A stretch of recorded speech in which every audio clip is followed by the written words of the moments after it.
Welcome in, and I wish I had a better Monday for you. It's not going to get better. Maybe therapeutically it'll be better, but for the most part, yeah, it kind of sucked. Lack of a better term. By the way, we're going to welcome in a new group, a new listening audience, if you will, coming up here momentarily. So stay tuned for that. Yesterday was a failure. I don't know how else to put it. I mean, you can, kind of polish it any way you want. You can look at certain positives, but really not a lot to write home about. Aaron Rodgers yesterday, not good. He had a few missed throws. Christian Watson, obviously, the big drop to start things off. The offensive line was not good. It just things yesterday. I was sitting last night after we got off the Green and Gold postgame show, and we were in Minneapolis, and I was sitting downstairs. We did the show from the Ewing Hotel. If you're just tuning us in and you didn't watch last night or didn't listen, we did the show from the Ewing Hotel, and it was a mix of Packers fans and Vikings fans and such. And as I'm tearing the equipment down and going out into the main lobby area, there's a bar there.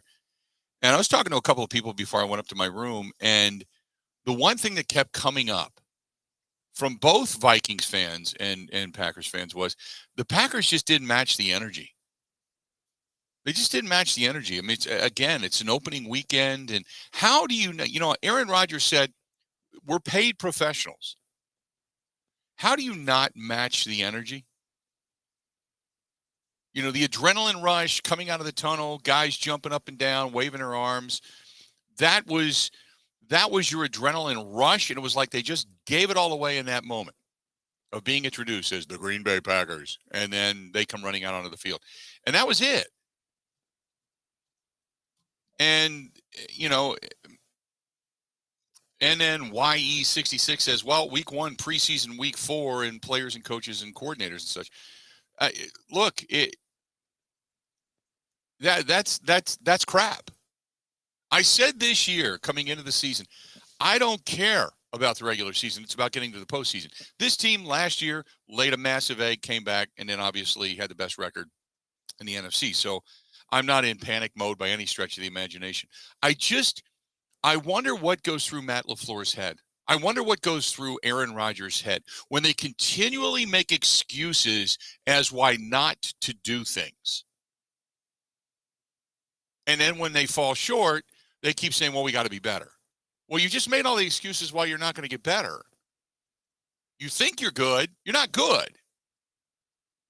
But you continually make excuses as to why you're not going to be better. Nobody needs any reps. Aaron Rodgers, I don't like joint practices. I don't like playing in preseason. I don't need to be there. Let Cobby coach him. Cobby did a hell of a job coaching him up, didn't he?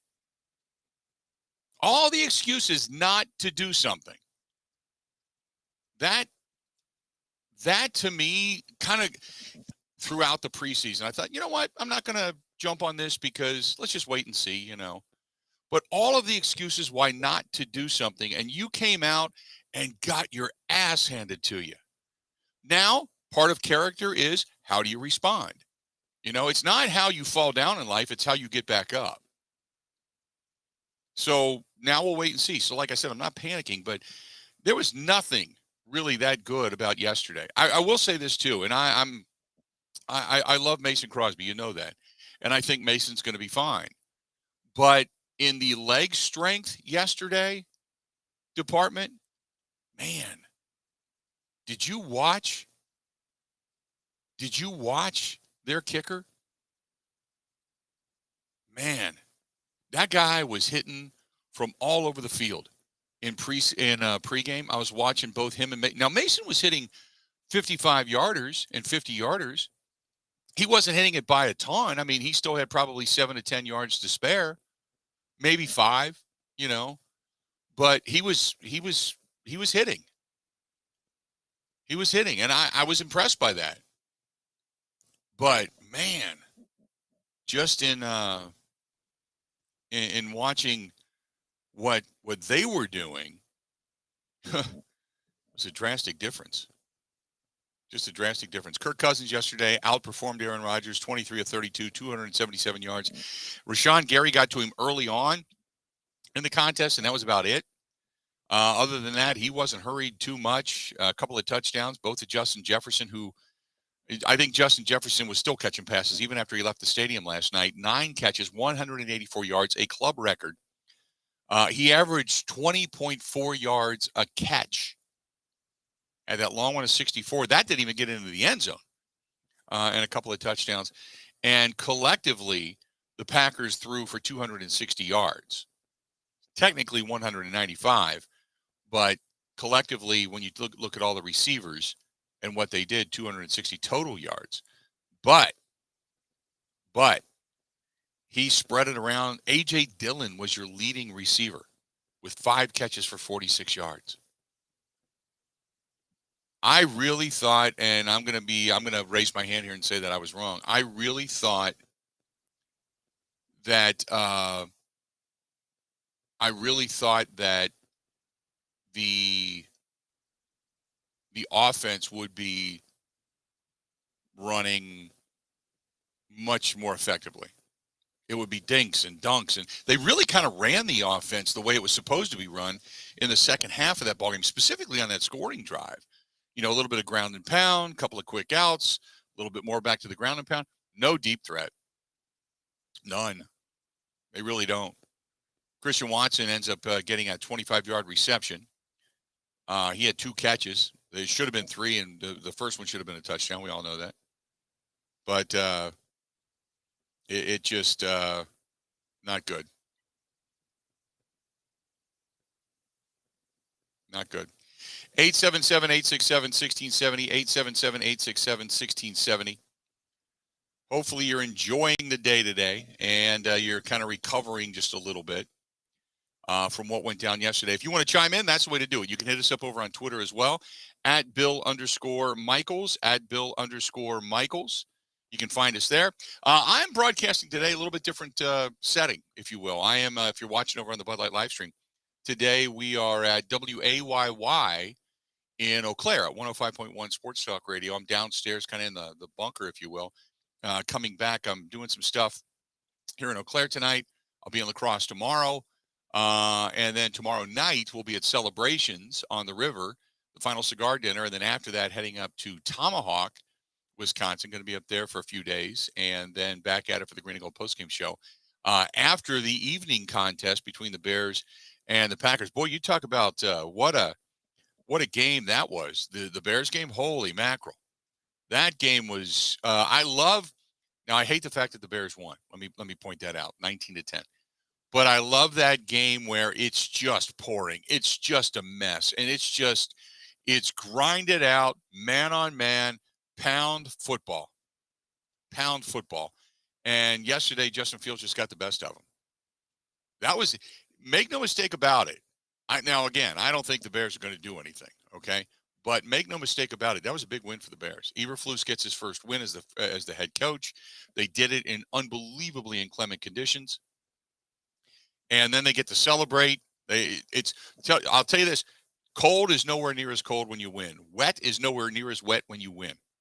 So no matter what went on yesterday, they came away with a victory. San Francisco, that was a long flight home, a long, nasty flight home. That was just a stabber. You could just tell. And Trey Lance didn't look good. Obviously, they were without George Kittle yesterday, but Trey Lance yesterday, 13 of 28, threw 1 pick, 164 yards. Justin Fields, 8 of 17. Nothing to write home about. 2 touchdowns and an interception. But Justin Fields, 11 carries, 28 yards, scampered for a couple of first downs yesterday. I mean, he's kind of the show, so to speak. He's just kind of the show. But he led him to a win. And for that, you have to give him a little bit of credit. No doubt. Got a lot of stuff and news and notes going on around the rest of the National Football League, so we'll get into that coming up in a little bit. Matt Mitchell of the Action Network is going to be here. We'll start talking spreads, betting, and everything that went down yesterday. Big news in the world of injuries coming out of the NFL. Pewockee's own TJ Watt they believe torn pectoral. That's pretty much it for his season. And then the majority of the season lost last night with Dak Prescott again going down with an injury. And last night it was a thumb. He's having surgery this morning to repair the busted up thumb. And he is then done. They're now saying till the end of October, mid-November, which is pretty much the majority of their season. But Dak Prescott, now you would assume if the Cowboys continue to go south. Remember, when Mike McCarthy lost to Aaron Rodgers, I don't think they won a game. I don't think they won a game. So we'll see if Mike McCarthy's able to put the backup, if you will, through the quarterback school, Mike McCarthy's quarterback school, and bring in a guy who can come in and do it all. Cooper Rush is now the man, right? And see if Cooper Rush can lead them to victory, because if he can't, you got to think that all that talk about the quarterback school, and he had Dak, who was already established. He got Aaron Rodgers has been good with whomever has been coaching the team, whether it's Mike McCarthy or Matt LaFleur. Both quarterbacks have been established. So the question is, what has Mike McCarthy done? How much is more dynamic has the offense become? How much more of a leader has he been? So you got to think that if he doesn't produce with Cooper Rush in some way, shape, or form, and at least keep that team viable, so when Dak does come back, they've got a legitimate shot at getting to the postseason. Then you got to think, yeah, boy, Mike McCarthy's probably on his way out down there in Dallas as well. 877-867-1670. And then there's the Badgers. Yeah, not great. We'll get into that. Ben, how you doing today, man? As good as one could be doing on this Monday. So, real quick, in a minute's Cliff Notes version, give me your thoughts on the Wisconsin Badgers. I'm not waving the massive panic flag. It was definitely a bad, bordering on horrible loss. They handed the game away. Yep. Penalties in every single big spot, from the offensive line, from the tight ends, obviously the turnovers. They are incapable of kicking a field goal. The only big things I'm taking away from the game negatively are the fact that special teams are an abject disaster, namely field goal kicking, and the offensive line got worked. And we spent all offseason thinking that Bob Bostad returning to that unit would bring it back to, the glory days of Wisconsin offensive line play. Right. That did not happen. That's a big reason why they lost the game. Graham Mertz looked really good, though. So if I want to take any positives away, I might focus on that a little more. I don't know. We'll see when Big Ten play starts. It was a really bad loss. I think the Washington State team is better than we thought, but it's by no means a Notre Dame losing to Marshall, Nebraska losing to Georgia Southern type of, oh my God, the program's in shambles kind of deal. Yeah. I got an interesting tidbit regarding the Wisconsin Badgers. And it was interesting because there was somebody, and I told you this, there was somebody that was really close to the program that I know. And we were just kind of casually talking. And I just said, hey, you guys get off to a great start. If the Badgers get some wins, and then find themselves in a Big Ten championship game. And that kind of, I got the eye roll. And I said, what, you don't think they're capable? And he said, no, capable, but the word is that this and maybe next year's it. And if there isn't production, then they may make changes. And not that I'm sitting here to, start and spread that rumor, but I will say this, when you take a loss like that to Washington State, there's a myriad of things that went wrong, but again, it's how you respond and what you do from here. You take a loss this early in the season. It's not awful, especially if you bounce back in a lot of big ways. And if you really go and give Ohio State a great showing, although Ohio State they're not firing on all cylinders right now. I'll tell you that. But, and then especially with that game, how bad does that marginal win over Notre Dame look when Notre Dame gets beat yesterday? How about Notre Dame? So it was it was an interesting conversation, and he's much, much, much more tied into the program than I am. But he just said, yeah, there's starting to be some rumbling about Graham Mertz and about Paul Chryst and about the offense and about just the overall recruiting, and it was just like a myriad of stuff. Like it just came falling out. And I was kind of surprised because this is somebody who's been pretty much a Paul Chris staunch supporter. So you just got to wonder uh, how long this bitter taste from the Washington State game will linger if they don't bounce back in a big way. Let's do this. We're going to go ahead and take a quick break. Stay tuned. A lot more of the Bill Michaels Show. We are broadcasting live here at WAYY. We are in Eau Claire, Wisconsin. That's where you can find us. Stick around. We got a lot more of the Bill Michaels Show, and it's all coming up next.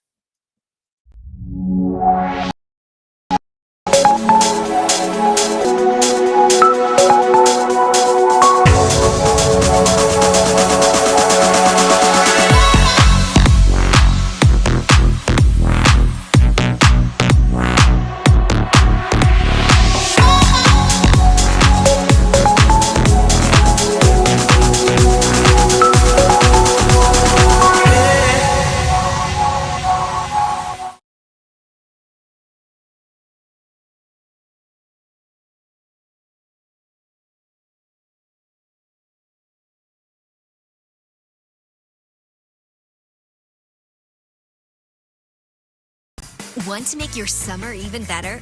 Potawatomi Hotel and Casino has 500,000 ways, like winning your share of 500,000 in cash and prizes. Over 100 winners every Thursday. For your chance to win, just play with your club card July 1st through the 28th. So go ahead, book that beach vacation, that up north cottage getaway, or make it a staycation to remember. Your summer just got even better. Only at Potawatomi.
program.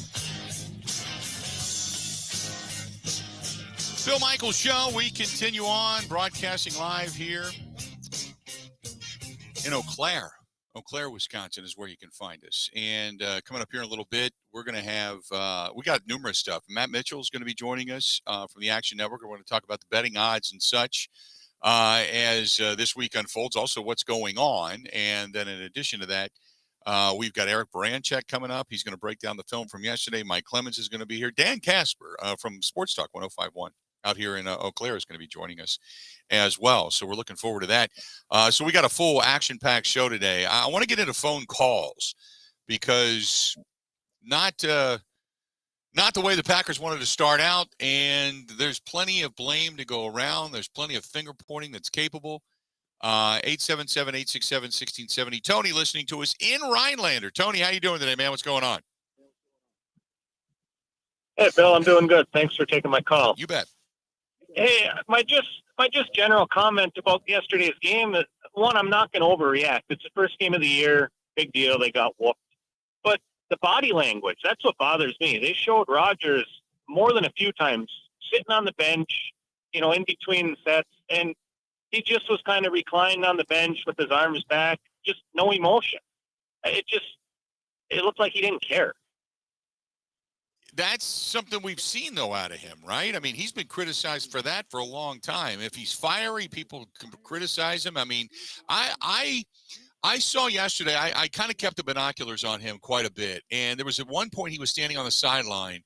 He had the towel around his neck. Sammy Watkins is next to him, kind of tapping him on the outer thigh, the butt, going, "Hey, we got this. No big deal." He didn't even acknowledge him.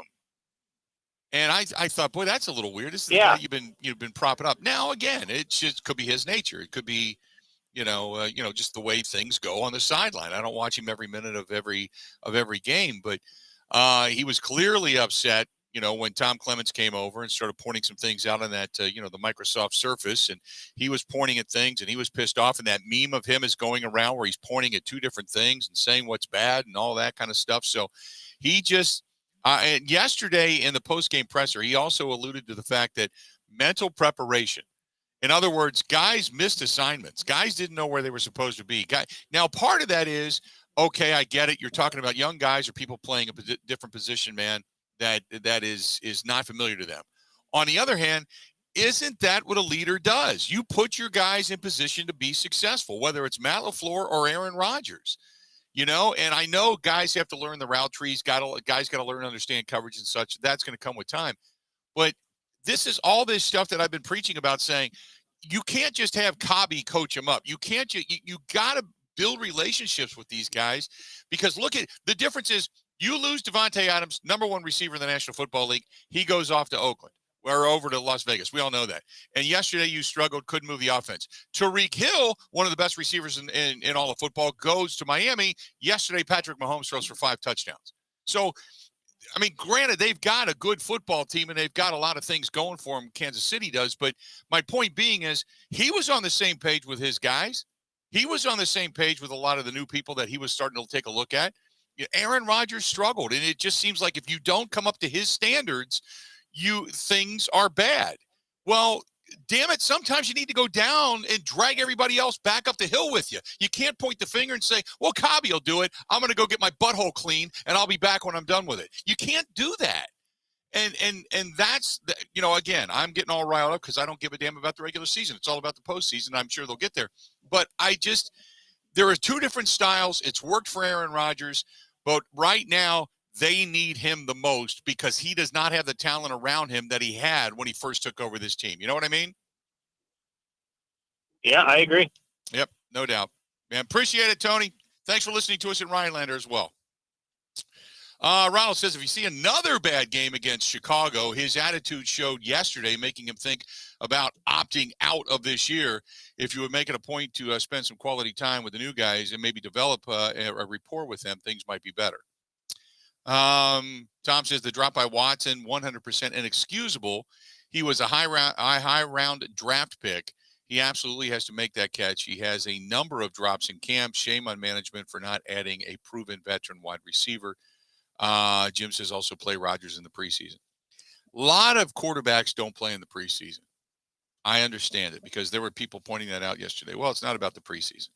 The difference is a lot of quarterbacks have weaponry. You go, let's just take, for example, you look at, what the Packers faced. Okay. Well, Kirk Cousins isn't playing a whole lot or at all. But then again, he already had Adam Thielen. He already had Justin Jefferson, right? He had KJ Osborne. He's familiar with those guys. He had Irv Smith Jr., who they've already elevated after they got rid of Kyle Rudolph. He had Dalvin Cook. He had Alexander Madison. He had these guys. The only thing that changed was Ed Ingram, their second-round draft choice, playing right guard. Christian Darrisaw, obviously coming in and being healthy this year had bolstered them. You look at a guy like Ezra Cleveland. Ezra Cleveland's just a junkyard dog, man. You know what you got in him. So to say that, Kirk Cousins didn't, and look what he did. But there's a familiarity there. He's got his guys. He's got his number one. He's got his number two. He's got his one running back. He's got all his pieces in place. The Packers, as we all know, your number one is Allen Lazard. And I'm not making fun of Allen Lazard, but he's not Devontae. He's not even the same stratosphere. He's a good route runner. No doubt. And the one ball you threw up, just tossed it, just for the hell of it, that you were relying on your guy to go get it, got picked off. That was when he threw deep down the middle to Randall Cobb, or really off to the left side with Randall Cobb. So I understand a lot of the sentimentality here, but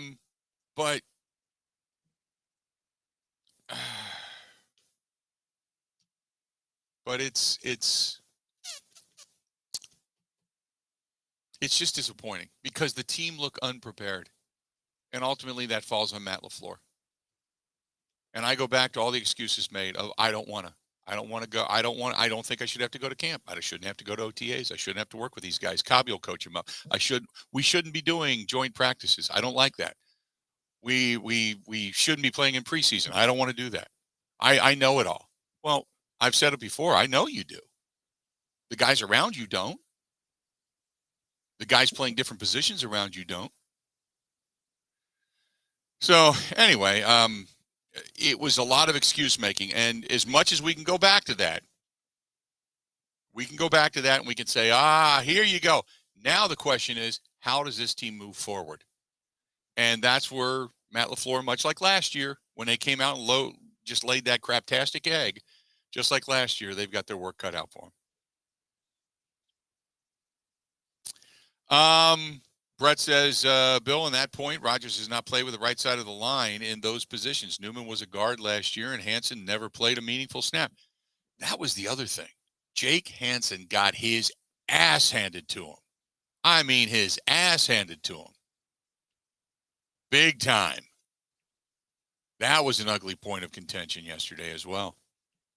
877-867-1670, 877-867-1670. I want to welcome in a new audience, and I will tell you, I'll tell you what's going on, because some of you are going, nope, they screwed you. No, they didn't. Just, we'll get to it. Hang in there. Stay tuned. We got a lot more of the Bill Michaels Show. This portion of the program being brought to you by our friends at Bud Light. They are the official beer sponsor of the Bill Michaels Sports Talk Network. Been around with us for a long, long, long time. They've been a part of the Huddle. They've been a part of the Green and Gold postgame show. 20, and they obviously the key sponsor in our motorcycle ride for Fisher House, Wisconsin, military members, veterans, and their families. My God, Bud Light has been with us through it all. We can't say thanks enough to them. And we will have a special watch party coming up in a few weeks as well. And I'll tell you where that's going to be, compliments of our friends at Bud Light also. Stay tuned. We got so much. I'm animated today. I feel good today. I'm out of the house. I'm out of the studio. I'm in a small studio, but I like it. It's cozy. It's comfortable. Enjoying myself. Stay tuned. More of the Bill Michaels Show next. Ready? This is the Bill Michaels Show on the Wisconsin Sports Zone Radio Network.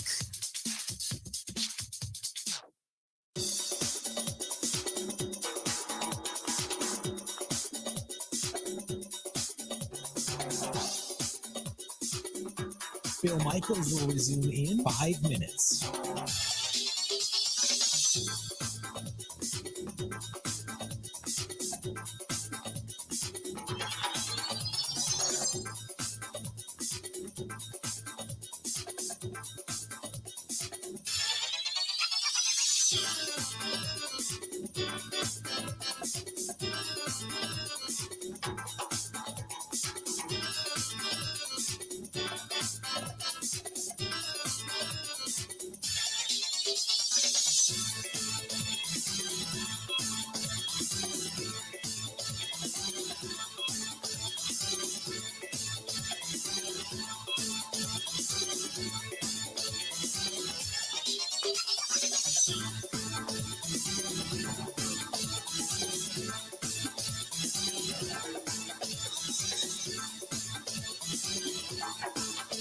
Bill Michaels will resume in 4 minutes.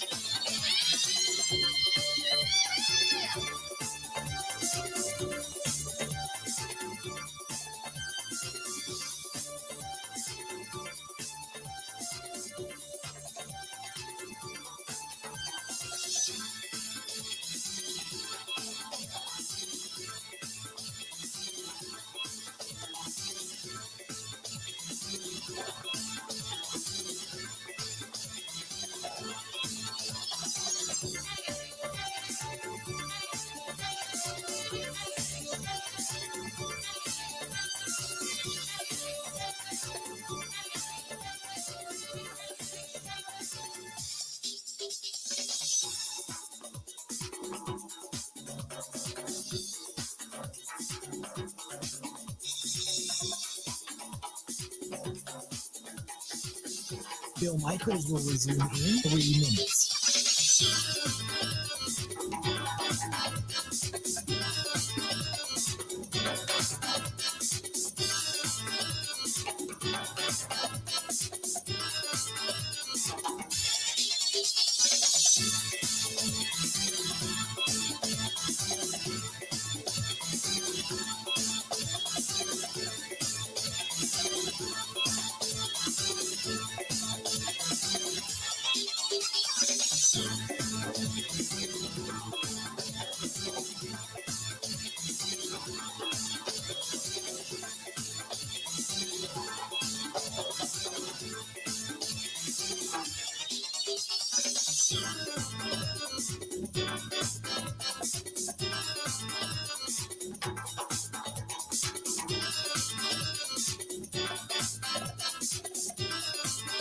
Bill Michaels will resume in 2 minutes.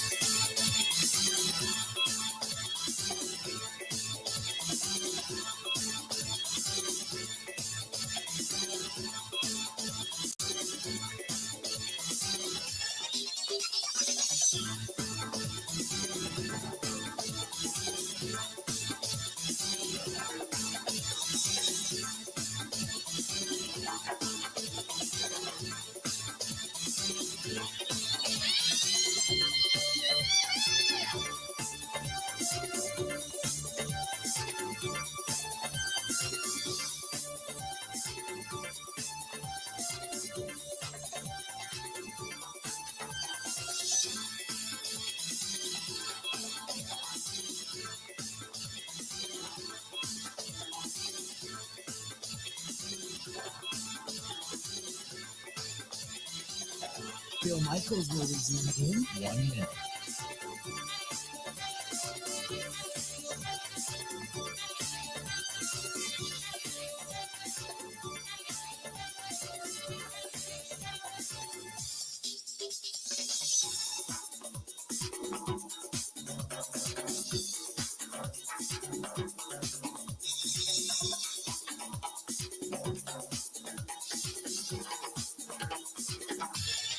Bill Michaels will resume in 30 seconds.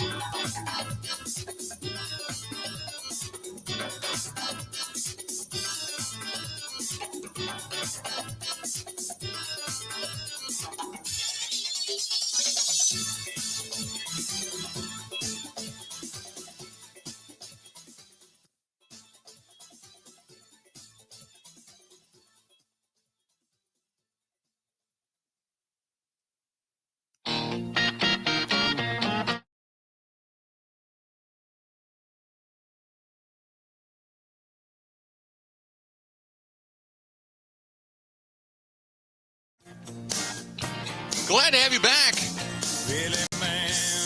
Big time.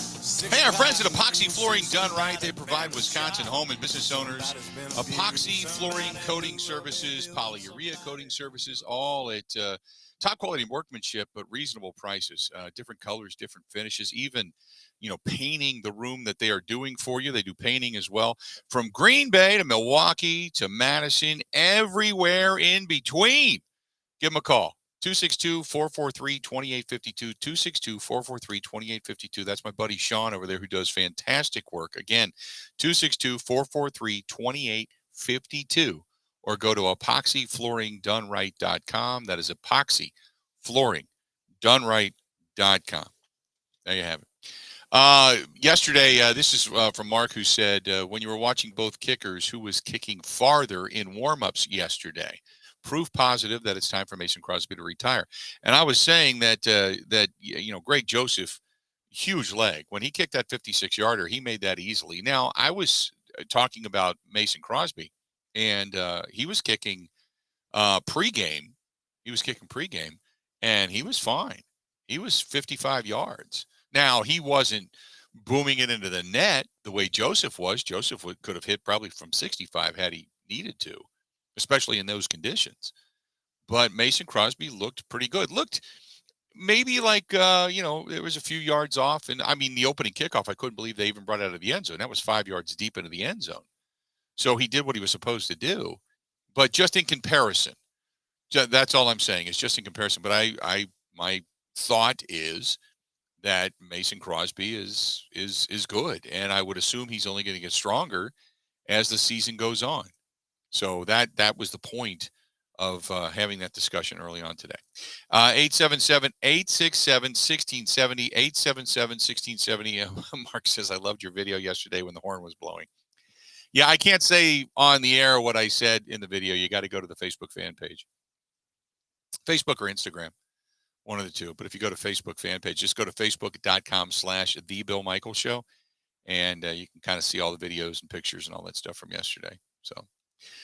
Frosty the Snowman says, hey, don't forget, Packers going to be just fine. Pack Fan says, I was on the app. They are having technical issues there, Pack Fan, just so you know. Don't be jumping on it and going crazy, okay? We are well aware of the situation. Thank you. Thomas says, poor game plan. The Packers didn't look prepared at all. I had said this, that the comment yesterday continuously after we got off the air was they didn't match the energy. Packers didn't match the energy. Now, granted, Minnesota's at home. It was kind of their Super Bowl. That, I'll say this, they put on an unbelievable production. It is, stadium-wise, it's a beautiful stadium. As far as work-wise, it's one of the, short of maybe Lambeau Field, it's maybe one of the best working press boxes I've ever been in, with all the amenities. It's awesome. And they put together I can see now why the Packers want to upgrade the video board, because their video board is massive. Their sound system is massive. It is, and their announcer is big voice radio guy. I mean, he sounds like a Greek god. So their production, game day production, is massive. Now, I hate that effing horn. I just do. And the guy over there constantly pounding the drums. So I get why it's so irritating. And believe me, I'm as irritated with a lot of that stuff as you are. But I give them credit. They put on a hell of a production. Now, I say that because they had all the energy, all the momentum, and that hometown crowd, and that just amped up feeling.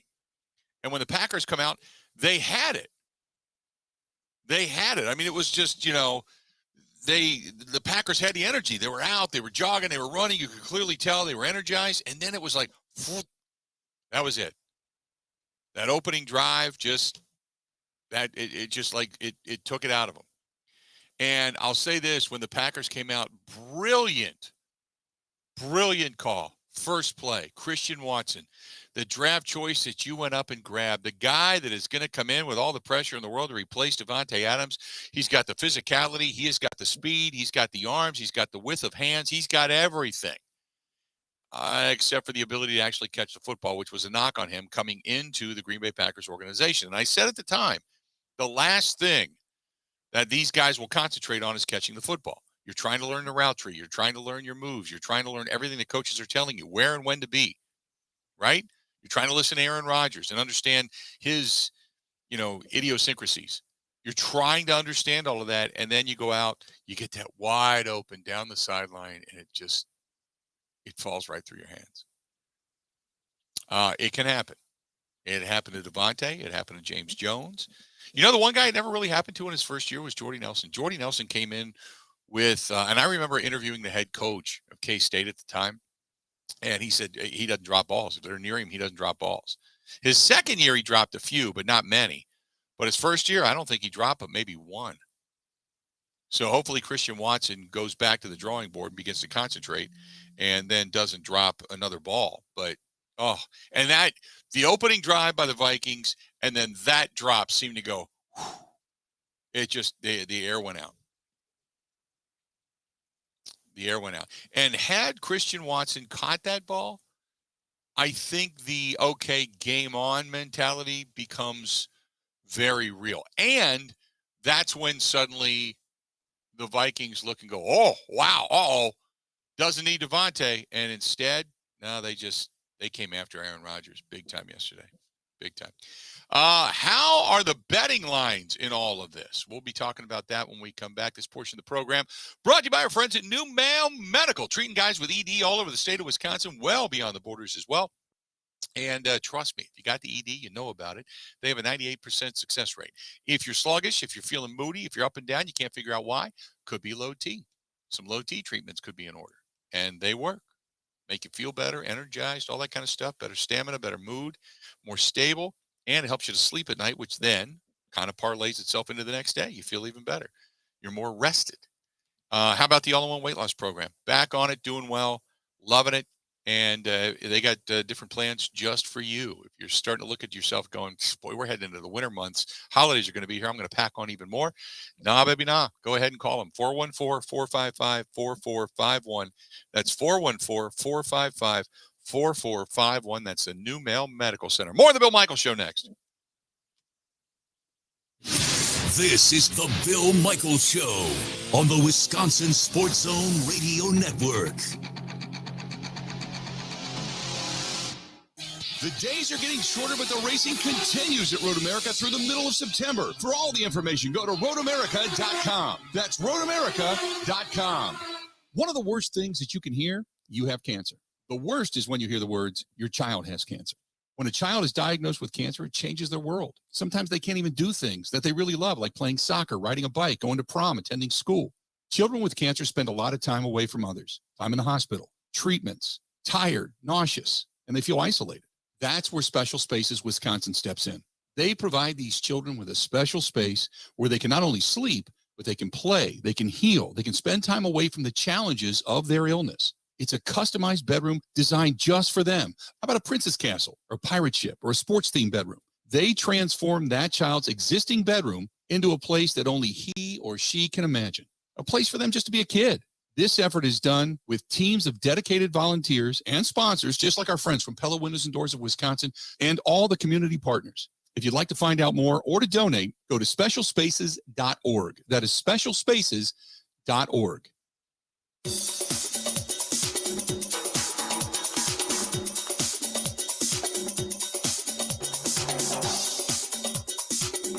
Bill Michaels will resume in 3 minutes.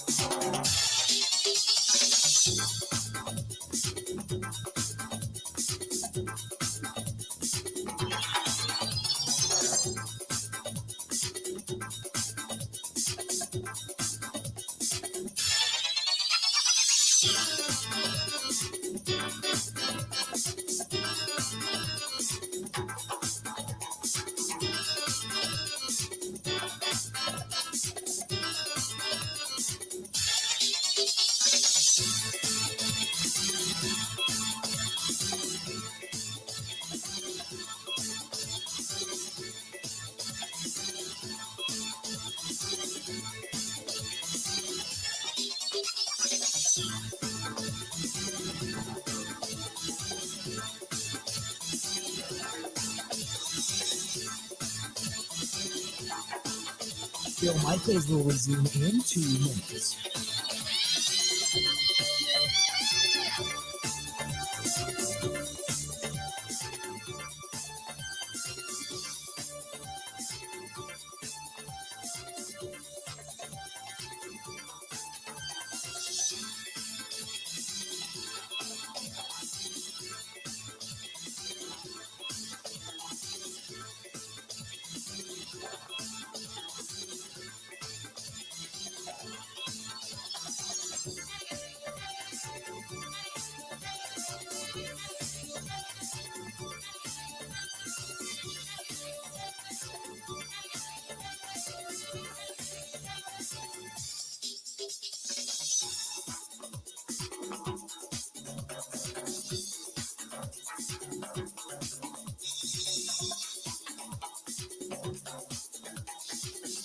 Bill Michaels will resume in 1 minute.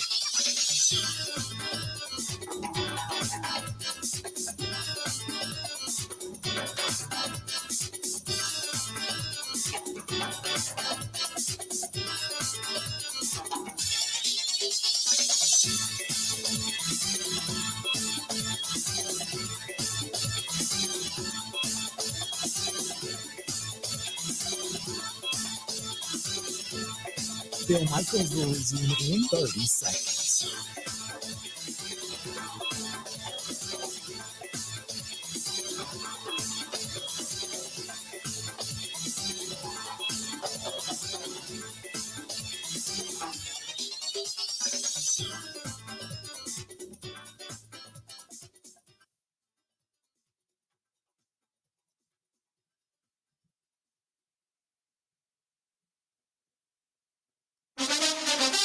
Now, here's Mike Clemens. The Packers lose to the Vikings 23-7. Minnesota's Justin Jefferson ran through the Packers secondary wide open with 6 catches for 158 yards and 2 touchdowns in just the first half. One, a 36-yard touchdown pass from Kirk Cousins. Packers defensive back Jair Alexander. Just miscommunication on that over route that he scored. Like, I should have stayed on him. I was expecting cut help and didn't get it and shouldn't have expected it. So, you know, I should have stayed on him on that one over, but, you know, we got to tackle and get him down. Was that zone there? Zone, yeah, it was zone, yeah. On offense, the Packers had a 10-play, 80-yard drive that ended after being stuffed at the 1-yard line on 4th and goal. Later, A.J. Dillon was able to score with a run to the left side. 2 different play calls, 2 different blocking schemes. Like I said before, the first one that we didn't get, I didn't get a chance to go back and watch the film yet. Obviously, you know, I feel like I could have maybe, you know, kept my legs moving a little bit more. The Packers held to just 7 points. Head coach Matt LaFleur. That starts with me. Definitely have to have a better plan for our team. And, you know, we knew going into this game that stopping their lead dogs really offensively and defensively were going to be an important part of it. And certainly we didn't get that done. The Vikings went after Aaron Rodgers, 4 sacks, 1 forced fumble, and an interception under pressure. Vikings linebacker Zadarius Smith talked about a face-to-face exchange he had with Rodgers, who tried to block him on an end run to Romeo Doubs. It only picked up a few yards. You know what? I was telling him he's not a blocker. Be a quarterback. That's what you want. He tried to block me. I think it was a reverse. Yeah, on the reverse, man, and I got a good chance to get a lick on him. But it's all good, man. It's still football. We're just having fun with it, man. As Vikings linebacker Zadarius Smith from U.S. Bank Stadium in Minneapolis, I'm Mike Clemens on The Bill Michaels Show.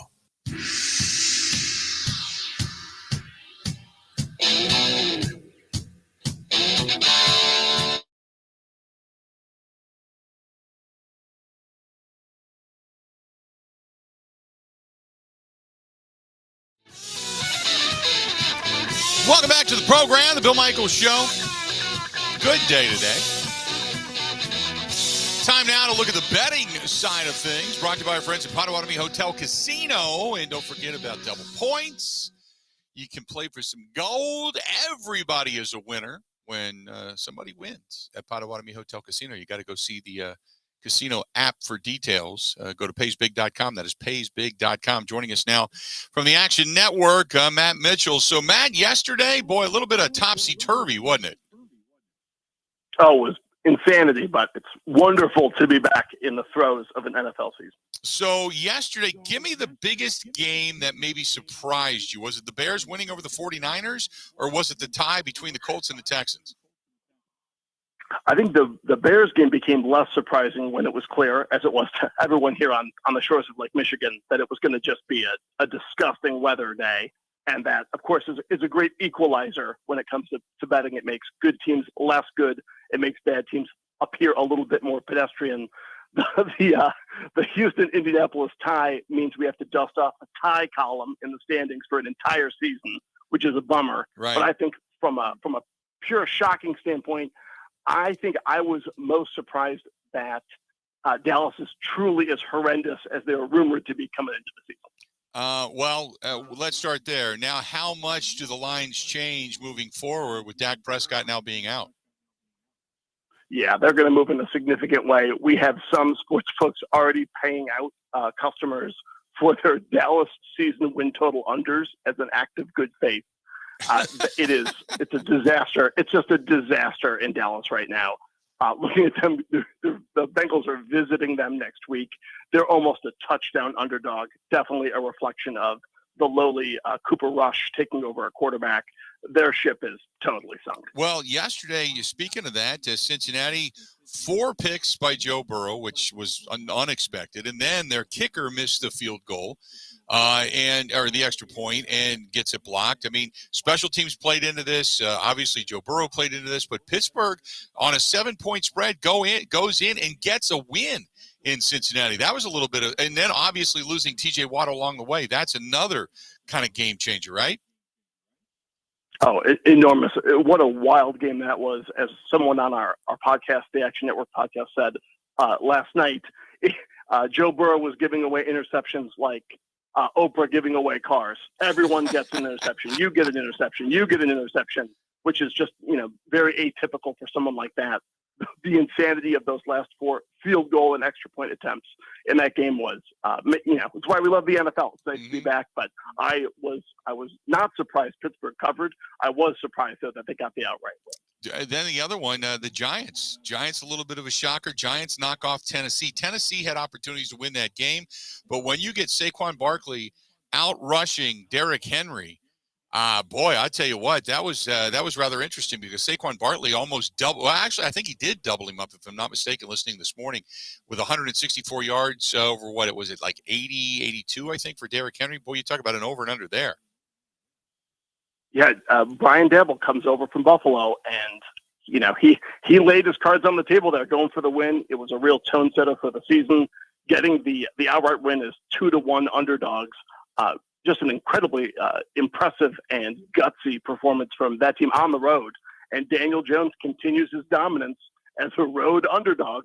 He's surprisingly one of the best quarterbacks in the league covering on the road. Talking with Matt Mitchell of the Action Network, 2 other games that were rather intriguing and close was the Saints on the road getting a 1-point victory over the Falcons, which, this is a team, the Saints, that a lot of people are saying, hey, this could be a Super Bowl bound team. They've got all the weaponry, but boy, they just hung on to survive. And then the Browns getting a win on the road against Baker Mayfield, 26-24. They got a win as well. And talk a little bit about those games. Boy, I had a lot of money on those Cleveland Browns, and watching them just melt down toward the end of that game against a pretty inept Carolina offense. And then Cade York, who's been cashing tickets for me since he was at LSU, he kicks that 59-yarder that would have been good. Looks like it would have been good from 85. He kicked that one from South Carolina, and it went through the uprights. I was so impressed that the game was predicted to be a toss-up. And that's exactly what we got. But I think Cleveland, isn't exactly America's sweethearts right now.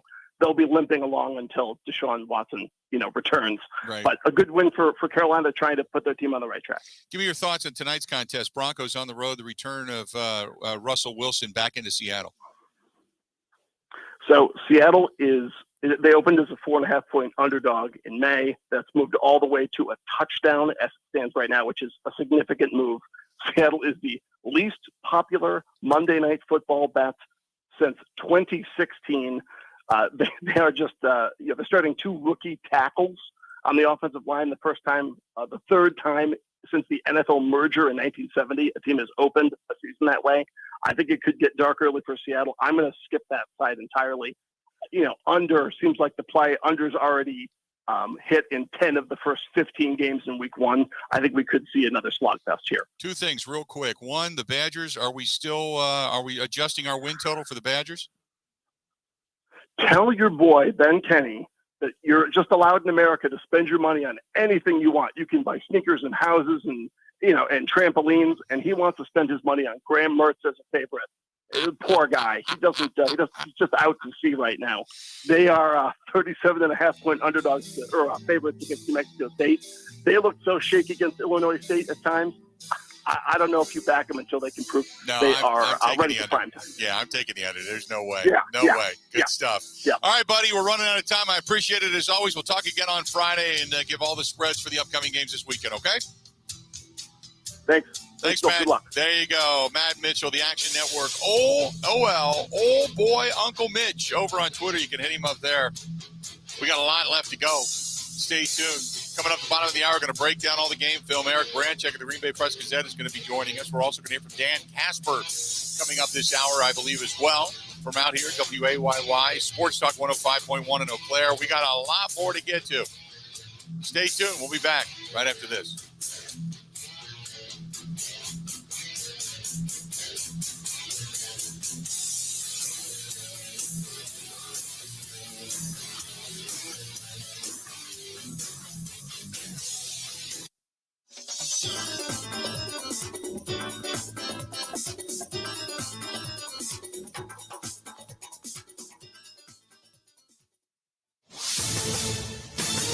This is a Wisconsin Sports Zone update. A rough start to week one for the Green Bay Packers as they would let Vikings wide receiver Justin Jefferson get 184 yards and 2 touchdowns, while the Packers offense stumbled and Green Bay would lose to Minnesota 23-7 yesterday at US Bank Stadium. Here's more from Rodgers on the Packers' lack of offense. We had a lot of chances today. I'm not taking anything away from their defense, but we hurt ourselves many times, myself included.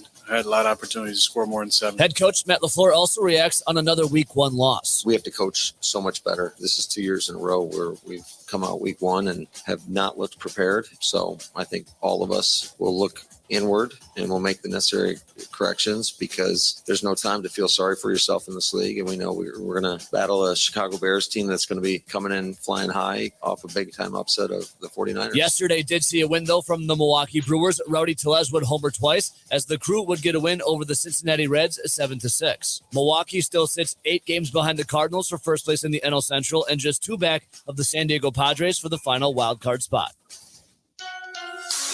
Rural Mutual Insurance, keeping Wisconsin strong. If you're interested in a rewarding career with a strong Wisconsin company, Rural Mutual Insurance is looking to add to their growing team of successful employees and agents. Apply online today at ruralmutual.com/careers. Rural Mutual Insurance, keeping Wisconsin strong. Saturday would see the Wisconsin Badgers fall to Washington State at Camp Randall 17-14. With that loss, previously ranked number 19, Wisconsin has fallen out of the AP Top 25. Bucky will now welcome in New Mexico State this Saturday to Camp Randall before starting Big Ten play against Ohio State. For the Wisconsin Sports Zone Network, I'm Ebo.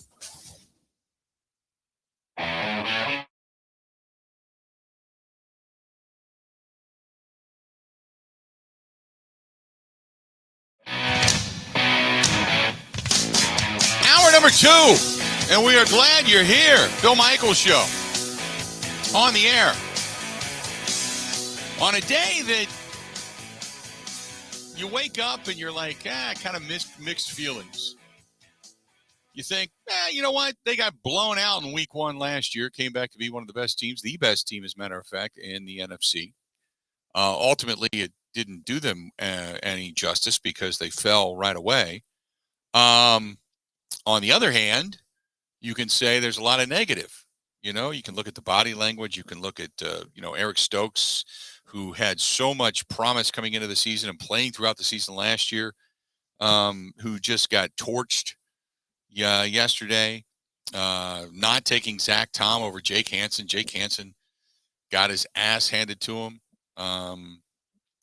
You just had Amari Rodgers.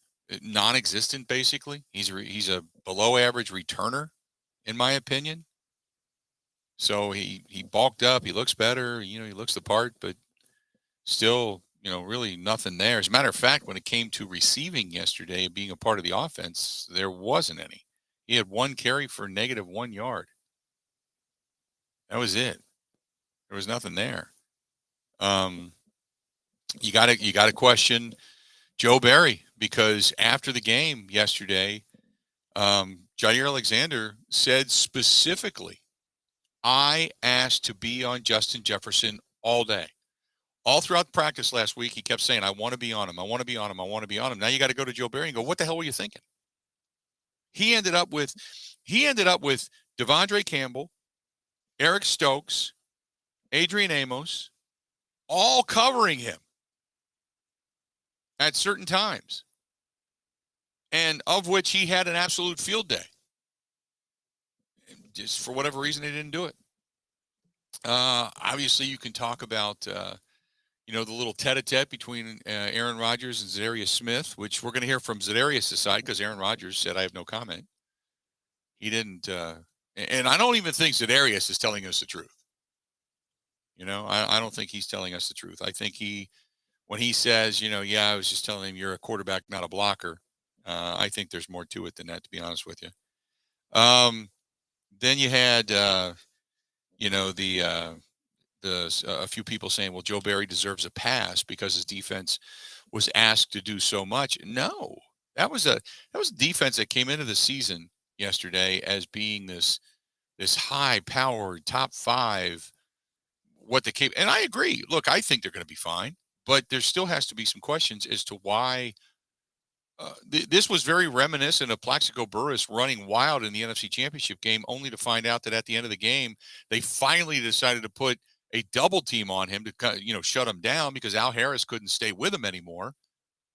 And then when asked at the end of the game, why'd you do it? They said, well, we felt at that point in time it was warranted. Well, what happened in the first 3.5 quarters?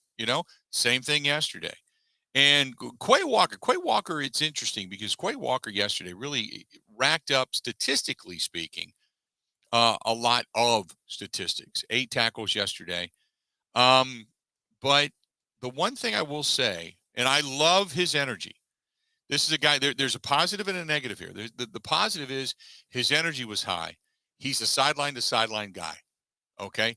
And we haven't seen truly that probably since the first year of A.J. Hawk. And then they started using him different, and everything kind of became above mediocre, I guess might be the best way to put it. But Quay Walker, for the tackles that he made, and he was there. I mean, he was hitting people. I like that. But there were at times where it's going to take time for him to learn. He was just put in positions where they knew they were going at the rookie. We're going to make you figure it out. And if you guess wrong, you're screwed. And so there was a couple of times where he was making tackles, but he's making tackles well downfield. Devondre Campbell yesterday, 11 tackles, had a tackle for loss yesterday. Rashawn Gary had 2 quarterback hurries yesterday. He put pressure on Kirk Cousins. And Kirk Cousins, let me step back. I said going into the game, Kirk Cousins last year, if you remember, the team wasn't gelling and they just weren't winning consistently. And there was issues with Zimmer, and I get all of that. But if you just looked at the numbers of Kirk Cousins, he was having an MVP type of season through 9-10 weeks, and then things deteriorated a little bit. So if things hold for this team,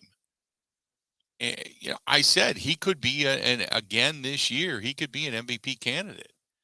And how about Kevin O'Connell? Young, first of all, he looks like he's 12 years old, but young, energetic, the complete counter opposite of what Zimmer brought. And he brings that offense, that scheme that ran out in LA so precisely. And he made yesterday, being the small litmus test, he made Kirk Cousins a better quarterback. And when you look at Cousins' numbers yesterday for what he did, and he was only sacked once, hurried a couple of times. That was it. He didn't. Usually he makes a mistake, a bad read, a bad decision. He's kind of Jay Cutler 2.0 at times because he's a better quarterback, I believe, but he can make that stupid mistake. Didn't do it yesterday. Didn't just toss one up to toss one up. Really was smart with the football and played really well. Quarterback rating, I think, of like 118, 119, I think, if I'm not mistaken. So he made Kirk Cousins a better quarterback. Packers, on the other hand, it just wheels fell off early, and that was pretty much it. That was all she wrote. Because when you look statistically at this team, think about this for a minute. The Packers on third down were 33.3%. The Vikings on third down, don't tell me that the Packers defensively did not get off the field because it was 30.8%. They were only 4 of 13. Both teams converted via the air on third down as well. The net yards, that's a big difference, 395 to 338. Both teams, total offensive plays, 61. The Vikings averaged 1 yard more per play at 6.5 versus 5.5. Both teams rushed for over 100 yards, 126 for the Vikings, 111 for the Packers. Packers ran the ball 18 times, whereas the Vikings ran it 28 and kept the Packers defense a little more off guard. They started to really kind of salt it away, though, in the second half of that ball game. The average gain rushing play, the Packers actually did better, 6.2 versus 4.5. The net yards passing, 269 to 227. Well, a couple of those big plays were to Justin Jefferson. The times that each team threw the ball and the yards that were lost, think of this, quick outs, one time for a -8 yards, 4 times for a -33 yards. And then you've got time of possession, obviously about 3 points or 2.5 minutes apart. But it's the turnovers, 2 turnovers. The one turnover really didn't hurt the Packers. That was the pass, the interception that went down the middle and it ended up being picked off. It was intended for Randall Cobb and it gets picked off. The other one, when Rodgers got squashed, that turned into points. But the Packers, and really it was a penalty-free game, 3 penalties for the Vikings, 2 penalties for the Packers. You can look at this and go, wow, what a game. It was just a hard-fought game, and it wasn't. Packers got beat in the trenches. They got beat up front defensively and offensively. Defensively, meaning the Vikings defense outplayed the Packers offensive line. And I know people say, well, look, Bakhtiari wasn't in there. Well, he wasn't in there all last year either. Josh Nijman played left tackle last year and did it well. They were coming up the gut. They blew up Jake Hansen. They were blowing up anybody and everybody on that offensive front. Royce Newman didn't hold the edge very well yesterday. So they won energy, they won trenches, they won hustle, they won those points that you're not able to put your thumb on, cumulative statistics. But that's where they won that ball game. 877-867-1670. You want to hit us up? Do it. 877-867-1670. If you want to give us a shout, by all means, go ahead and do so. Thoughts on the ball game? Got a lot of emails coming in as well. If you want to drop us an email, do it. Bill Michaels, Bill Michaels at gmail.com. Our buddy Steve today writes, tough weekend for our football teams. As for Bucky, Graham Mertz played decent despite a craptacular offensive line. Let me stop there. Offensive line has been a staple in Wisconsin for as long as I can remember. The day I walked through the door back in 1999. It's been the backbone of the Wisconsin Badgers.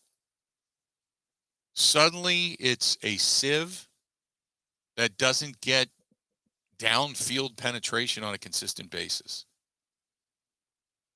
So that's one of those things when you look at it and you go, oh, red flag. Red flag. He says it's been a long time since the front five of the O-line played that atrociously. The defense was also less than stellar, and I think the kicker was kicking with his arch rather than his toe. Ben, you tell me about the offensive line. Am I wrong on this? They don't get the explosiveness that they once did going back 2-3 years. Correct. They have not had, the last 2 years have been quite poor up there for Wisconsin standards. I will say they were without their starting right tackle, and some of those big pressures on Mertz came from that position. The penalties are really what I would point to, because so many big plays were wiped out by holding penalties, hands to the face, things along those lines. But yeah, it's really concerning, because even when Washington State packed the box with 8 guys, it wasn't that they were getting penetration. It's that Wisconsin O-line it didn't look like they were assignment sound. It just, they looked overmatched. They weren't in the right spots really all game. So that is my big cause for concern coming out of this. I can't really explain it, because they have all the talent up there. We thought Bostad would come back and, set the offensive line back up for success, and it didn't happen. And it's not going to get much easier going forward. Here's the question. Is it coaching or is it personnel? Because if it's personnel, you start to look at the recruiting aspect of things. It's tough to say based on the one game. I can say from the right tackle position, like there were many times that Logan Brown out there just got beat straight up and wasn't able to block or held or whatever. Some of it might be, I can't really say for sure whether it's one or the other. It's not recruiting, because they have more star talent in that room than they've ever had. Right. So it's got to be something else. That was my point, was if you just look at it and go, no, it's not recruiting. Then you go, okay, is it coaching? Is it technique?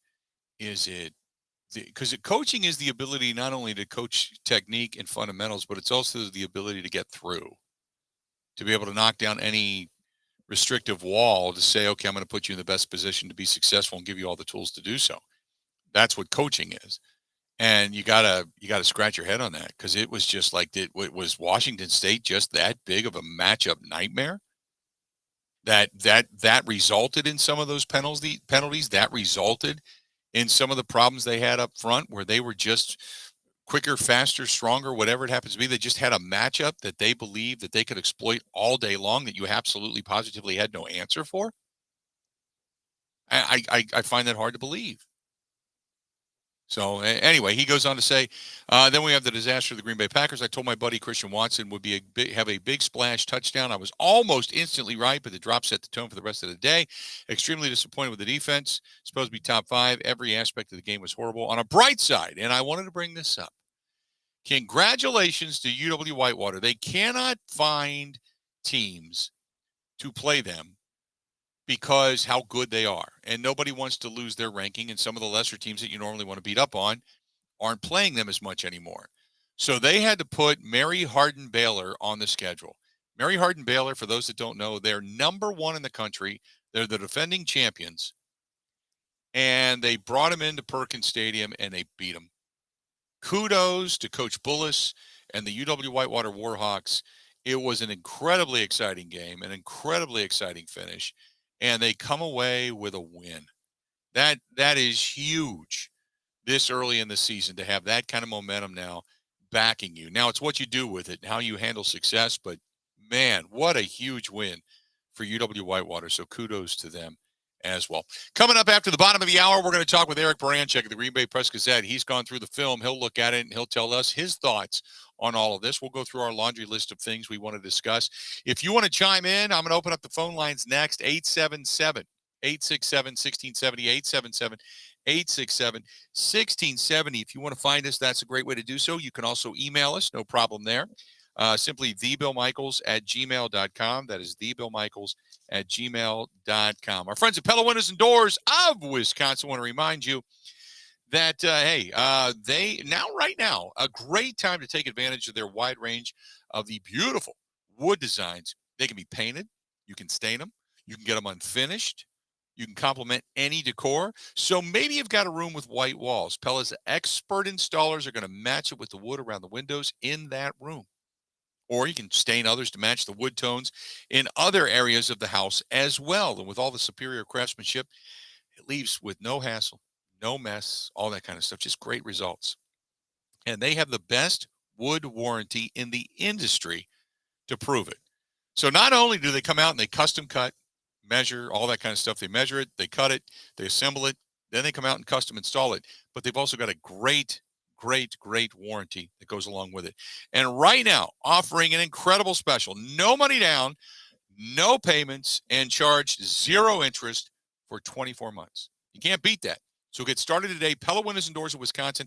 This expires at the end of the month. There are some restrictions. You can see the showroom for details. You can visit them, by the way, in the beautiful showroom. They've got one in Green Bay. They've got one in Brookfield. They've got one in Madison. Or go to PellaWI.com. That is PellaWI.com. Or just call them 855-PELLA-WI. That's 855-PELLA-WI. And tell them we sent you, because they're truly, truly worth not only economically for your home, beautification for your home, value for your home, and security, which to me is probably the biggest issue, security for your home. Stay tuned. More of the Bill Michaels Show next. Covering Wisconsin sports like a blanket. This is the Bill Michaels Show on the Wisconsin Sports Zone Radio Network.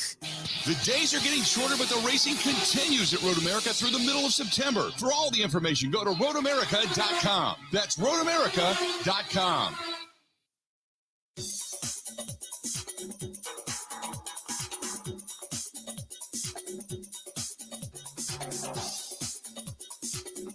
Bill Michaels will resume in 3 minutes.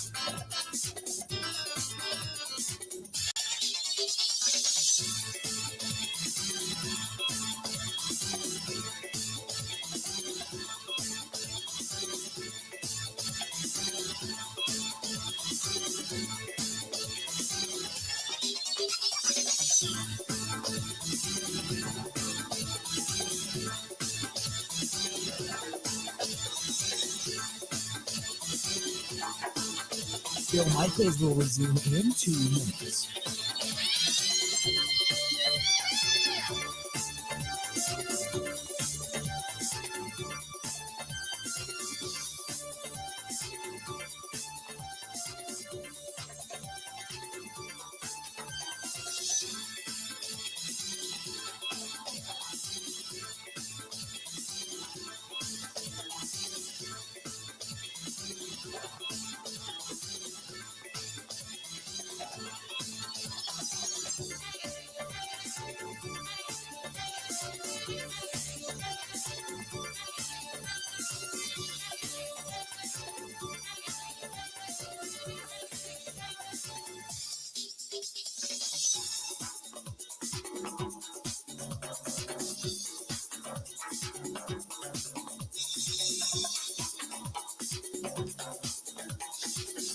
Bill Michaels will resume in 1 minute.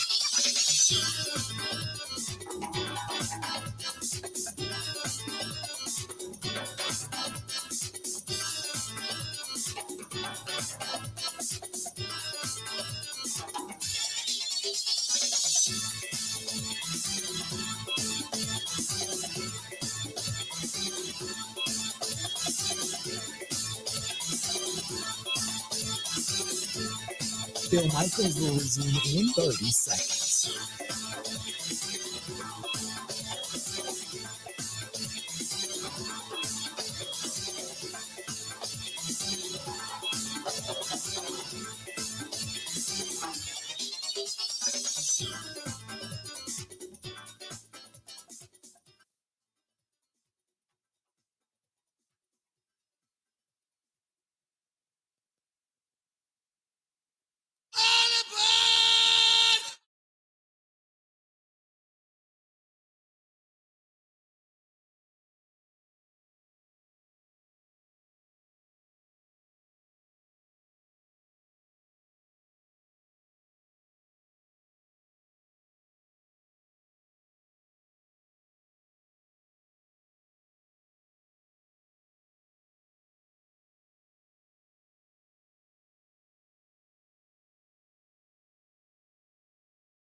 So when you go after the Bears on Sunday night, if 2 or 3 things you have to fix, one of the things is going to be watching Justin Fields and paying attention to him and where he goes. And Quay Walker might be that guy. Secondly, you've got to be able to run the football better than what you did.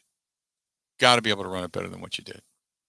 When you had Aaron Jones at 5 carries, A.J. Dillon with 10 carries, that's it. 15 carries, 94 yards. That's it. You gave A.J. Dillon 5 more touches, so he had 15 touches on the day. Aaron Jones, he had 3 catches through the air, 8 touches total. That's not going to cut it.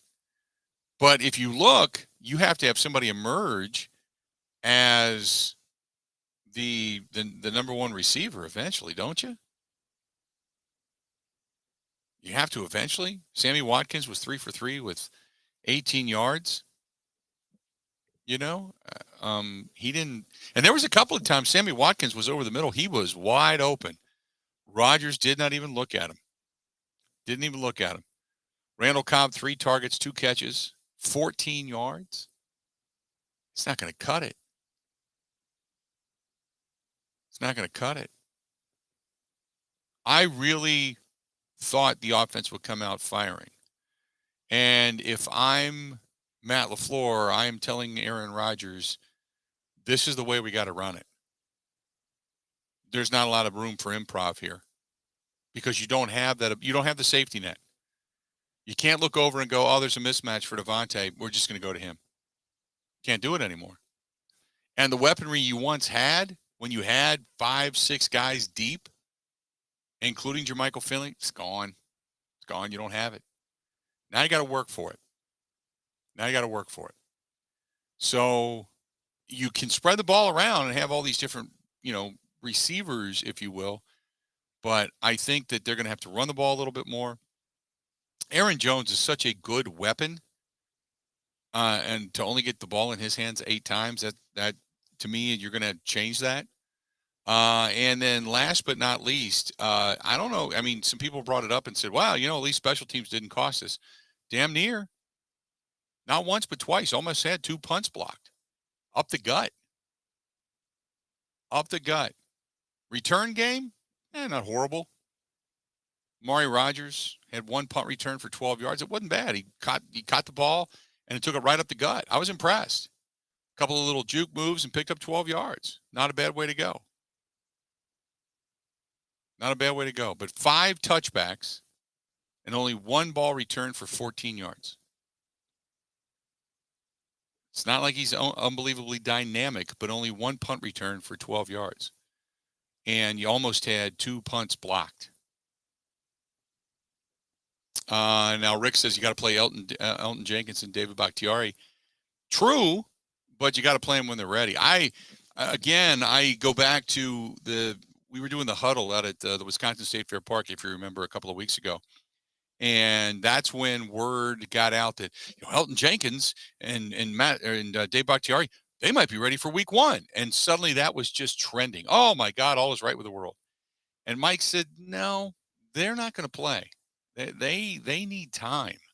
You're not going to, and if you do, you may put them on a pitch count, but I don't think you're going to see these guys. They just started doing 11 on 11 heavy workouts and hitting.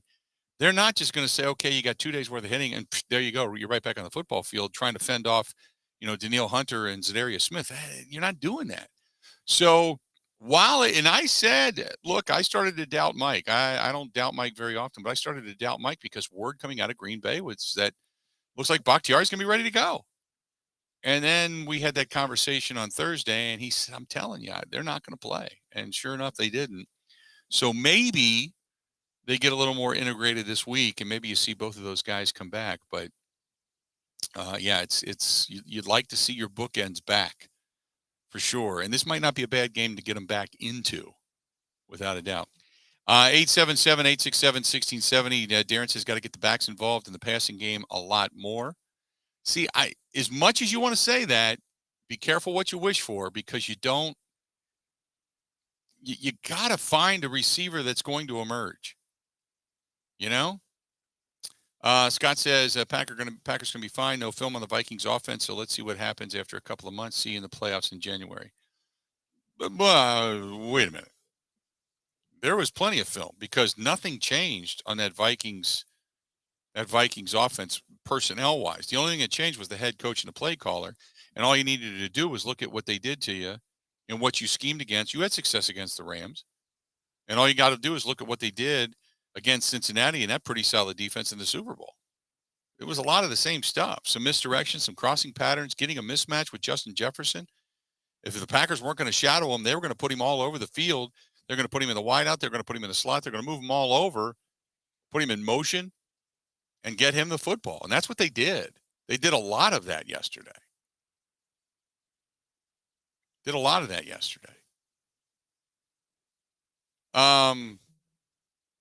Then this is from John. John says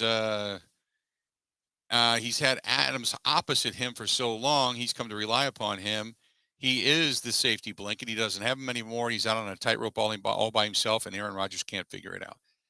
Oh, I wouldn't say that because he can't figure it out. There was also first of all, there was a couple of passes that were errant. He's also had a couple of drops.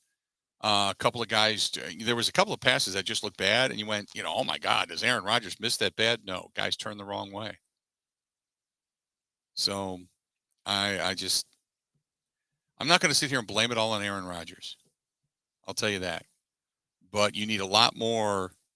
If this team's going to have success, you need a lot more out of the veteran, out of the leader, out of the MVP than what we saw yesterday. No doubt about it. When we come back, let's break down some film, shall we? We'll talk with Eric Baranchik at the Green Bay Press-Gazette. If you are looking for ceramics for your car, your motorcycle, your boat, if you're looking for polishes, if you're looking for cleaning solutions, cleaning supplies, whether it's for your home, a janitorial service, industrial, they've got it all. From your personal watercraft, boats, motorcycles, cars, all the way up to cleaning up the shop. Whether it's, a big industrial plant or it's just a small workshop in a small business, we'll go to Get Wabam, W-A-B-A-M, getwabam.com. That's Get Wabam, W-A-B-A-M.com. Again, getwabam.com. Good stuff from them. Stay tuned. We're going to talk with Eric Baranchik coming up next. Covering Wisconsin sports like a blanket. This is the Bill Michaels Show on the Wisconsin Sports Zone Radio Network.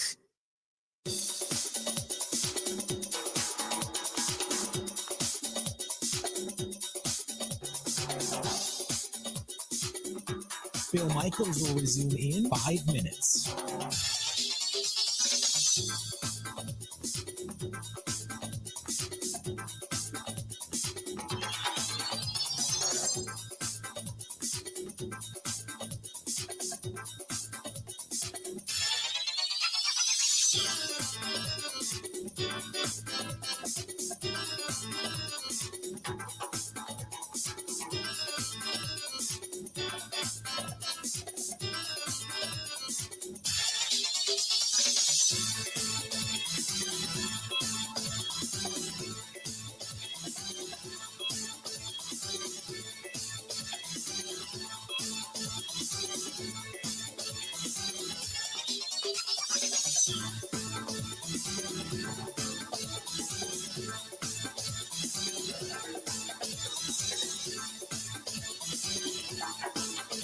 Bill Michaels will resume in 4 minutes.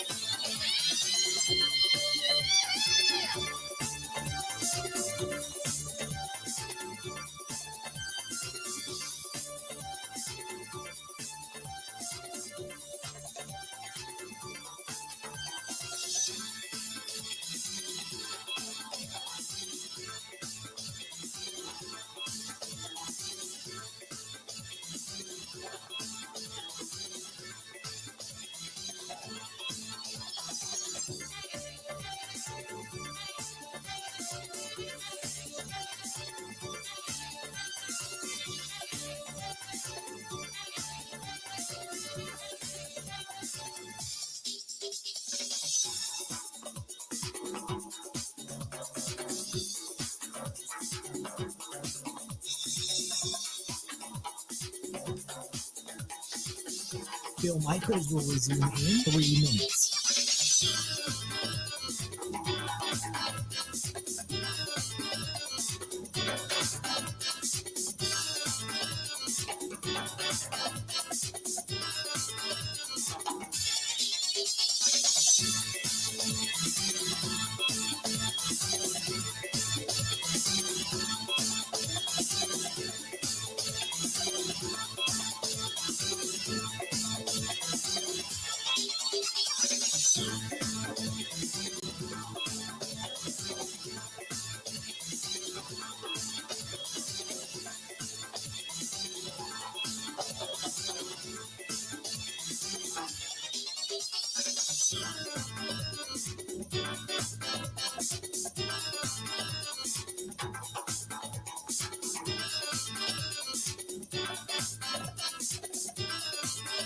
Bill Michaels will resume in 2 minutes.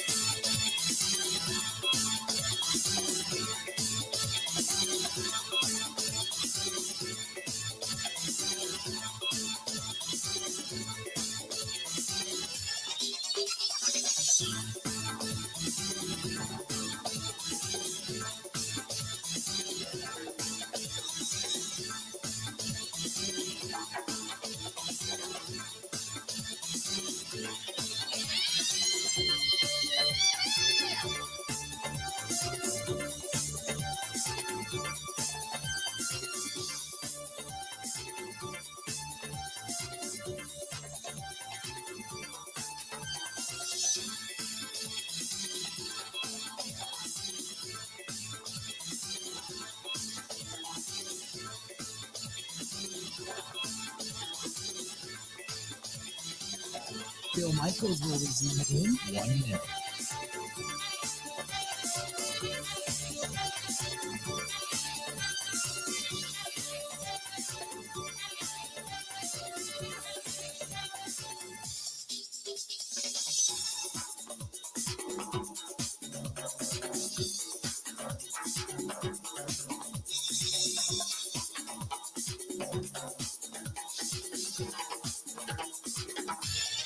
Bill Michaels will resume in 30 seconds.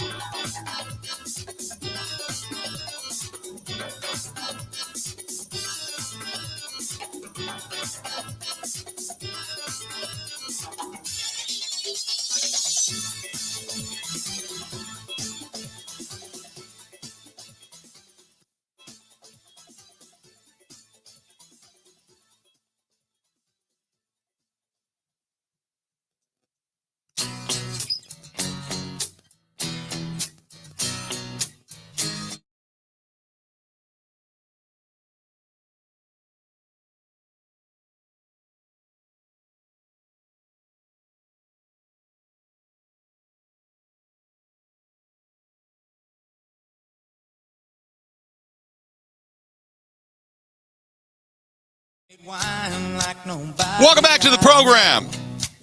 Glad to have you. Wish we were talking today on better terms. At least the Brewers won 2 out of 3 over the weekend, right? That was maybe the between them and UW Whitewater beating Mary Hardin Baylor.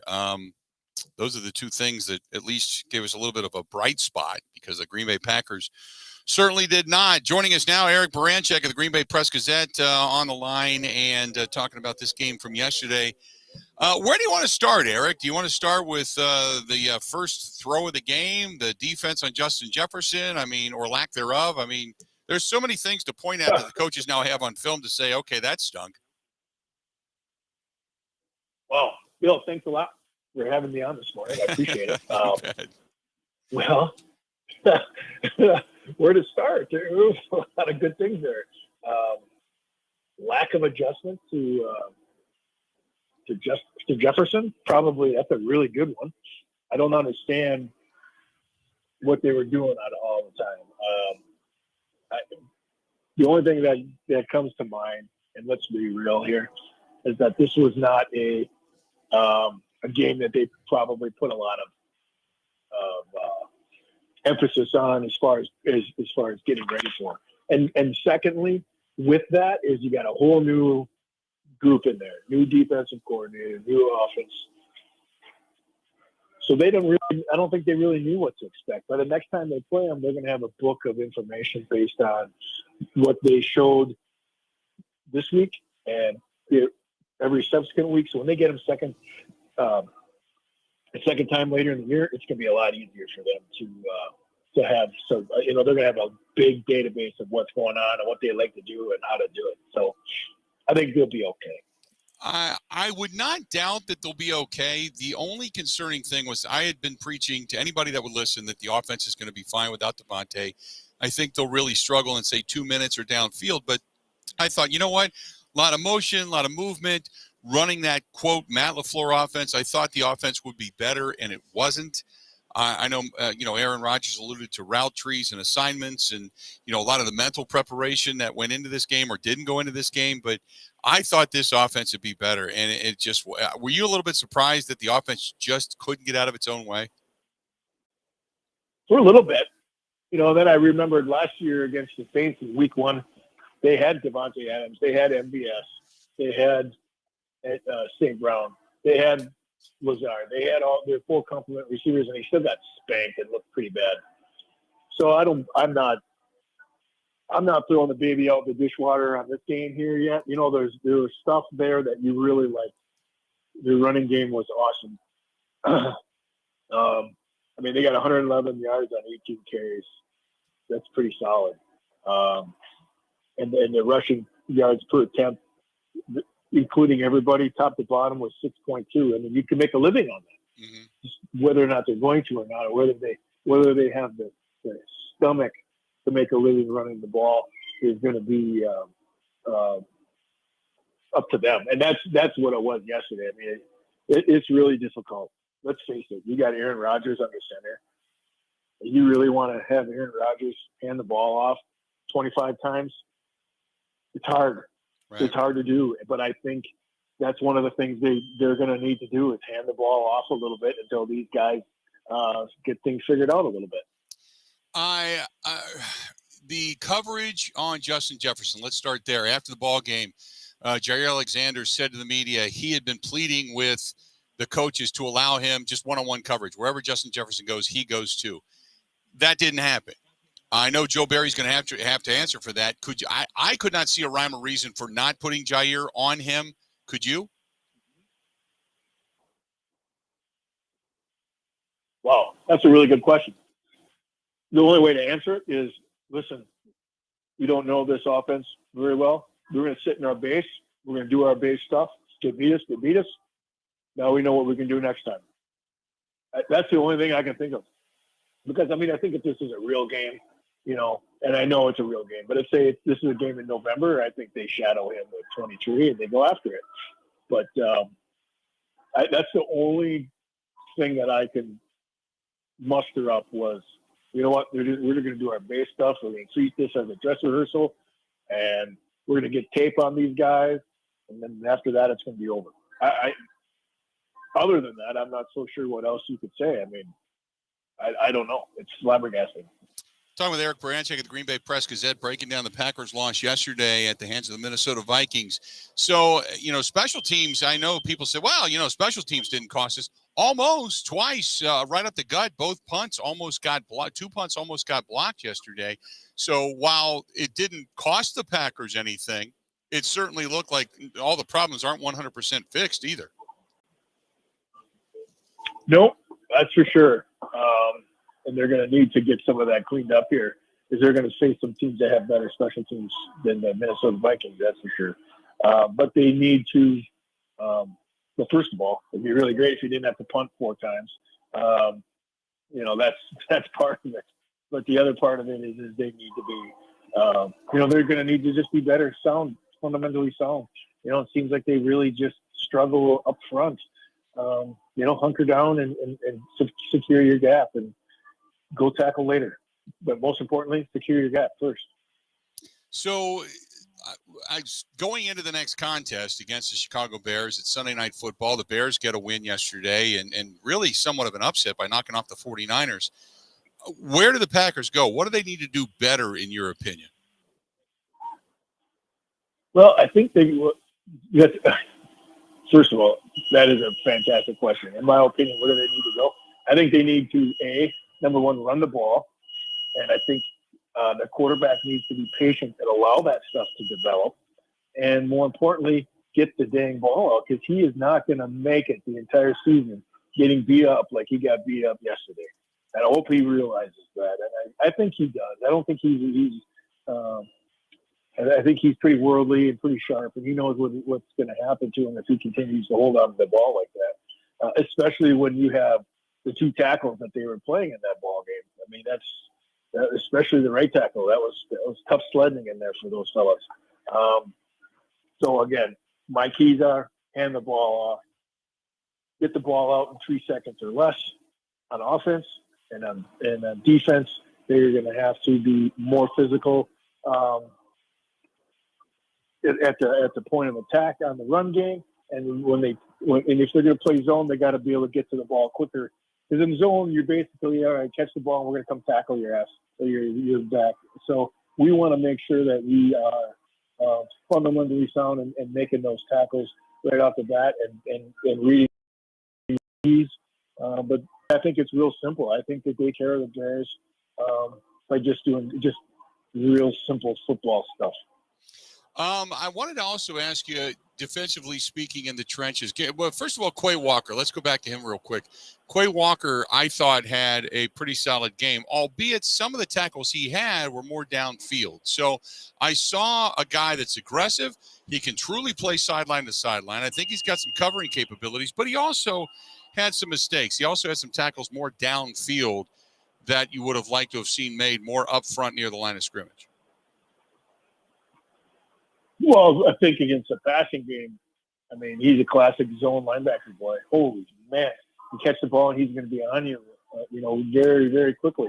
So that is very, I thought that was the most impressive part. I mean, his just sheer speed, I think really jumped off the field or jumped off the screen when you're watching him play.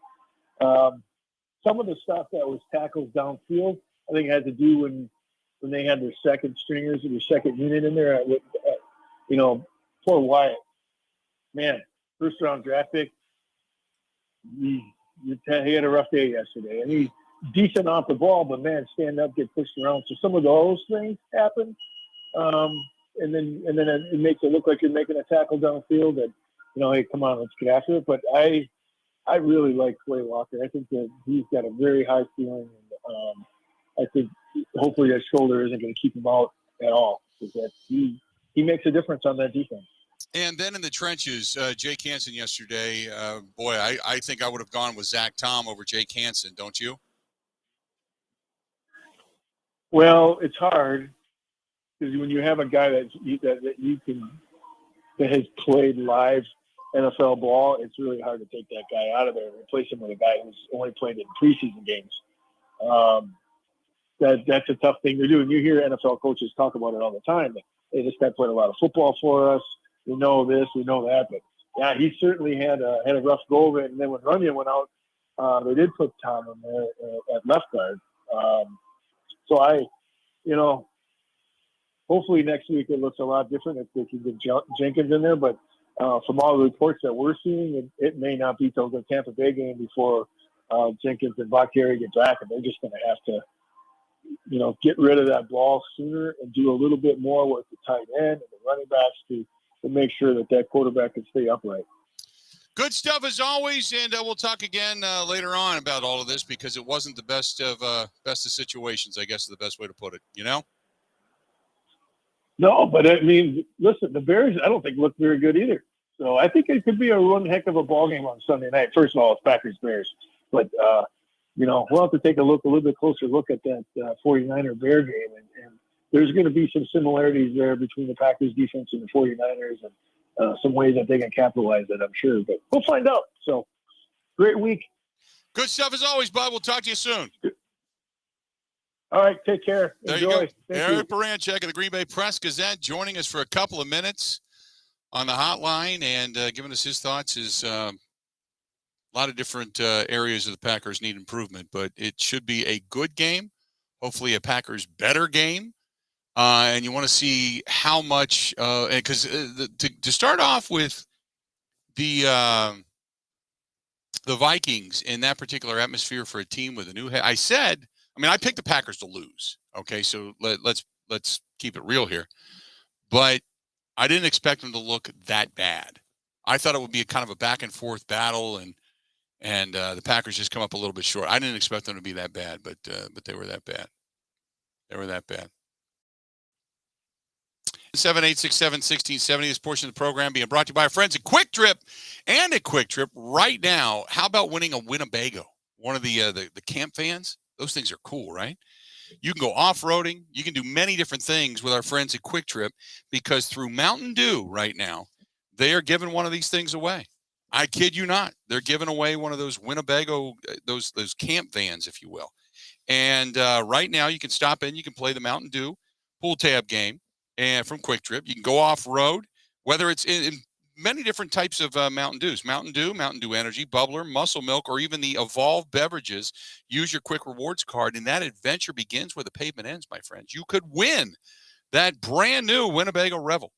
Nice stuff from our friends at Quick Trip, and I love Quick Trip, and stopping there all the way across the state and beyond, because I have them in Minnesota as well. Which, by the way, Quick Trip is a sponsor of Vikings football as much as Packers football, so they're kind of hedging their bets in both areas.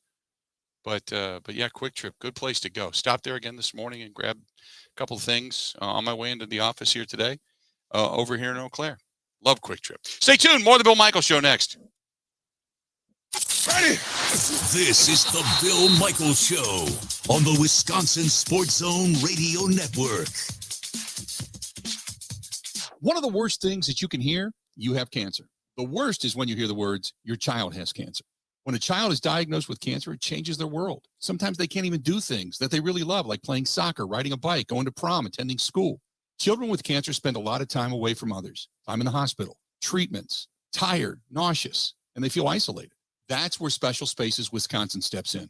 They provide these children with a special space where they can not only sleep, but they can play, they can heal, they can spend time away from the challenges of their illness. It's a customized bedroom designed just for them. How about a princess castle or a pirate ship or a sports-themed bedroom? They transform that child's existing bedroom into a place that only he or she can imagine. A place for them just to be a kid.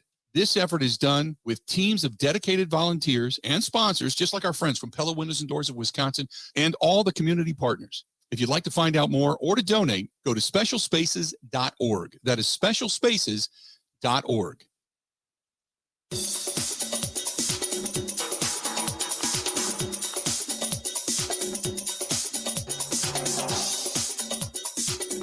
Bill Michaels will resume in 3 minutes.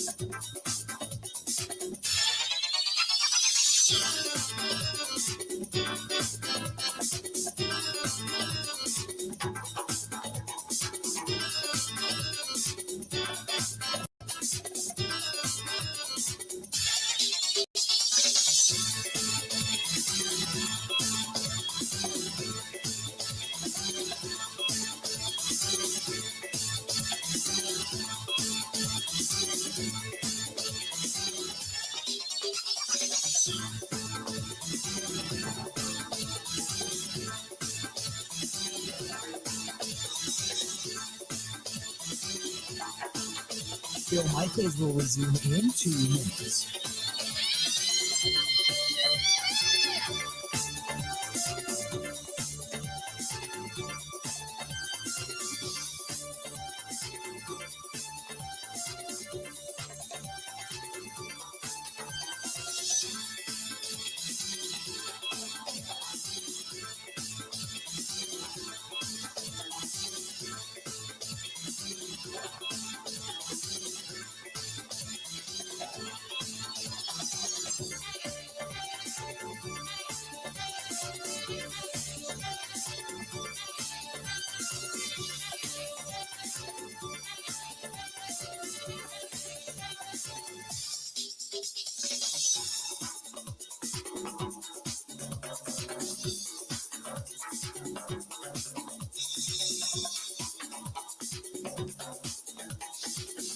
Bill Michaels will resume in 1 minute.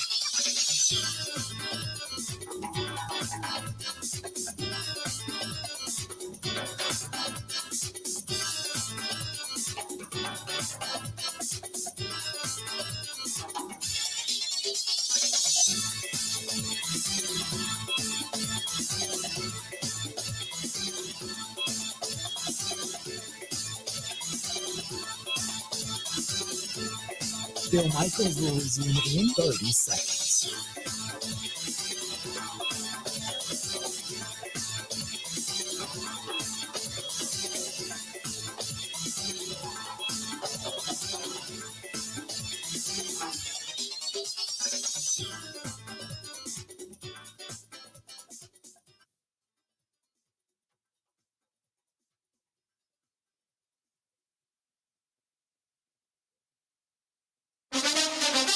Now, here's Mike Clemens. The Packers lose the opener to the Vikings 23-7 here at U.S. Bank Stadium. Green Bay tried to go deep on the first play from scrimmage and what could have been a 75-yard bomb for a touchdown to rookie Christian Watson, but he dropped it. It's tough, obviously. It's the first one. You don't know how many more you're going to have. But, you're assuming there's going to be a lot more. Obviously, it's the first one. So, obviously it was tough. It's a play that I know I can make. So I just go forward knowing that, I've made that play, 100 times in the past, and I'm going to make it next time it comes my way. The Packers only score on a short touchdown run by A.J. Dillon, Packers quarterback Aaron Rodgers. We had a lot of chances today.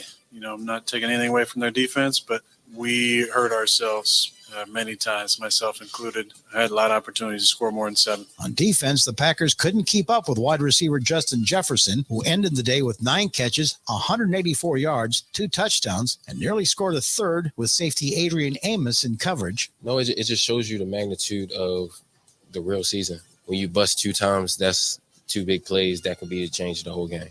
When you do that, this is the result, and that's what happened, and we got the result that, we earned out there. We earned that loss out there. So up next, the Packers host the Bears on Sunday Night Football. Chicago beating the 49ers 19-10. The Vikings head to Philly to face the Eagles on Monday Night Football. And 37-year-old Kevin O'Connell becomes the first Vikings head coach in 20 years to beat the Packers in his debut since Mike Tice in 2002. As a first-time head coach, we set out a long time ago on this journey from the off-season program into training camp, all the way through this last couple weeks of preparation.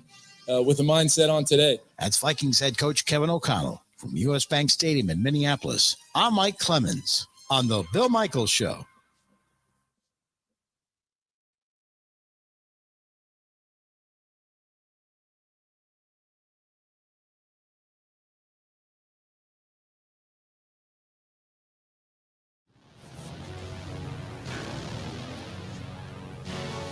Riding season for you motorcycle enthusiasts, as we all know, not over by any stretch of the imagination. There's still some rides. As a matter of fact, yesterday was the Medal of Honor ride, and what was so cool, I saw the pictures of it. I wish I could have been there, but they had the Medal of Honor ride yesterday that ended at Wisconsin Harley-Davidson, and Gary Wetzel, Wisconsin's living Medal of Honor recipient, they gave him a new bike yesterday, a new trike, obviously military themed bike, really cool, but a great moment, and raised a ton of awareness for the war memorial and for veterans and such, but just a really cool ride yesterday. I wish I could have been a part of it, but kudos to everybody that was there, and kudos to Wisconsin Harley-Davidson again for supporting veterans, for supporting our military, for supporting our police departments. They do a lot of the rides for the canines as well, that they raise money for the police dogs. So many good things they do out there. But don't forget Wisconsin Harley-Davidson. If you're going to the Tomahawk Fall Ride this coming weekend, and it's not going to be terrible weather. It looks like it's going to be mid-70s during the day, low 70s during the day, and upper 50s at night. It's not awful. I've been up there when it was snowing. But if you're heading up to Tomahawk this weekend still and you want to get warmer clothes, that's the place to do it. Go to Wisconsin Harley-Davidson, wishd.com. That's wishd.com. We still got a lot more yet to go coming up, so stay tuned. We're going to be talking with Dan Casper from right here in studio, so to speak. He's going to be joining us as we're going to be talking with him from 105.1 WAYY Sports Talk 105.1 out here in Eau Claire. Get his take on yesterday's contest. Mike Clemens is going to be joining us a little bit later on in the program. Mike and I were both in Minneapolis yesterday. I got up early this morning. Actually, I'll be honest with you. Between you, me, and the fence post, I overslept. And I got here with about an hour to spare, and that was it. Man, I was hoofing it coming down 94 to get into Eau Claire this morning. But we're going to talk with Dan Casper. We're going to talk with Mike Clemens. Going to continue to break this game down from yesterday. Got a game coming up tonight. Russell Wilson returning to Seattle. That'll be somewhat interesting. We still got some more NFL to talk about. The Badgers lost. But the Brewers won 2 out of 3. Hope springs eternal. They're still 2 games back in the wild card. The division's gone, but there's still 2 games back in the wild card. Hip, hip, hooray. More of the Bill Michaels Show coming up after this.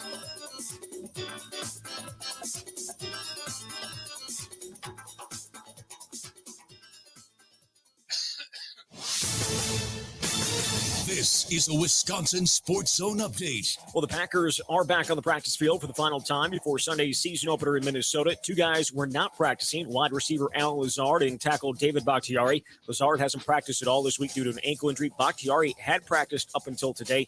Good news was tackle Elton Jenkins, tight end Robert Tunyon, and kicker Mason Crosby all were out there taking part. Coach Matt LaFleur will speak after practice. Final injury report going to come later this afternoon. Kick on Sunday is at 3:25. Turning to the Badgers, they're putting the finishing touches on their game plan for tomorrow's matchup with Washington State. Number 19, Wisconsin, dealing with some injury issues of their own in the secondary. That's where they're going to be without starting safety Hunter Wohler, while cornerbacks Alexander Smith and Justin Clark are questionable. One guy that will be out there, safety John Torchio. He had a 100-yard interception return for a touchdown last week. Defense coordinator Jim Leonard says he always seems to be in the right spot at the right time. He just has such a knack of timing, right? So much of being a ball hawk is understanding how to use that vision on the quarterback and showing up at the right place at the right time. And he's had that from day one. Wisconsin favored by 17. Kick is at 2:30. Want to save even more at Fleet Farm? Well, now you can with Fleet Rewards. It's free to sign up, and there's no credit card required. Using Fleet Rewards is easy. Earn points every time you shop.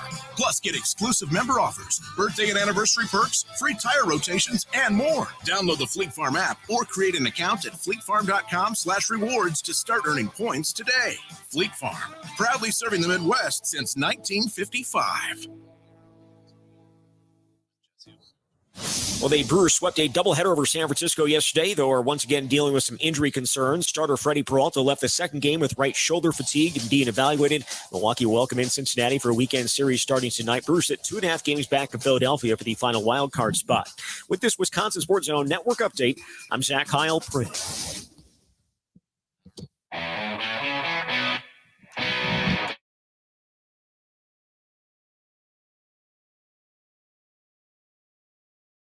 Have you?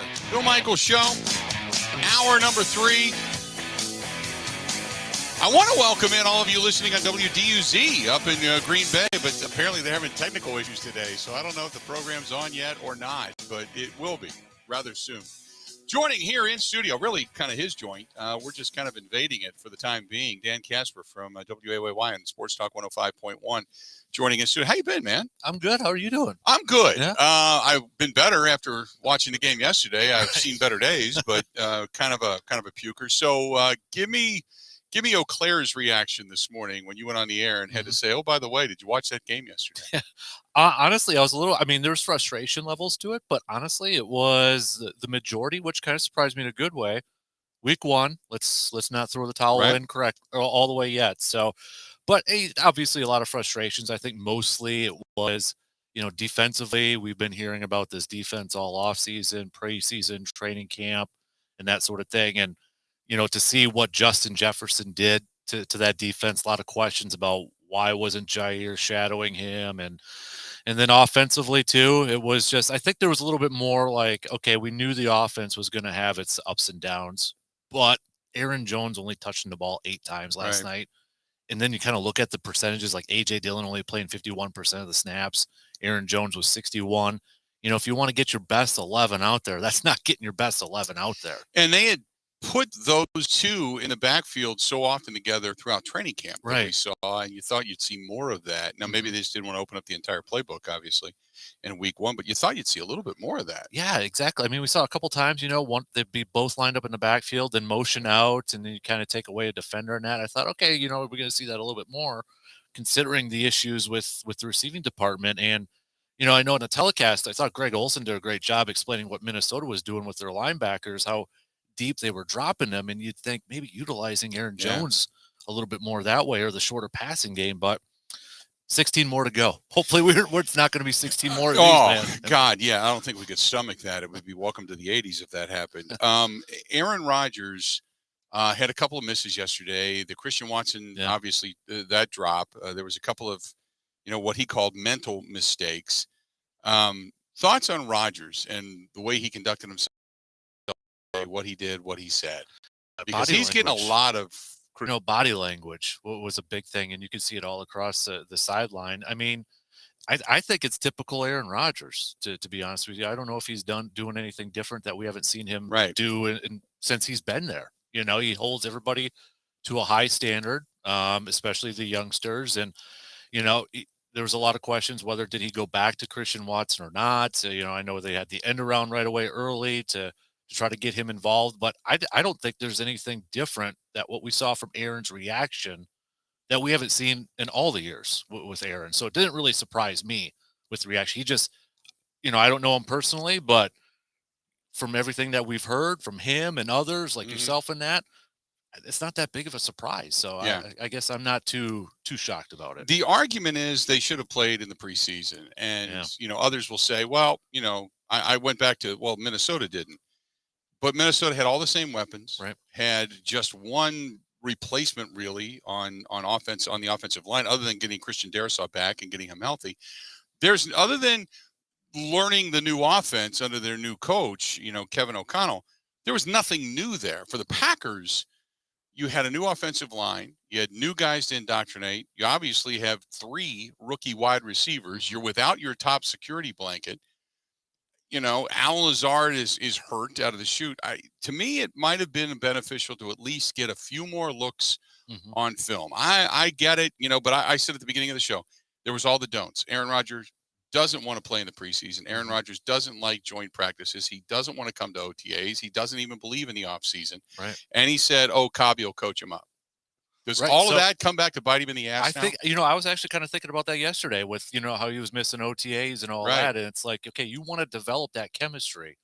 Take some ownership in it yourself. That's exactly right. And put in the extra work. And was it after, the lockout when he was like, I think after they beat the Saints, he's like, can you imagine how many points we would have put up if we would have had off-season workouts? Right. That sarcastic response a little bit right. there, but it's kind of because I think Drew Brees and the Saints were doing it or something like that. But yeah, at the same time, I mean, you're holding these players to such a high level to try to put them up on this pedestal, but you got to give something with that too. You got to take some ownership with that too. And I was thinking about that yesterday. It's like, well, what about that time you missed in OTAs? What about this? And, do you want to get out there in preseason? And anybody who knows me around here, I am the biggest preseason football fan, Bill. So I love preseason. I got to take my kid to his first Packers game, so that's why I love preseason and all that. But, do I want them playing a half in that? No, but there is value in it. Like, I agree with him, though, too. Like, if he's going to play, you got to play him a quarter. Right. You got to play him that. You can't play one series and, hand the ball off 3 times and you go sit down. But he's got to take ownership of that. There's no doubt about that. Now, the other side of the coin is, and I actually ran into him yesterday. He came up and said hi, was Brian Gutekunst. And did Gutekunst do enough to fortify the roster for weapons for Rodgers? That's a good look at Julio Jones, what he was doing last night Yeah. for the Tampa Bay Buccaneers. Right. And he looked pretty sharp Yeah. for Tom Brady. There's that question too. I mean, you look out, there's still some wide receivers. Will Fuller, I guess, is out there yet. And he's got the connection with LaFleur. Odell, he's going to be a few weeks away yet, depending on that ACL injury. There's a case to be made there. And you look at it. But at the same time, too, it's like, Aaron talked a lot about Sammy Watkins and how well he was practicing. He's got his guy, Randall Cobb. Bob Tunyon is back. Mm-hmm. We didn't see them a whole lot, though, yesterday either. Right. He didn't really go, and whether that was game planning and all that, but, even last year, getting Cobby back, we didn't see a whole lot outside a couple of games, and I know Cobb got injured there. But, he's the thing to me to watch, and I mentioned it before game 1, was if there was going to be some hiccups with these youngsters, is he going to start to zone in on his guys a little bit more? Because we've been hearing about spreading the ball around a little bit more. But if we have more issues of a Christian Watson drop or anything like that, does he start to kind of revert and hone in on Alan Lazard when he comes back or Tunyon or something like that instead of spreading the ball around a little bit? The argument to no preseason and losing Devontae and personnel is you look at what Kansas City did. They lose Tyreek Hill. They pick up MVS. They've already got Juju. They picked up Juju Smith-Schuster. They picked up Sky Moore in the draft. Yesterday, 5 touchdown passes, over 300 yards. They still have Travis Kelce, one of the best tight ends in the game. So I don't want to discount that. But Patrick Mahomes did it. I mean, it can be done. And now, again, Travis Kelce's one of the best as opposed to, having Robert Tonyan coming back off of an ACL. But it's drastically 2 different teams. Oh, absolutely. Drastically 2 different teams. And even Patrick Mahomes said we left a lot out on the field that we could have scored on. So on one hand, you got Rodgers saying, well, I don't know if I have enough personnel. On the other hand, you've got an organization saying we're still going to go for it. He's still making a ton of money, because Patrick Mahomes is making a lot of money too. And the fact that, they all went and worked out in OTAs and did everything together because he had a new staff, a new system, and it certainly reaped dividends yesterday. 5 touchdowns versus 1 interception. And look at, I think, was it Ron Wolf back in the day when Favre was there? He said one of his regrets was not surrounding Favre with more talent, right, with wide receivers. Absolutely, he said it over and over again. Yeah. Yep. So, and you kind of look at this, and it's like, okay, now But you understand the circumstances because, and I kind of broke this down last night because everybody said, well, Rodgers took all the money. It's not that he took the money; it's that he took the time. Because Devontae wanted a contract last year. Had you gotten this deal done last year, Devontae's still here. Yeah. But when you made him wait and he had time to really kind of look at the circumstances, he wants a gold jacket. Right. And when he left and had that press conference and said, I love Jordan, but that was all I needed to know. Because he just was basically saying he's not the guy. He's not, once Aaron's gone, he's not the guy. Right. So I'm not going to get those gold jacket numbers. Right. And to me, that spoke really loud. So Rodgers taking his time to figure out what he wanted to do and not being able to give all the money to Devontae because they didn't know how much money it was going to take to keep Rodgers around. That, even though Rodgers signed and technically he made less money this year and such and less against the cap, but the timing of it was poor. Yeah. It was, on one hand, extremely selfish. And agree. that also handicapped Brian Gutekunst for what he could do, right, or couldn't do, right. I think that's a good point. Yeah, the timing of everything, and because we kept hearing from him, it's not going to be long, it's not going to be long, and it started to get a little bit longer and longer and longer, and it's like, okay, they secretly working out a deal behind the scenes with Devontae, right, and that sort of thing. But yeah, you're right. I mean, the timing of everything, and you can kind of go back to some of Devontae's comments last year, and maybe we see the writing on the wall at that point. Yep. And look how Fox is putting up graphics during the game. Here's Devontae's receiving numbers. Here's Green Bay's receiving numbers. Yeah. And it's not even close. No, it wasn't even the same ballpark. Talking with Dan Casper out here at WAYY, host of the Dan Casper Show on 105.1 Sports Talk here in Eau Claire. So now moving forward, you start to look at the Chicago game. Chicago, what an ugly game yesterday, but what a fun game to watch. I mean, I love those slop mutter games, but that being said, they showed some tenacity. They were able to run the ball with Justin Fields, which, by the way, needs a shadow. I would assume Quay Walker might be that guy.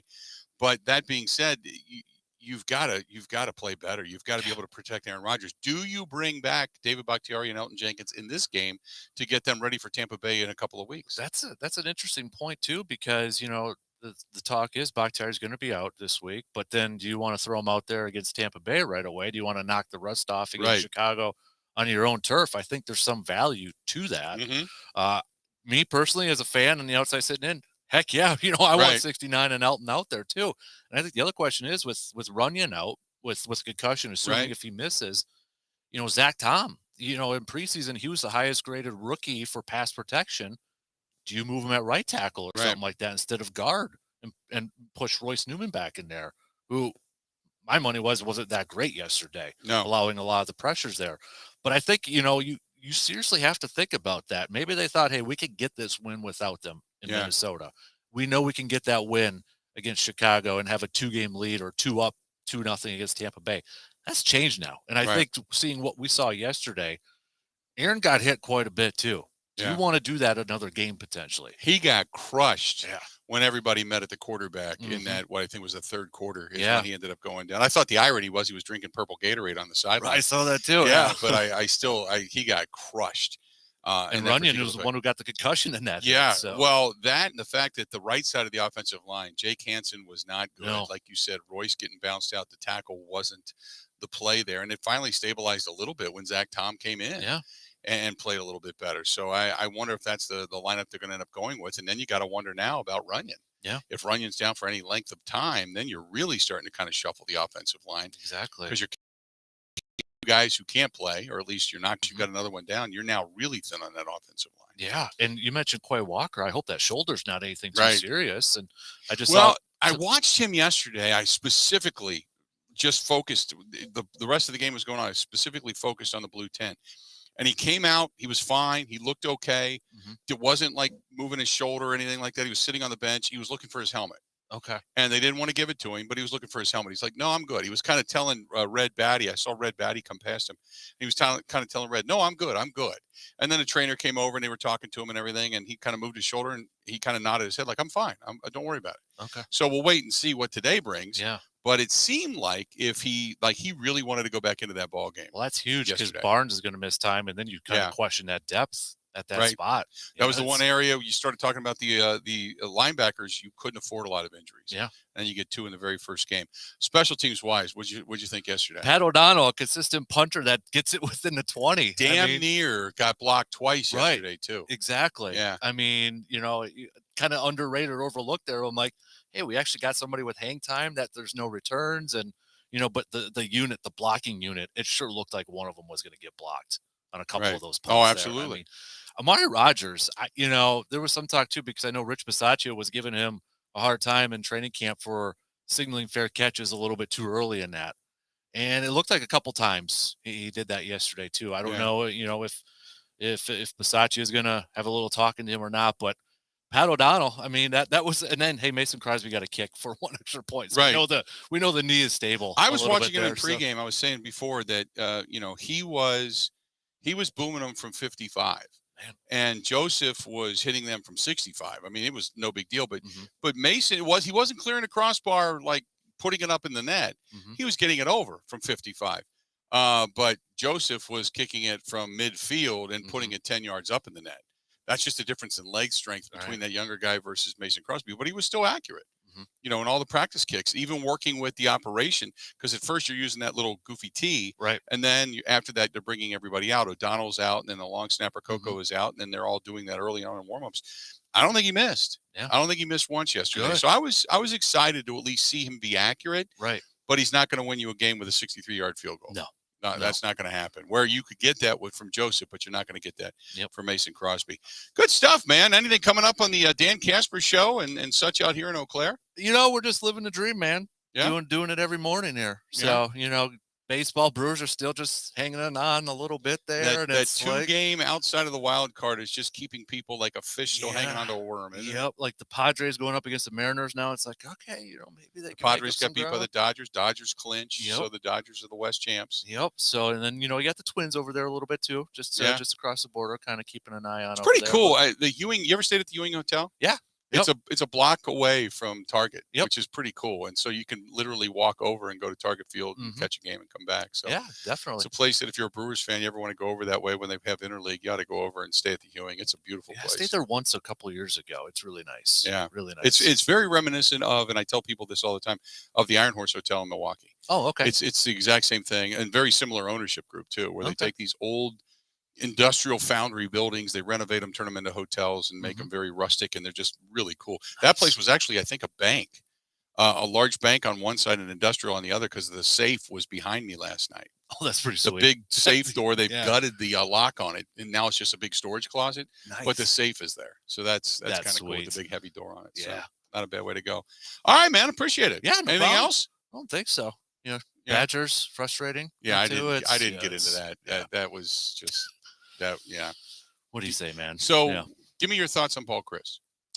I will say we had a lot of listeners want him on the hot seat.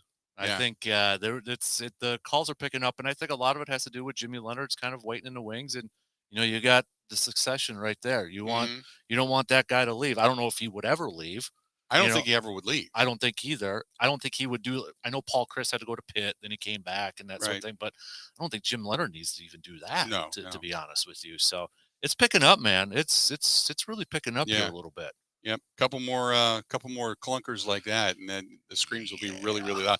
I was saying, I had said to Ben Kenny today, I said that a very good friend of mine who's really, really close with the program said that there's starting to be the breath of this year and next year. Let's see what happens. And with that yesterday's loss, you get a couple more clunkers, things may begin to accelerate a little bit. So we'll see what happens with the Badgers. Good stuff, man. Appreciate it. Thanks. There you go. Dan Casper joining us here in his studio, basically, although his studio is actually upstairs. But joining us here, and going to go ahead and take a quick break. Got a lot more to get to. Stick around. Bill Michaels Show continues from WAYY out here in Eau Claire. We'll be back right after this. This is the Bill Michaels Show on the Wisconsin Sports Zone Radio Network. One of the worst things that you can hear, you have cancer. The worst is when you hear the words, your child has cancer. When a child is diagnosed with cancer, it changes their world. Sometimes they can't even do things that they really love, like playing soccer, riding a bike, going to prom, attending school. Children with cancer spend a lot of time away from others, time in the hospital, treatments, tired, nauseous, and they feel isolated. That's where Special Spaces Wisconsin steps in. They provide these children with a special space where they can not only sleep, but they can play, they can heal, they can spend time away from the challenges of their illness. It's a customized bedroom designed just for them. How about a princess castle or a pirate ship or a sports-themed bedroom? They transform that child's existing bedroom into a place that only he or she can imagine, a place for them just to be a kid. This effort is done with teams of dedicated volunteers and sponsors, just like our friends from Pella Windows and Doors of Wisconsin and all the community partners. If you'd like to find out more or to donate, go to specialspaces.org. That is specialspaces.org.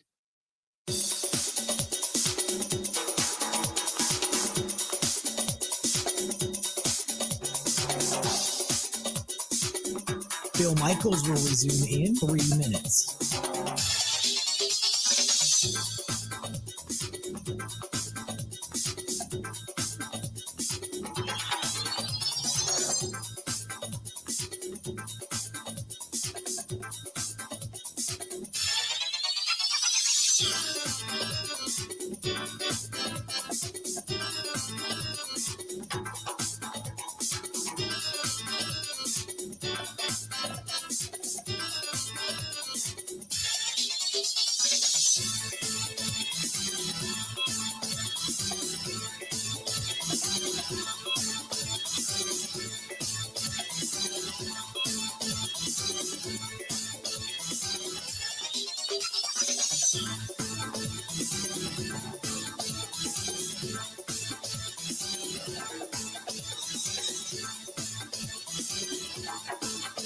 Bill Michaels will resume in 2 minutes.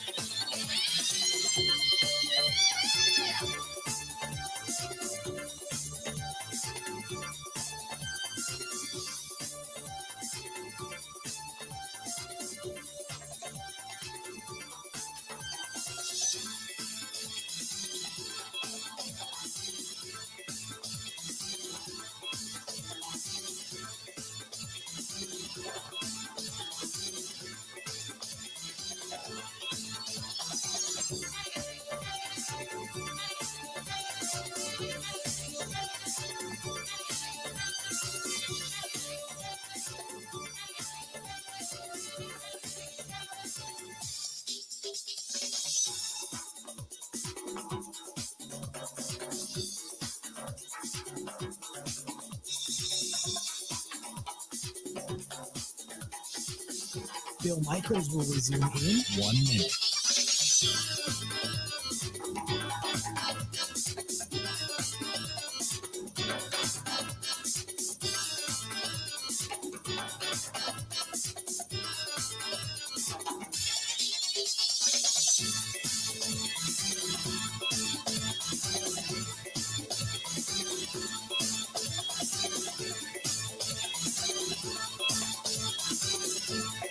Bill Michaels will resume in 30 seconds.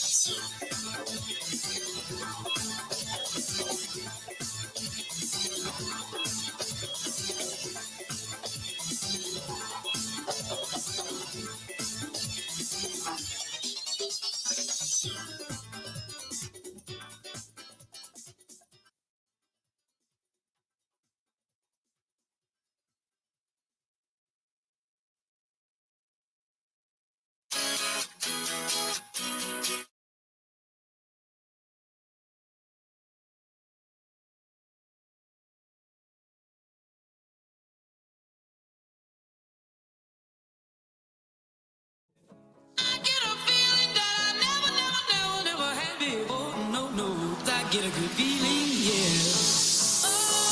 Second and National, Walker's Point, that Stenny's. It was packed for a viewing party over the weekend. Brewers shuttle buses were running, Badger fans there, Packers fans there, Milwaukee's best sports bar, award-winning Bloody Marys, and like I mentioned, shuttles to the games. It is what I've always called the Cheers of Milwaukee, and that is our friends over at Stenny's, Second and National, Walker's Point. Stop in and tell them I said hi, because it's been a while since I've been down there. I got to get down there and say hi to everybody personally, but I'm going to be gone the rest of the week, but maybe next week we'll get in there. But man, oh man, just great place to go. Great place to go. Jair Alexander spoke to the media after the game. So he says during a Q&A about the Packers covering Justin Jefferson, talking about Justin Jefferson's coverage after they made adjustments at halftime. We played him much better in the second half, but the first half he looked like a premier receiver in the league. What was the difference then in the second half? We just came together, called everybody up, and just said like, "Yo, we need to lock him down. Like, he getting too many yards." Like, that was it. So, which is master of the obvious there. 2 years in a row, this team comes out flat. 2 years in a row, they take an ass beating.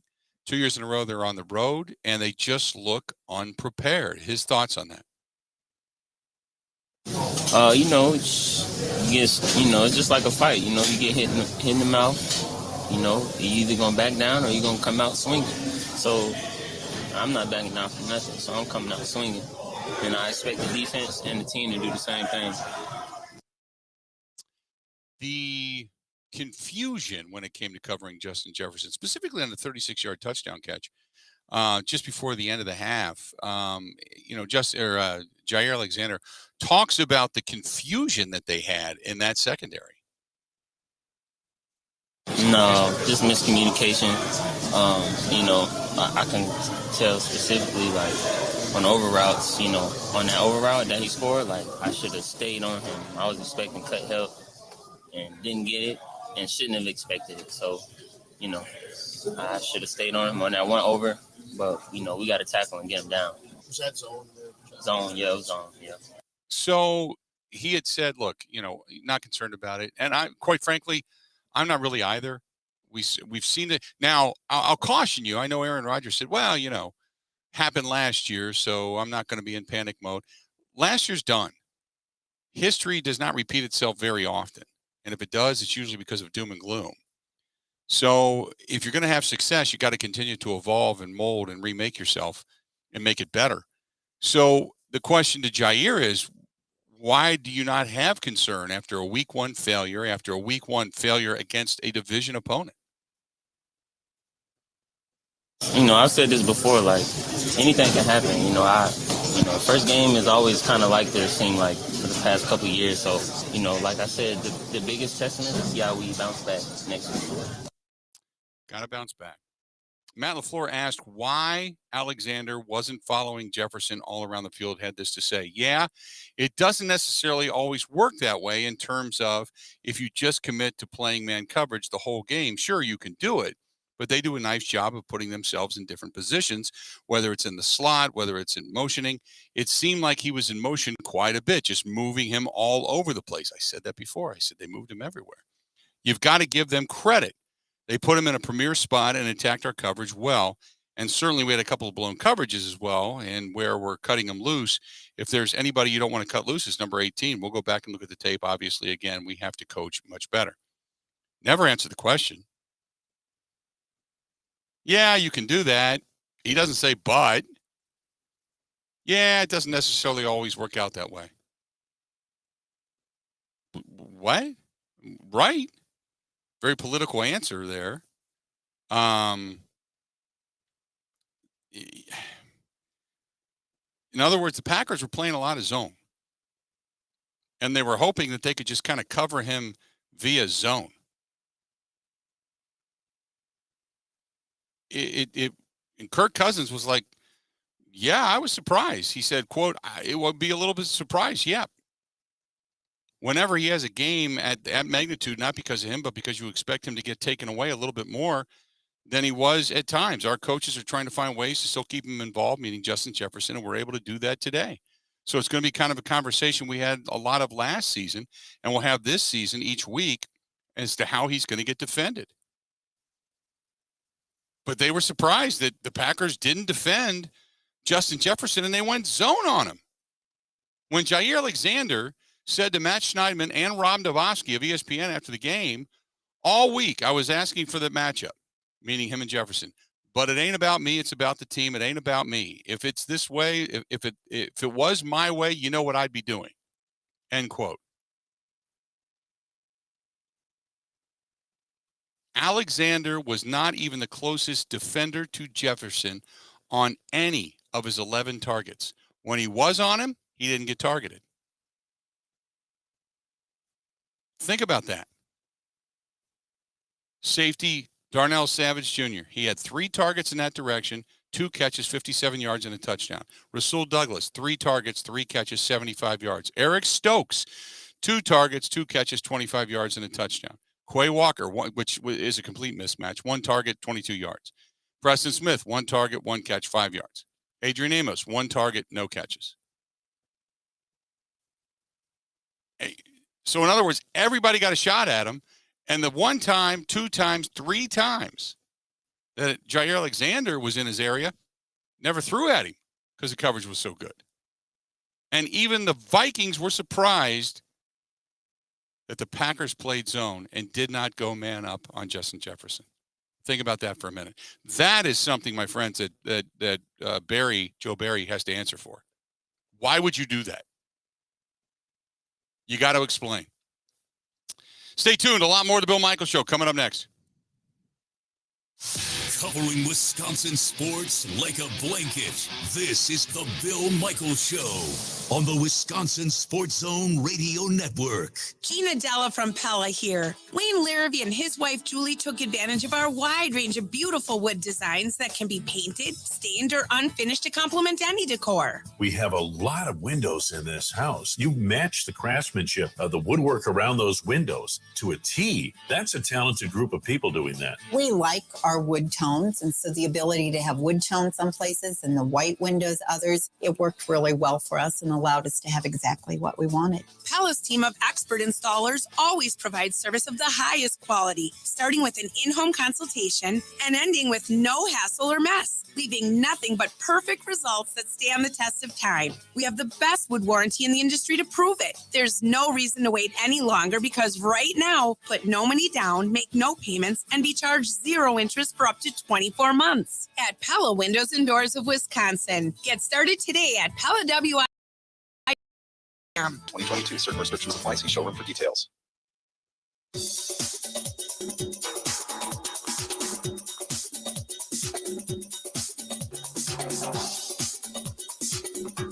Bill Michaels will resume in 5 minutes.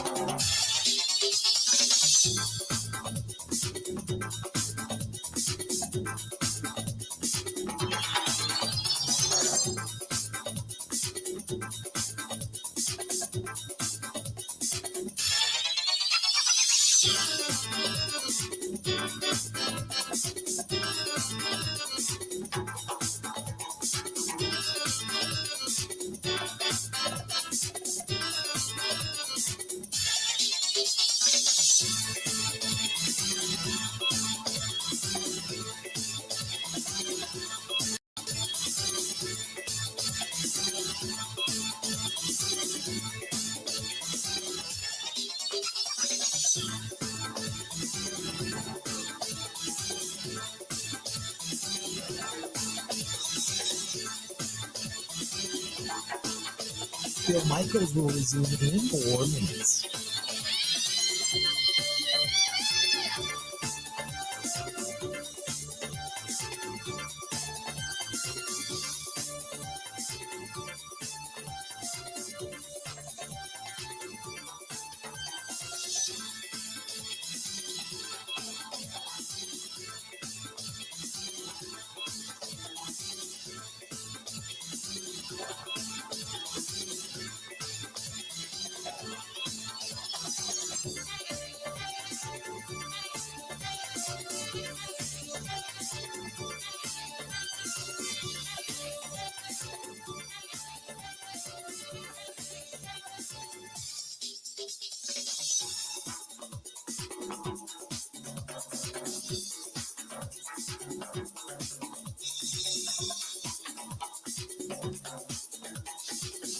Bill Michaels will resume in 3 minutes.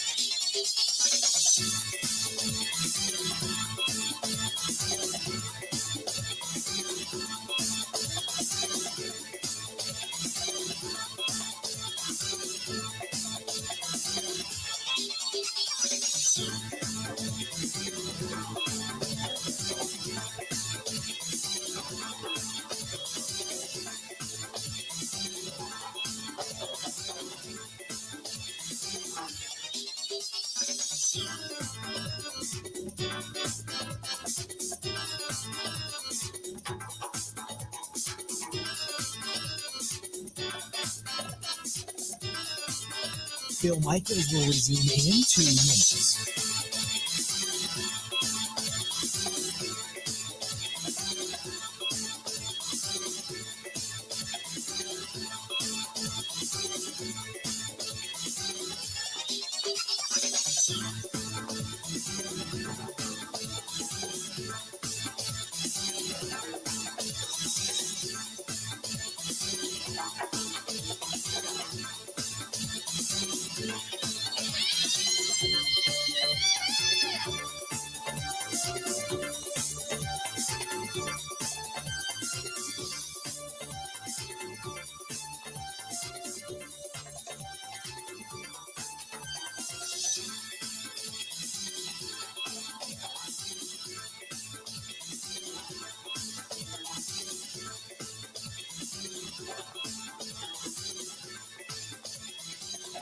Bill Michaels will resume in 1 minute.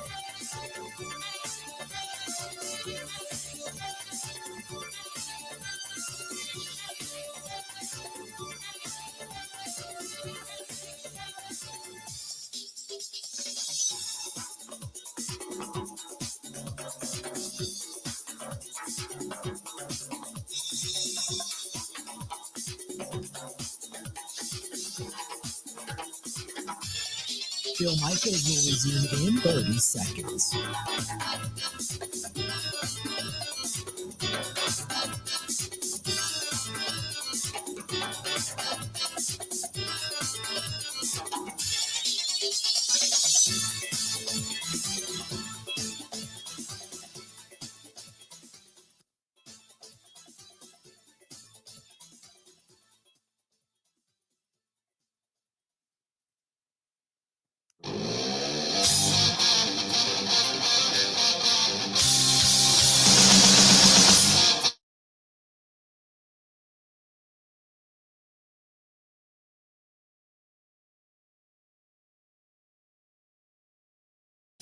Great place, Peshtigo, Wisconsin. And after yesterday's game, we might all need it. But that's our friends at Forgotten Fire Winery.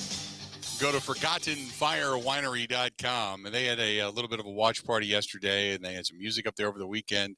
And they're always doing fundraisers. They're always raising money in some way, shape, or form for local things in the Peshtigo area. But just a great place. And I can't tell you when I travel how many people say, I never knew about them.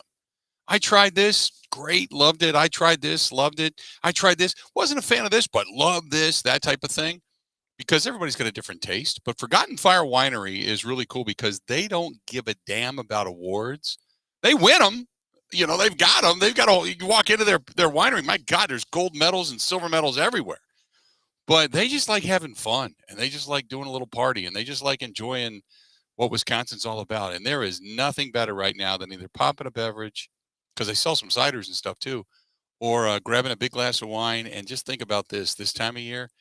Yeah, maybe on a Saturday evening, got friends coming over. Maybe you're heading over to somebody's house, bonfire, that type of thing. They had actual s'mores in the press box yesterday with cinnamon marshmallows. Never even knew that existed. But s'mores, little wine, whatever it happens to be out of Forgotten Fire, the ciders, good stuff. This is the time of year for it, man. Big time. Big time. Check out our friends at Forgotten Fire Winery. You can find them in your local grocery stores, wine stores, liquor stores. Go to ForgottenFireWinery.com. That's ForgottenFireWinery.com. Or stop up in Peshtigo. If you're going to go to the Northwoods, specifically if you're going to the Northwoods to check out the fall colors, stop into Forgotten Fire Winery and tell them we sent you, and they have a deal for you if you mention this program in my name. That's what you do. ForgottenFireWinery.com. Good stuff. I saw the meme yesterday that was going around, and then they traded Devontae and left me with these bums, and I saw that. So for everybody that's sending it to me, thank you very much. I get it. Yes, wholeheartedly. So time now for Stock Up and Stock Down. Ben, do we have music for this, Ben? So the liners, I wasn't able to Amazon Prime them. They are arriving tomorrow. Okay. So it is in the process of being put together. You're killing me. So let's start out. Give me your thoughts. Stock up. Let's go in that direction. My first from the week, and the loss is going to overshadow it, and it rightfully should. Wisconsin did not look good on Saturday. However, my official statement on how Graham Mertz played and how he has played this season, I'm about 1 week from being completely in on him as one of the premier quarterbacks in the Big Ten West. So his stock is way up after Saturday. What? Tell me He why. looked great. He's making throws that he just simply has not been making in the past. Mm-hmm. He was set up by his offensive line and penalties and lack of a run game in numerous 3rd and longs, 3rd and 15, 3rd and 17. Mm-hmm. He was fitting the ball into tight windows. He made one semi mistake with the football, but he didn't have any glaring mistakes. He just looks eye test wise different. He looks like he has more command of the huddle, more command of the pocket, looks confident. He had the 2 touchdown passes, obviously. The one pick, again, tell me about the pick, because I did not. I got to admit, I was traveling and I saw the touchdown. I saw the 1 touchdown, but I didn't see both of them, and I did not see the pick. So tell me about the pick. The touchdowns were complete dimes. The pick was late in the game. They're driving. Logan Brown, the right tackle, just got toasted off the line by a first-team All-Pac-12 edge rusher. And as Mertz throws, he was hit, and the ball kind of fluttered up and was caught by a defensive lineman. So the mistakes came when his tackles just completely let him down. Yeah. See, I when I was asking about that, there's not enough people out there objectively to say, oh, God, this wasn't terrible. It wasn't all his fault.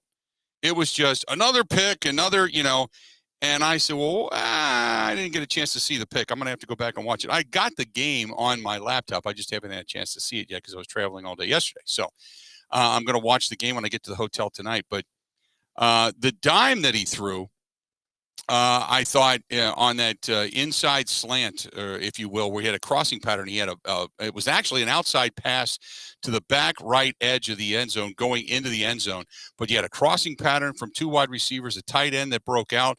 And I thought it was a brilliantly designed play that opened him up for a touchdown. And it was just an absolute strike from Graham Mertz. So given the time and not under pressure, he actually looked pretty good. 18 of 31, 227 yards, 2 touchdowns, 1 pick. Not a bad day at the office. Braylon Allen, 98 yards. Ches Malusi, 44 yards to back that up. It wasn't awful, but again, we go back to the offensive line wasn't great, and they just could not muster enough offense consistently to be able to sustain drives, and just an ugly loss to Washington State. Okay, stock down. Let's go there. My stock down of the week is corn. If many people have lives, and on Saturday night, they were not like myself, spending it watching Georgia Southern go into Lincoln, Nebraska, and beat Scott Frost and end Scott Frost's tenure at Nebraska.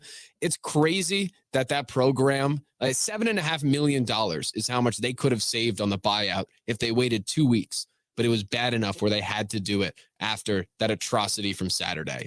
Wildly entertaining game, but corn is down this week. Corn is down this week. My stock up. Justin Fields. I thought he looked really good in the game with the Bears in just torrential conditions. He again has shown a little bit more poise. He has proven me wrong. He's not this most incredible accurate passer, but he does a lot of things well, and his leadership capability is, to me, beyond reproach. I just until he proves me I keep saying until he proves me wrong, he keeps ascending. But I said he wasn't going to be that good from the very beginning. So he's proving me wrong. But his stock, in my opinion, is up. Stock down, my quarterback on my fantasy team, Joe Burrow. Oh, Holy boy. crap. Did he look bad? Now, it's going to go in conjunction with, I'm not giving it all the blame, but 4 picks yesterday. Then again, he did throw 2 touchdown passes, but 4 picks yesterday. He focuses at times, somewhat rightfully so, but let's be honest, he shouldn't focus consistently on Jamar Chase. I thought Tyler Boyd had a couple of open looks yesterday. They had the game on right in front of me between that game and the Chicago game. I was watching both of them while I was sitting in the press box. But Joe Burrow, but that offensive line, we saw them get just destroyed in the game against the Rams in the Super Bowl. They're not much better. They've still got a long way to go. So stock up, Justin Fields, stock down, Joe Burrow, and the offensive line of the Cincinnati Bengals. What else do you have? My stock up of the week kind of goes in line with what you were saying. In the NFL, new hires in the North. I mean, the Bears get that win against the Niners. They had some life, definitely more than they had with Nagy. And then I was completely impressed by O'Connell. So the new faces there, looking good. Stock up for me, or let's do this. I'll say stock up via the New York Giants.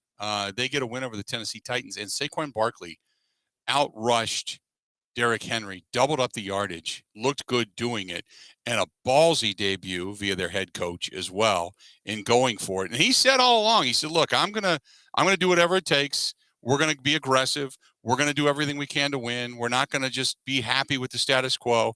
And lo and behold, he wasn't kidding. So when you look at what they did yesterday, and Brian Daboll in his debut, solid stock up for the New York Giants. Stock down, Dallas Cowboys. There's a reason. Stinky. They just were awful last night in so many different facets. Now, I understand, don't get me wrong, Dak Prescott ends up going down with the injury, and Cooper Rush takes over and goes 7 of 13. But prior to that, it was 14 of 29, 134 yards, and a pick. Zeke Elliott, 10 carries, 52 yards. Why they quit giving it to him, I have no idea. None. Pollard, only 6 carries, 8 yards, no big deal. But they quit running the football. They got put in long down and distance situations. But Tom Brady just churns it out. Now, he did have a pick, which really kind of crushed his quarterback rating, but Tom Brady just churns it out. Leonard Fournette, over 100 yards rushing. That defense that was supposed to be so good for the Dallas Cowboys couldn't stop the run game. You had Mike Evans again with a touchdown yesterday. Godwin, 3 catches, 35 yards. Good to see him come back, but just stock down the Dallas Cowboys. My God, just if ESPN wishes it comes, because it just seems like they've been looking to assassinate Mike McCarthy ever since he took over as the Dallas Cowboys head coach. That it? Anything else? I mean, it was a crazy weekend of college football. Everybody in and around the Texas A&M program is just an absolute creep to me. I don't know if you've ever seen their hype video, like from the night before. Yeah. Where this dude is up there telling a speech and telling weird jokes. They put out the one they gave before they were upset at home by Appalachian State, and it is incredibly cringy. And I don't know, Texas A&M is creepy. Stock up real quick. Got one more? No, I mean, I can't say anybody in the Big Ten stock is really rising. No. Iowa scored 7 points again. Minnesota beat a bad team. Nebraska, as we mentioned. It's Big Ten West. Stock start to the down. year. Talk about Notre Dame. Oh, we are Marshall. Huh? Marcus Freeman's 0-3 as head coach. That's amazing that they've just fallen off that bad. Obviously, Wisconsin out of the top 10, but yeah, it's not a good situation for the Notre Dame fan. They started out at number 5. Everybody felt they were a little bit too high, and Notre Dame now finds themselves out of the top 25. Correct me if I'm wrong. Notre Dame's gone. I need to check. Out of the top 25? I think they are. I think they're out of the top 25. I think they're down to like 30th or something like that. So Wisconsin's higher ranked than Notre Dame, believe it or not, if you go by the others receiving votes. Yeah, Notre Dame only get 35 votes. Wisconsin 43 votes. Florida State out of the top 25. Cincinnati out of the top 25. Appalachian State climbing. Air Force climbing. K-State climbing. Mississippi State out. Washington State climbing. Oh, yeah. There you have it. But bad day. Let's do this. We're going to step away, take a quick break. When we come back, we're going to hear from Za'Darius Smith of the Minnesota Vikings. More of the Bill Michaels Show is next.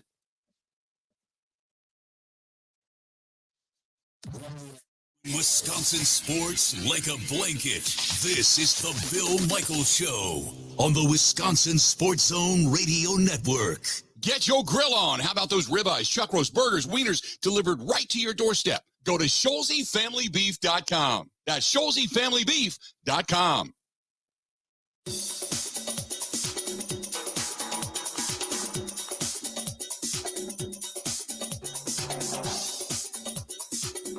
Bill Michaels will resume in 3 minutes.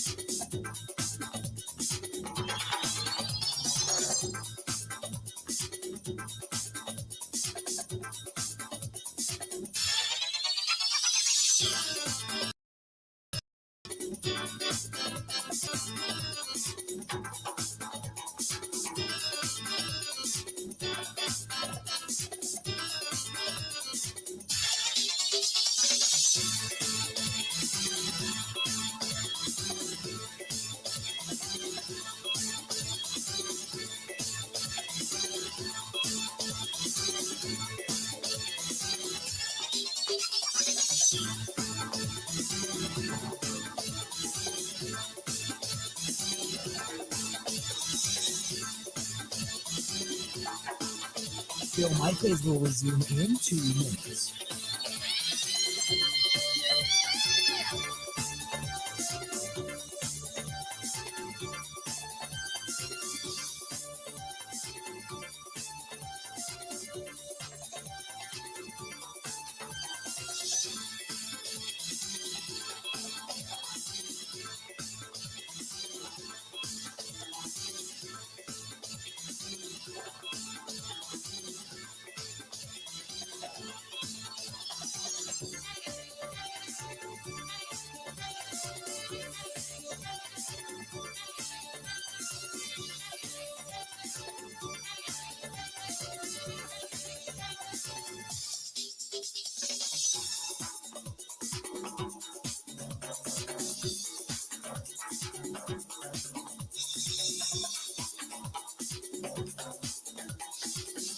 Bill Michaels will resume in 1 minute.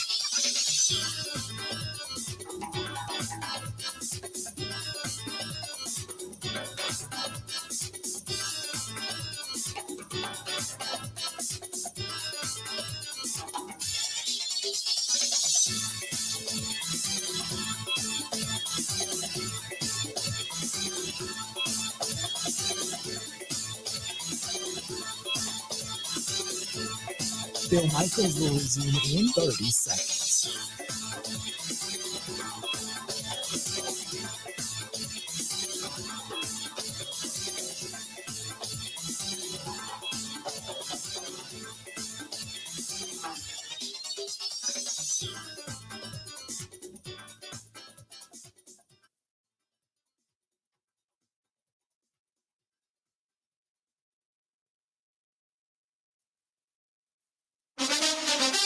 Now, here's Mike Clemens. The Packers lose the opener to the Vikings 23-7 here at U.S. Bank Stadium. Green Bay tried to go deep on the first play from scrimmage and what could have been a 75-yard bomb for a touchdown to rookie Christian Watson, but he dropped it. I mean, it's tough, obviously. I mean, it's the first one. I mean, you don't know how many more you're going to have. But, I mean, you're assuming there's going to be a lot more. Obviously, it's the first one. So, I mean, obviously it was tough. It's a play that I know I can make. So I just go forward knowing that, I've made that play, 100 times in the past, and I'm going to make it next time it comes my way. The Packers only score on a short touchdown run by A.J. Dillon, Packers quarterback Aaron Rodgers. We had a lot of chances today. I'm not taking anything away from their defense, but we hurt ourselves many times, myself included. I had a lot of opportunities to score more than 7. On defense, the Packers couldn't keep up with wide receiver Justin Jefferson, who ended the day with 9 catches 184 yards, 2 touchdowns, third with safety Adrian Amos. No, it just shows you the magnitude of the real season. When you bust 2 times, that's 2 big plays that could be to change the whole game. When you do that, this is the result, and that's what happened. And we got the result that, we earned out there. We earned that loss out there. So up next, the Packers host the Bears on Sunday Night Football. Chicago beating the 49ers 19-10. The Vikings head to Philly to face the Eagles on Monday Night Football. And 37-year-old Kevin O'Connell becomes the first Vikings head coach in 20 years to beat the Packers in his debut since Mike Tice in 2002. As a first-time head coach, we set out a long time ago on this journey from the off-season program into training camp, all the way through this last couple weeks of preparation. With a mindset on today. That's Vikings head coach Kevin O'Connell from U.S. Bank Stadium in Minneapolis. I'm Mike Clemens on the Bill Michaels Show.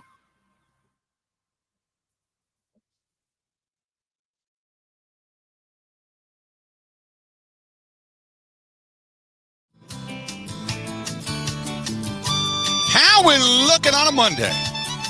Wish we were looking better, I'll tell you that right now.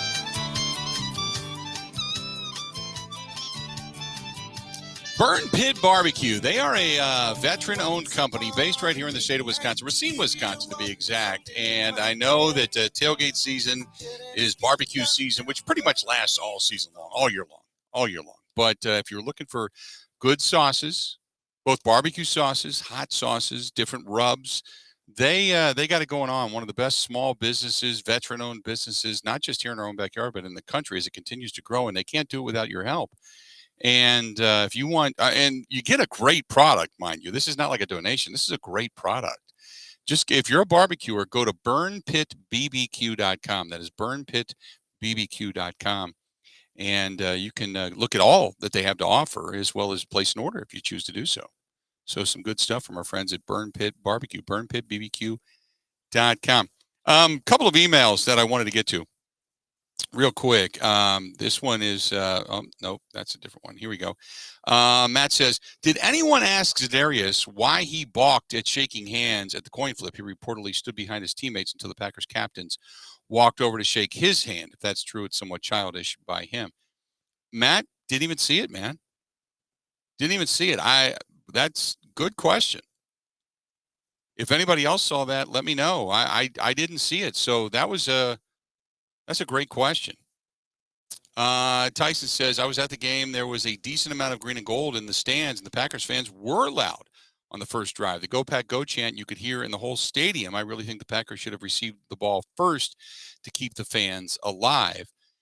Deferring has become the thing because statistically speaking, deferring the football, most times, if you're successful, you got the ability to, it's kind of a slingshot effect because you should be able to get the ball in the last drive of the second half or the first half. And then when you defer, you also get the ball back on the first drive of the second half. Had the Packers not thrown the interception, they would have still had the ball. They could have scored. They could have come back, gotten the ball back, and then scored again. So you see what I'm saying? That's the reason most teams are now deferring. It used to be you wanted the ball first. You wanted to score first. You wanted to set the tone. And now teams are deferring, and they have been for a long time now, as teams kind of sabermetrically, statistically got, percentage-wise got the numbers. But I heard the Go Pack Go chants. It was because the press box is open air, so they leave the windows. I shouldn't say leave the windows. There aren't any windows, so we can hear everything in the stadium just like you can. And I'll say this: they put on one hell of a production in Minnesota. I give them credit for that. With the videos, the sound is just so tuned in. The big announcer guy, with the deep voice, and he does so much, not just in Minnesota, but so much all over. They put on a hell of a production, but the Packers just never match the energy. We're going to hear from one of the guys that did have energy yesterday. Speaking of Za'Darius Smith, we're going to hear his conversation coming up from after the ball game, coming up next. And also, don't forget, we're only about 20 minutes away. Mike Clemens is going to join us, as well as we'll go through the tape. We'll go through the questions. We'll go through the breakdown and the analysis. All coming up about 20 after Stay tuned. Mike Clemens is going to join us here in just a few. Stay tuned with a lot more to come. The Bill Michaels Show continues. More right after this.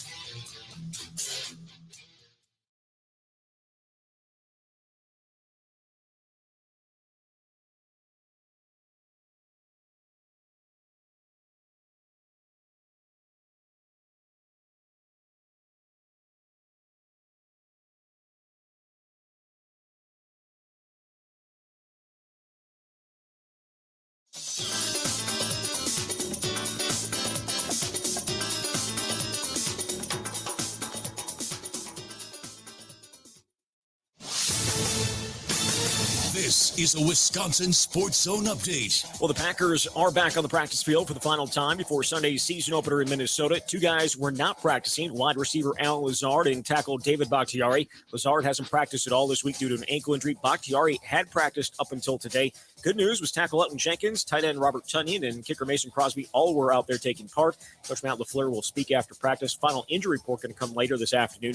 Kick on Sunday is at 3:25. Turning to the Badgers, they're putting the finishing touches on their game plan for tomorrow's matchup with Washington State. Number 19, Wisconsin, dealing with some injury issues of their own in the secondary. That's where they're going to be without starting safety Hunter Wohler, while cornerbacks Alexander Smith and Justin Clark are questionable. One guy that will be out there, safety John Torchio. He had a 100-yard interception return for a touchdown last week. Defense coordinator Jim Leonard says he always seems to be in the right spot at the right time. He just has such a knack of timing, right? So much of being a ball hawk is understanding how to use that vision on the quarterback and showing up at the right place at the right time. And he's had that from day one. Wisconsin favored by 17. Kick is at 2:30. Want to save even more at Fleet Farm? Well, now you can with Fleet Rewards. It's free to sign up, and there's no credit card required. Using Fleet Rewards is easy. Earn points every time you shop. Plus, get exclusive member offers, birthday and anniversary perks, free tire rotations, and more. Download the Fleet Farm app or create an account at fleetfarm.com/reward, earning points today. Fleet Farm, proudly serving the Midwest since 1955. Well, the Brewers swept a doubleheader over San Francisco yesterday, though are once again dealing with some injury concerns. Starter Freddie Peralta left the second game with right shoulder fatigue and being evaluated. Milwaukee will welcome in Cincinnati for a weekend series starting tonight. Brewers at 2.5 games back to Philadelphia for the final wild card spot. With this Wisconsin Sports Zone Network update, I'm Zach Heil, Print.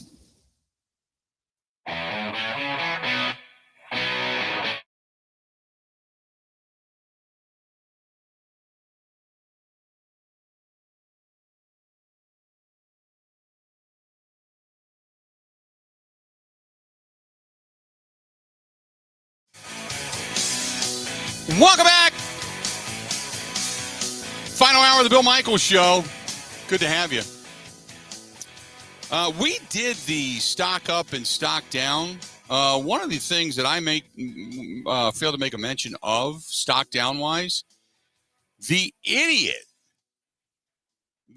absolute idiot that put his grill underneath his car. And set all those cars ablaze down in Miami. Obviously, they have no idea how to truly tailgate. And did you see some of the tweets afterwards? I saw the best exchange ever. No. A guy responded to a picture, I believe the one you're talking about, and said, "Oh, looks like I'm going to stop leaving my 5-year-old in my car when I go to football games." Oh, my God. And everyone started asking, "You leave your dog and your 5-year-old in the car?" He goes, "Yeah, I'm not buying them a ticket." Oh my God. That's yeah. And people go nuts because it's so, politically incorrect to say something like that people just can't take a joke. No, I didn't see that, but I can imagine what the exchange was. But how about that guy? You can't be this stupid. Can you? And almost how'd you like to go into a game and you come out and you're like, what the hell? Your car is melted to the pavement. Outside of Hard Rock Stadium, a dozen cars were consumed. They believe a tailgate party preceding the event played a role. Geez, do you think? The blaze ignited in a remote parking lot near the stadium shortly after kickoff. 7 news cameras were rolling as flames engulfed a bunch of cars. Fortunately, the fire sparked once most people were already inside the game against the New England Patriots. No injuries, but huge plumes of black smoke were visible from inside the stadium. A Dolphins fan who identified himself as Jordan described the moment he realized there were cars on fire. He said, "We're standing here, all having a great time. We see a lot of big black smoke over there, and we're like, oh, wait, what's going on?" We started looking, and oh, sure, it's a fire near our vehicles. Few of the pops that people heard, it was the tires exploding. They thought it was gunshots and violence, and oh, my God. Police officers responding at the venue said somebody left their barbecue pit under their car when they went into the game. What magnanimous dumbass puts his barbecue under the car? I wouldn't do it. Are you that afraid amidst now? See, this doesn't happen in Green Bay. Here's the reason why: because everybody tailgates. We all know we're not looking to steal other people's barbecues. We know how to do it, And when you go in, if indeed it's still hot and flaming, that's what you have Perrier water for, or White Claw. You put it out with that crap. You don't do it with a beer. You just sprinkle a little White Claw in there, and it just dies peacefully. You don't push it under your car and set your car on fire, and then there's collateral damage, innocent collateral damage next to you because all the other cars are starting to catch them. What a dumbass. Who does that? But apparently down in Miami, they're not astute enough to understand the meaning of tailgate. Many car owners, I don't know, Bill. No idea, by the way. They walked out just to find. That's what I'm saying. Can you imagine walking out going, wow, what a game. What a great day. Hey, we'll meet you over at such and such. Yeah, we're all going down to the Clevelander. Hey, let's head to South Beach. We'll meet you guys down. What the hell? And you walk out, and there it is, just this molten mess of crap that used to be your car that everybody piled into in your big old brand new minivan or whatever the hell it happens to be. And you got, first of all, you're Ubering. Second of all, everything you own, gone. That was in the car. It's too hot. We're not going to take our jackets. We're going to do this. Leave our face paint, blah, blah, blah. Leave our barbecue, all of our fixings, all of our liquor, all of our beer. It's all in there. What, are you kidding me? And all because one dumbass shoved his barbecue under the back gas tank of his car. Man. I don't know. I know insurance fraud when I see it. Do you? Yeah, if you see, because if you look at the picture, there's a minivan. There is a Range Rover. There's a couple other cars off to the side, and then there's this really crappy car. I don't even want to give the name because I feel it would be unfair to the car manufacturer, because I'm sure it was very nice at one point in time. But there's one car. On the front, burned to the ground. On the back, rustaholic. That's right in the middle, by the way. So you can only assume that the craptastic car might have started it. Maybe, just maybe, we're looking at an insurance case. Ben Kenny, you might be onto something. If we had the Law and Order sounder, we would play it right here. Dong, dong. Oh, my God.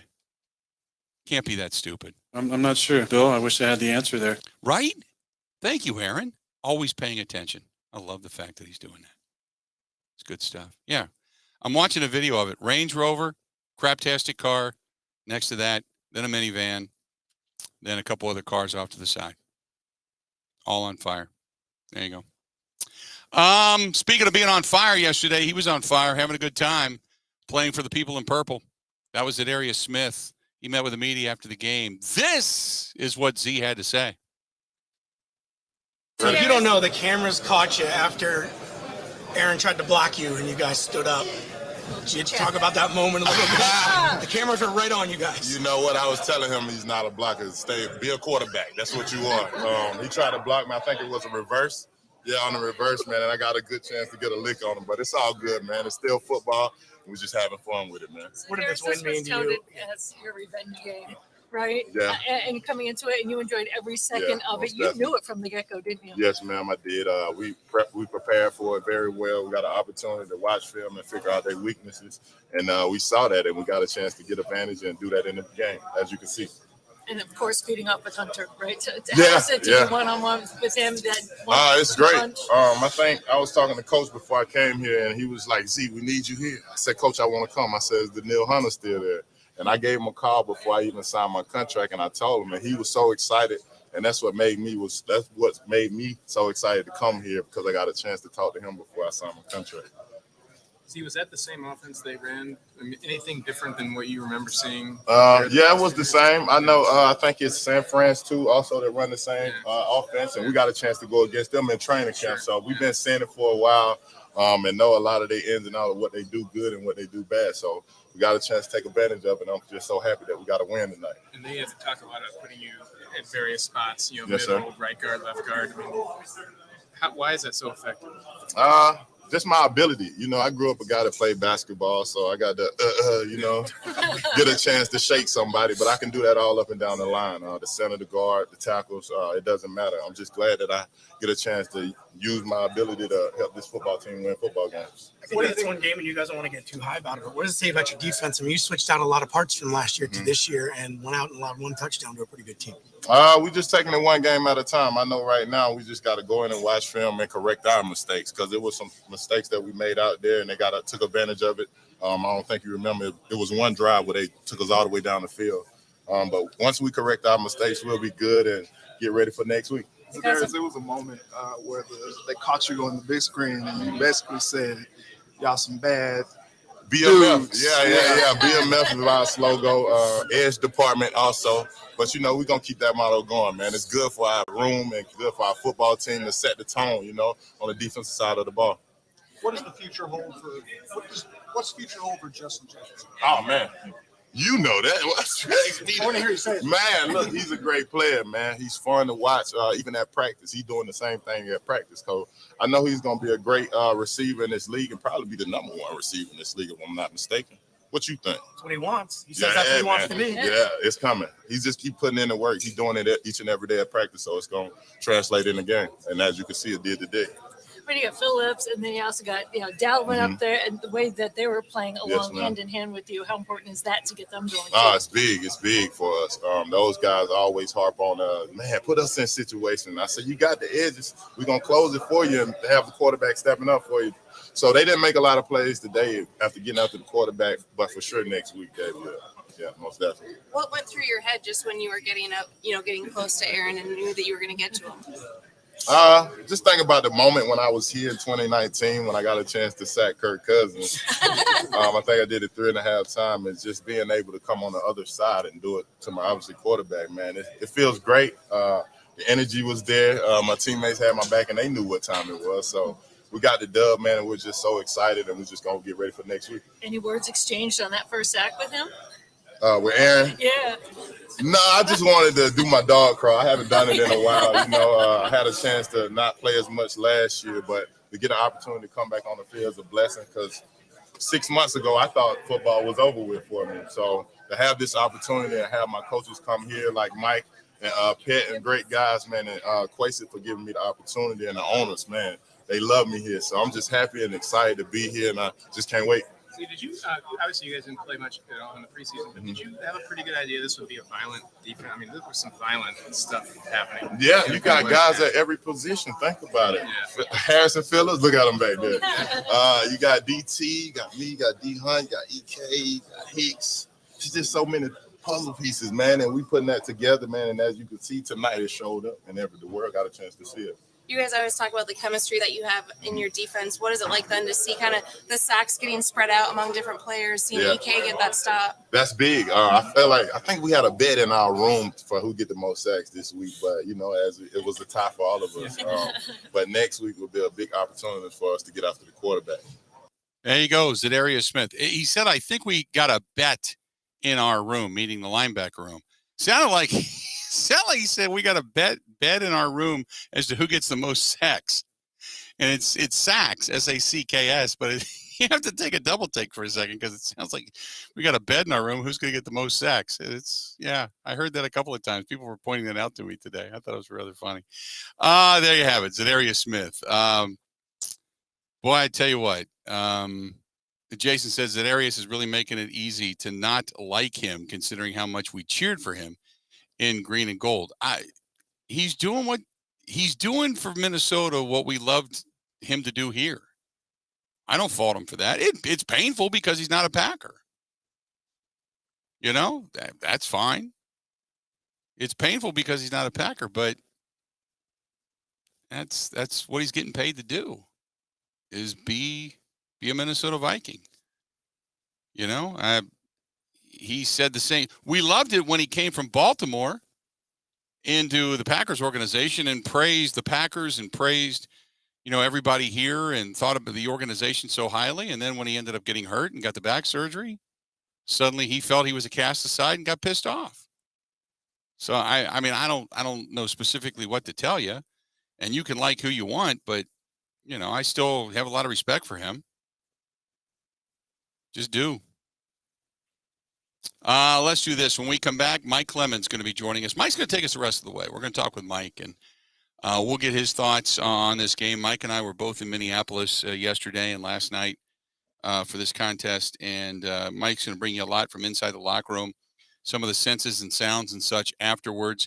This portion of the program brought to you by good friends over there, Dwayne's Cover It All in Wausau, Wisconsin's best canvas upholstery and boat cover provider. And if, say, you have office furniture you're looking to get recovered, something in your home that's, say, an antique and means a lot, maybe you've got a gym and you need your weight equipment recovered, whatever it happens to be, he can do it. Go to Dwayne's, Duanes, Dwayne'sCoverItAll.com. By the way, if you talk to Dwayne, maybe you're going to drop something off and you see him in person, you're going to double take, because he went from having this kind of biker-esque head of flowing hair to cue ball-esque appearance now. It's gone. I don't know what prompted that. Maybe he went to sleep with gum in his hair. My mom always used to say, if you go to sleep with gum in your hair, you're going to have to shave your head bald. Maybe that's what happened. I don't know, but you have to ask him. 715-870-2119. 715-870-2119. That is for Dwayne's Cover It All in Wausau. Give him a call. Stay tuned. A whole lot more of the Bill Michaels Show. Mike Clemens joining us next. Ready? This is the Bill Michaels Show on the Wisconsin Sports Zone Radio Network. Are you a gold breaker? Play your favorite games at Potawatomi Sunday afternoons now through September, and you could win your share of $1 million in prizes. Break the code, win the $10,000 top jackpot, and everyone playing slots also wins a prize. Anyone can win on any machine again and again. Do you have the golden touch? Gold Breaker, only at Potawatomi. Visit paysbig.com/goldbreaker for more. Must be 21 years old and a club member to play.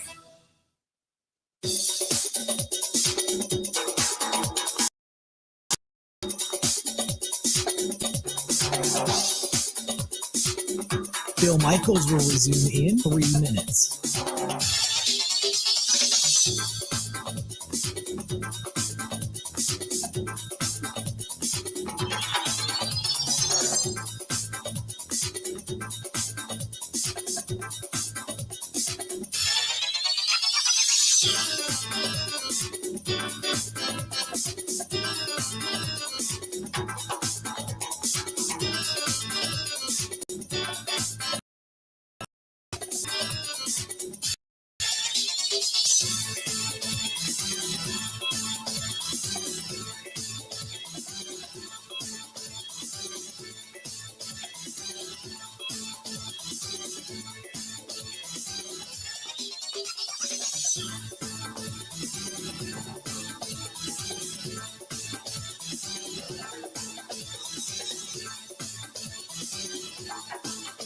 Bill Michaels will resume in 2 minutes.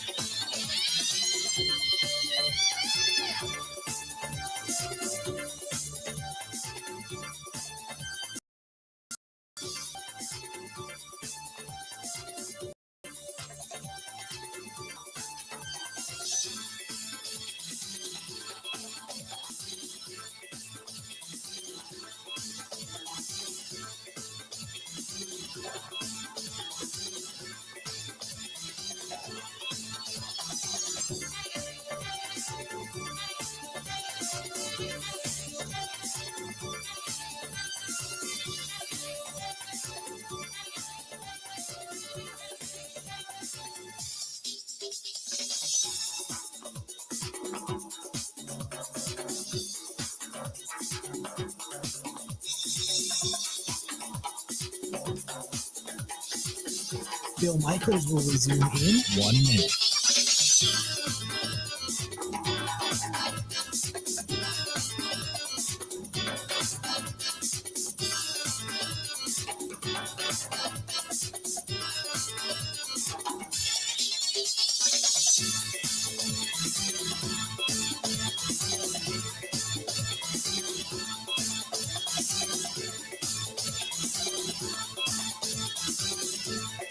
Bill Michaels will resume in 30 seconds.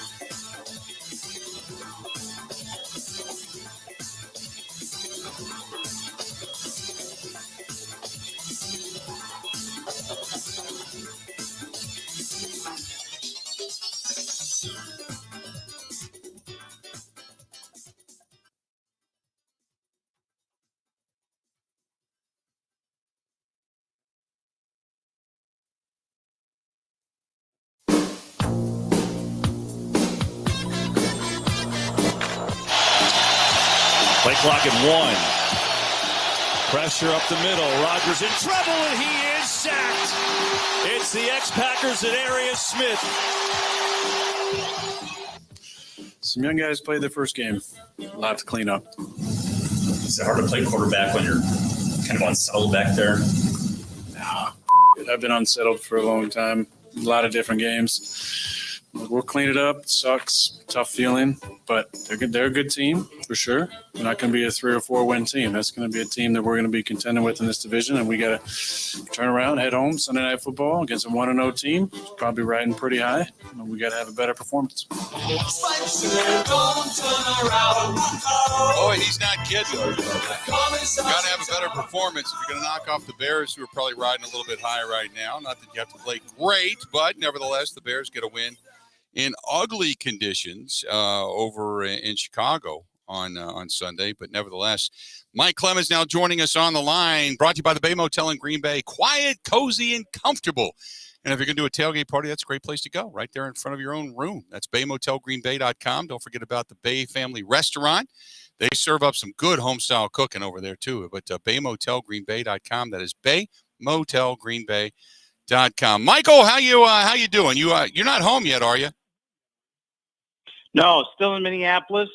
Still kind of getting the response from up here in Minneapolis. I mean, you would think that the score was 103-7. Right. I mean, the Vikings fans are so fired up here today, Bill. It's unbelievable. And you know something, though? It's because it's been a gradual build. And so I've got a lot of stuff from the other side of the stadium today for you from the Vikings camp, because I think this is something that should be on the radar screen. And not only Packer fans, but, obviously the Packers organization is aware of it.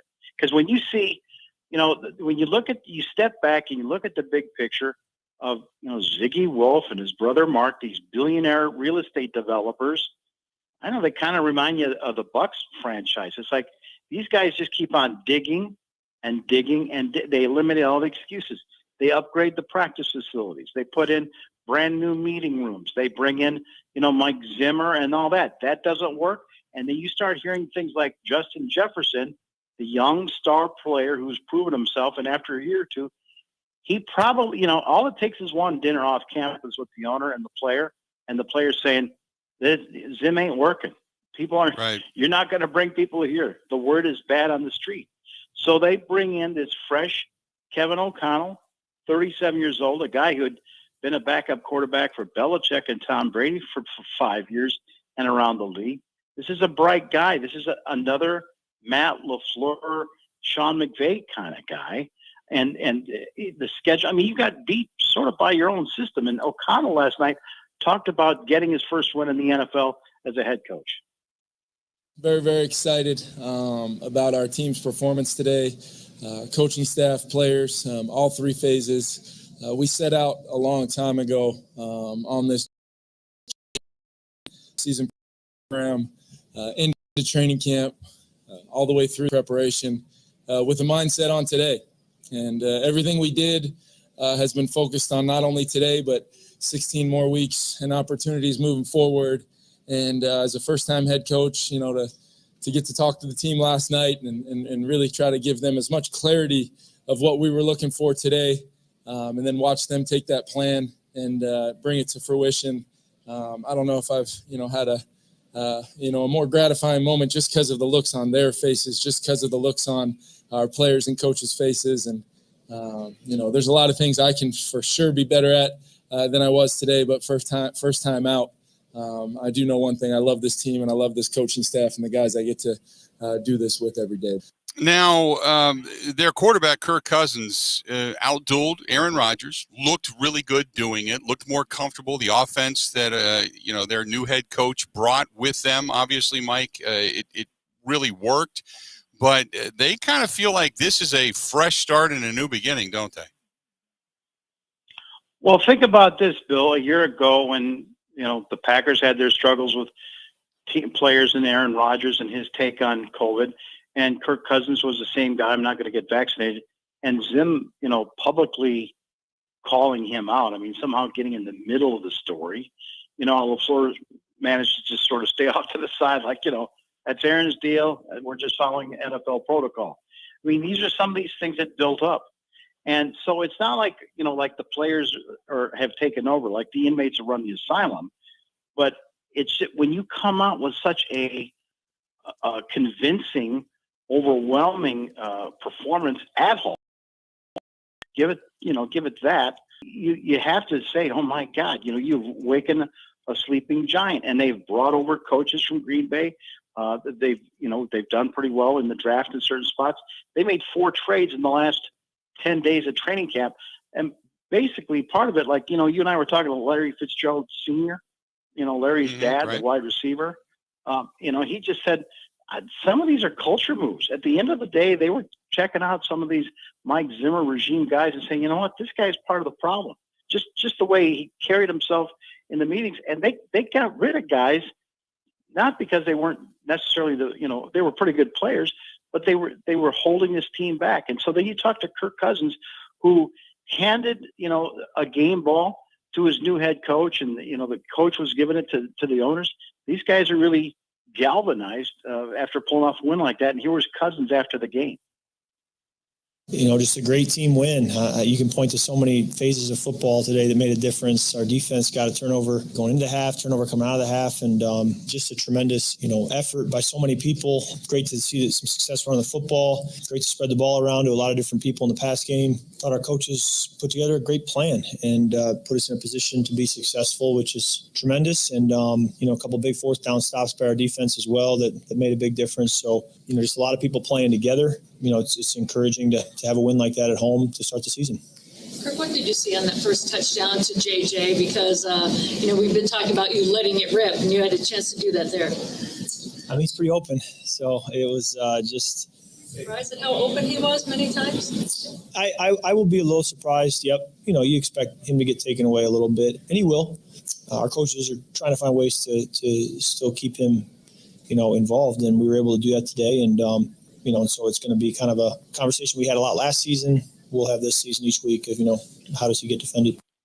The guy, Mike, Zadarius Smith, we heard from a little while ago, he was ecstatic, obviously, and he said he wanted to go there to beat the Packers twice, and he had a solid game, obviously got in on a sack. They crushed Aaron Rodgers. He shoved Aaron Rodgers to the ground on the block. I mean, seems like he had a big day as well.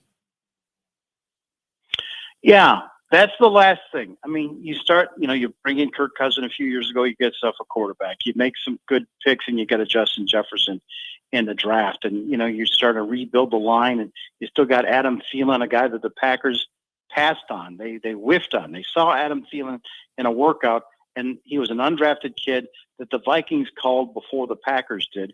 And otherwise, Adam Thielen would have loved to have been a Green Bay Packer. So all those kinds of stories. And then here's this other decision. You had Tyler Dunn on last week who said Zadarius Smith hurts his back weightlifting, gets a second opinion that was different than what the Packers team doctors were telling him, and said, I'm going to get the back surgery for the long term. And now here you move on from this guy because you think Rashawn Gary can do it. You don't want to spend $15 million because of Zadarius and his back. But, quick, you tell the story. You meet Zadarius Smith, like all these other players, they come down to Super Bowls whether they're in or not. And, what was your impression when you see him, outside of football, just as a person? He's a tremendous personality, right? Yep, very much so. He big time. He is a guy that is as genuine and sounds exactly like that off the field as he does on. And so when you release him, he changes his mind on the Ravens. And, he talks to Danielle Hunter. He's got Mike Pettin, Mike Smith to say, come on in, man. It's going to be okay. And you've almost planted, that kind of vocal leadership in your division rival opponent's locker room. And so this was Darius celebrating. And Kevin Seifert was telling me too, one of the reporters, like, oh man, he's kind of been standing off in the wings all through camp, but tonight was his coming out party after beating the Packers. So if you don't know, the cameras caught you after Aaron tried to block you and you guys stood up. Did you talk about that moment a little bit? The cameras are right on you guys. You know what? I was telling him he's not a blocker. Be a quarterback. That's what you are. He tried to block me. I think it was a reverse. Yeah, on the reverse, man. And I got a good chance to get a lick on him. But it's all good, man. It's still football. We're just having fun with it, man. What did this win mean to you? As your revenge game, right? Yeah. And coming into it, and you enjoyed every second of it. You knew it from the get-go, didn't you? Yes, ma'am, I did. We prepared for it very well. We got an opportunity to watch film and figure out their weaknesses. And we saw that, and we got a chance to get advantage and do that in the game, as you can see. I was talking to Coach before I came here, and he was like, Z, we need you here. I said, Coach, I want to come. I said, is the Neil Hunter still there? And I gave him a call before I even signed my contract, and I told him, and he was so excited. That's what made me so excited to come here, because I got a chance to talk to him before I signed my contract. See, was that the same offense they ran? I mean, anything different than what you remember seeing? Yeah, it was the same. I know. I think it's San Fran's too, also that run the same offense, and we got a chance to go against them in training camp. So we've been seeing it for a while, and know a lot of their ins and outs of what they do good and what they do bad. So we got a chance to take advantage of it. I'm just so happy that we got a win tonight. It feels great. The energy was there. My teammates had my back, and they knew what time it was. So we got the dub, man, and we're just so excited, and we're just going to get ready for next week. Any words exchanged on that first act with him? With Aaron? Yeah. No, I just wanted to do my dog crawl. I haven't done it in a while. I had a chance to not play as much last year, but to get an opportunity to come back on the field is a blessing, because 6 months ago, I thought football was over with for me. So to have this opportunity and have my coaches come here like Mike and Pet and great guys, man, and Quasi for giving me the opportunity, and the owners, man, they love me here. So I'm just happy and excited to be here, and I just can't wait. There you go. That's Darius Smith. Let's do this. We'll step away. We'll take a quick break. Mike Clemens joining us live in Minneapolis, Minnesota. Stay tuned. More of the Bill Michaels Show up next.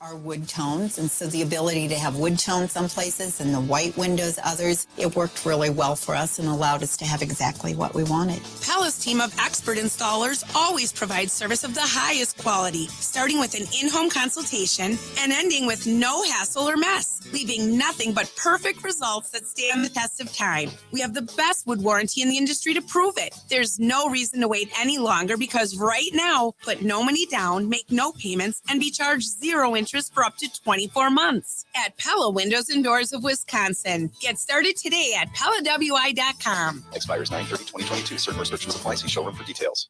We all love a Wisconsin success story. And if you're in Humburg, Wisconsin, you have to visit one. Maybe you're a steak lover or a connoisseur of ribs or chops, or you just want to visit a generational family farm. Check out my friends at Scholze Family Beef. They have a good old-fashioned farm store right there on site. You can drive up in the car, the truck, or even the UTV and just walk on in. That's the Scholze Family Farm in Humburg, Wisconsin. Or if you want to place an order from home, go to ScholzeFamilyBeef.com. That's SCHOLZE, FamilyBeef.com.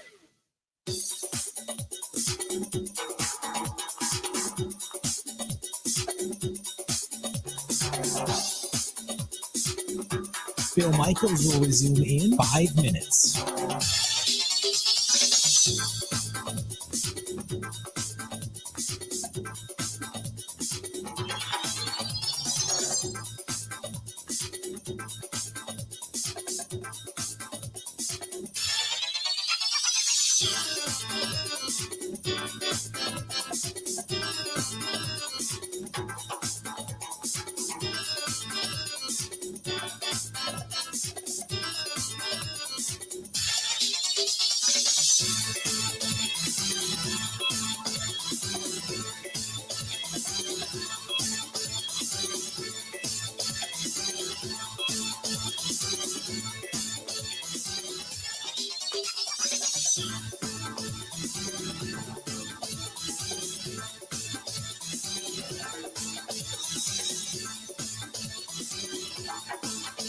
Bill Michaels will resume in 4 minutes.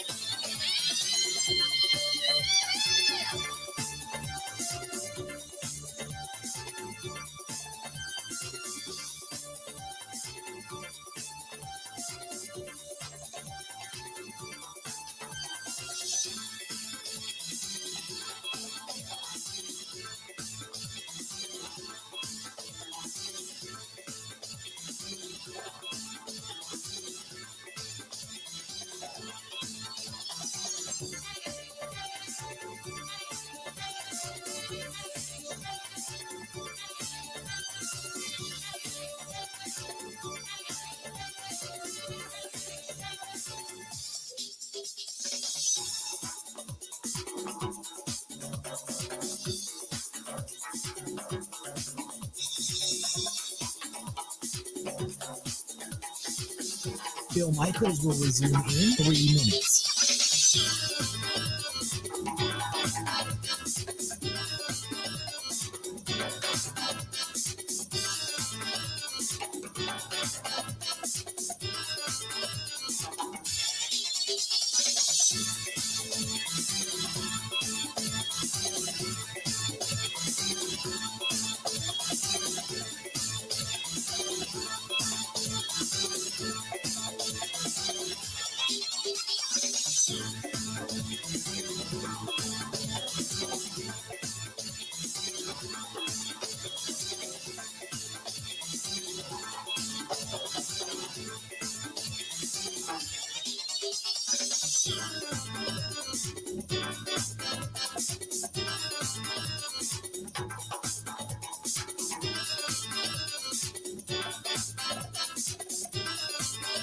Bill Michaels will resume in 2 minutes.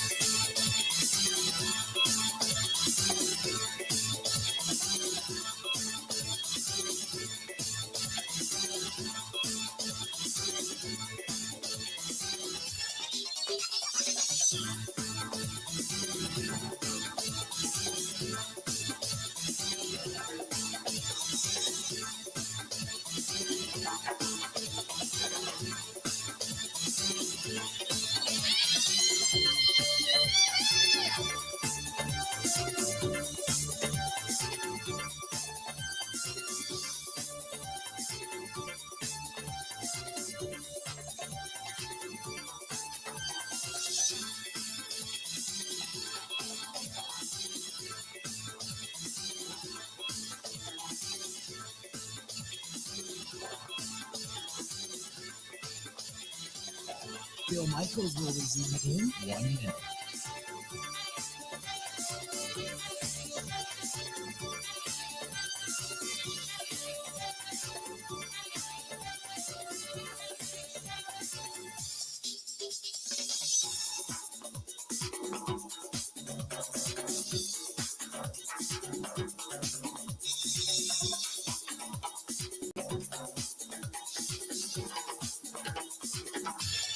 Bill Michaels will resume in 30 seconds.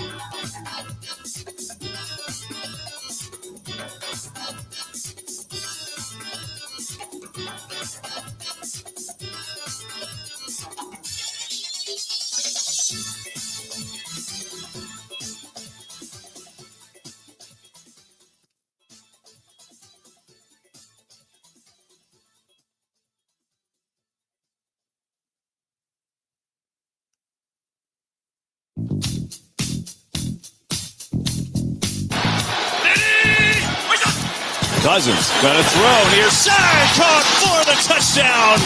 Jefferson. Cousins over the middle. How is he that wide open? Jefferson again inside the 10, lunging for the end zone. Touchdown.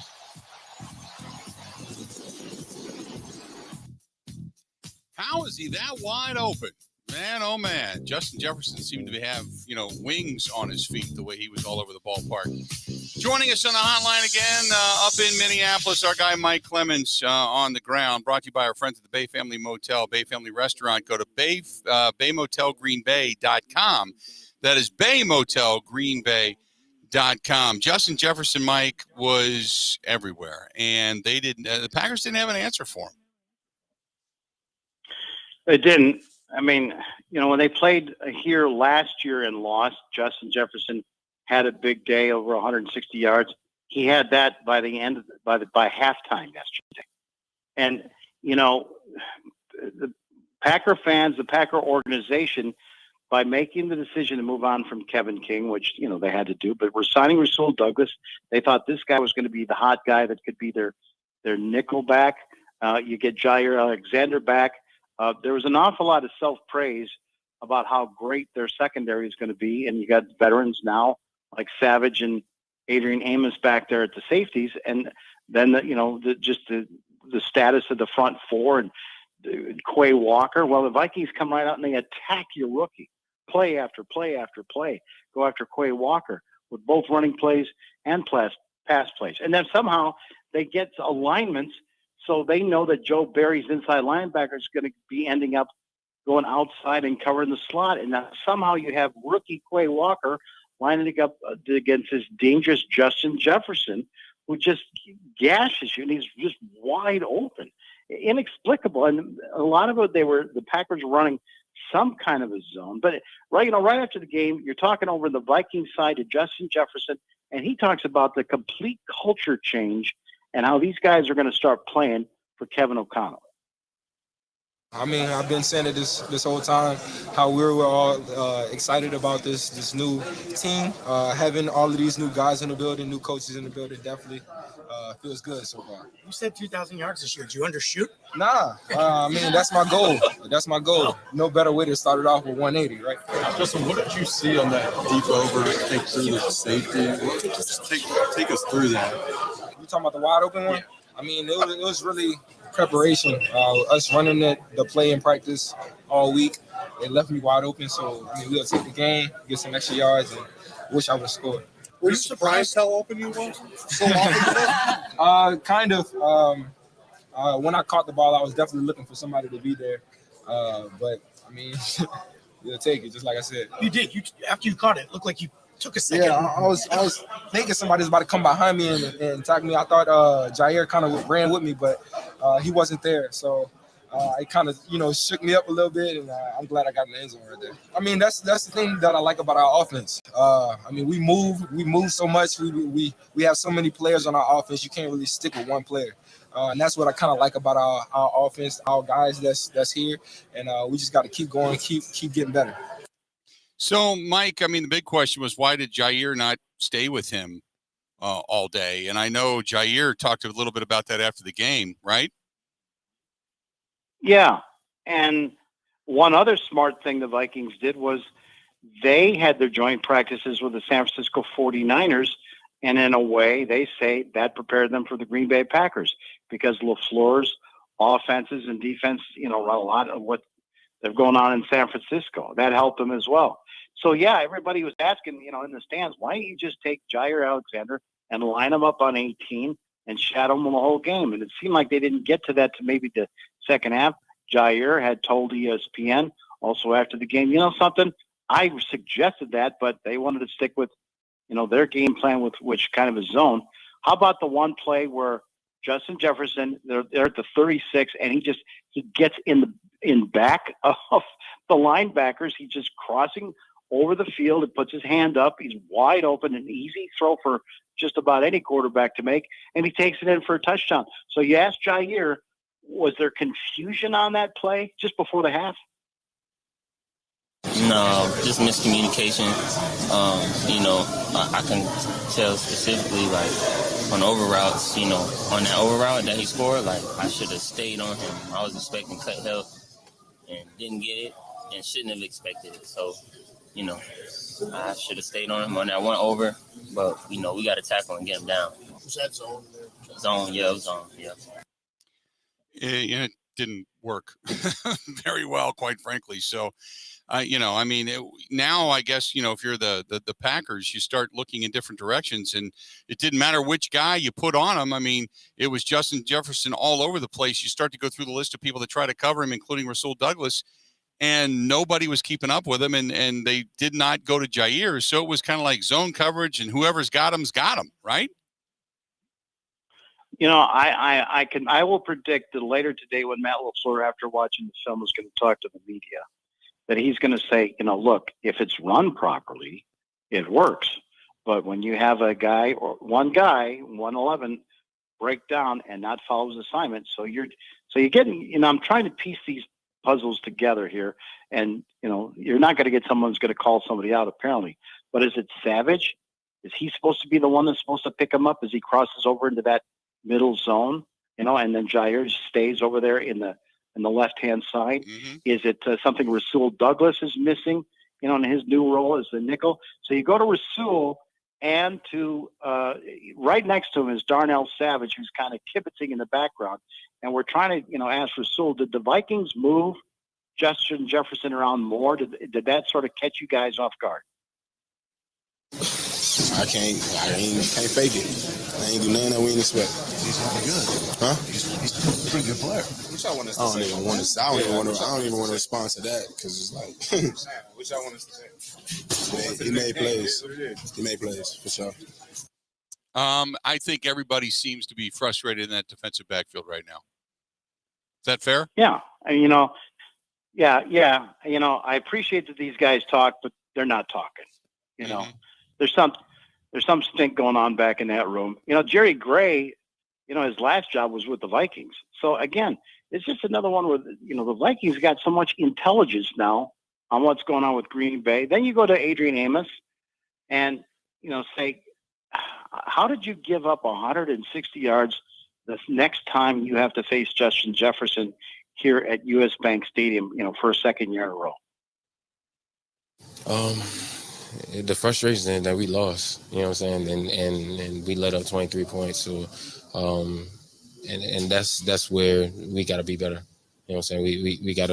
We gotta find a way to limit, two of those big plays, and it's a way closer game, way different game at the end. If we eliminate two big plays that would basically bust, you know what I'm saying? One by me for sure, whereas I could make that play. I won't call it bust, but it's a play that I should make.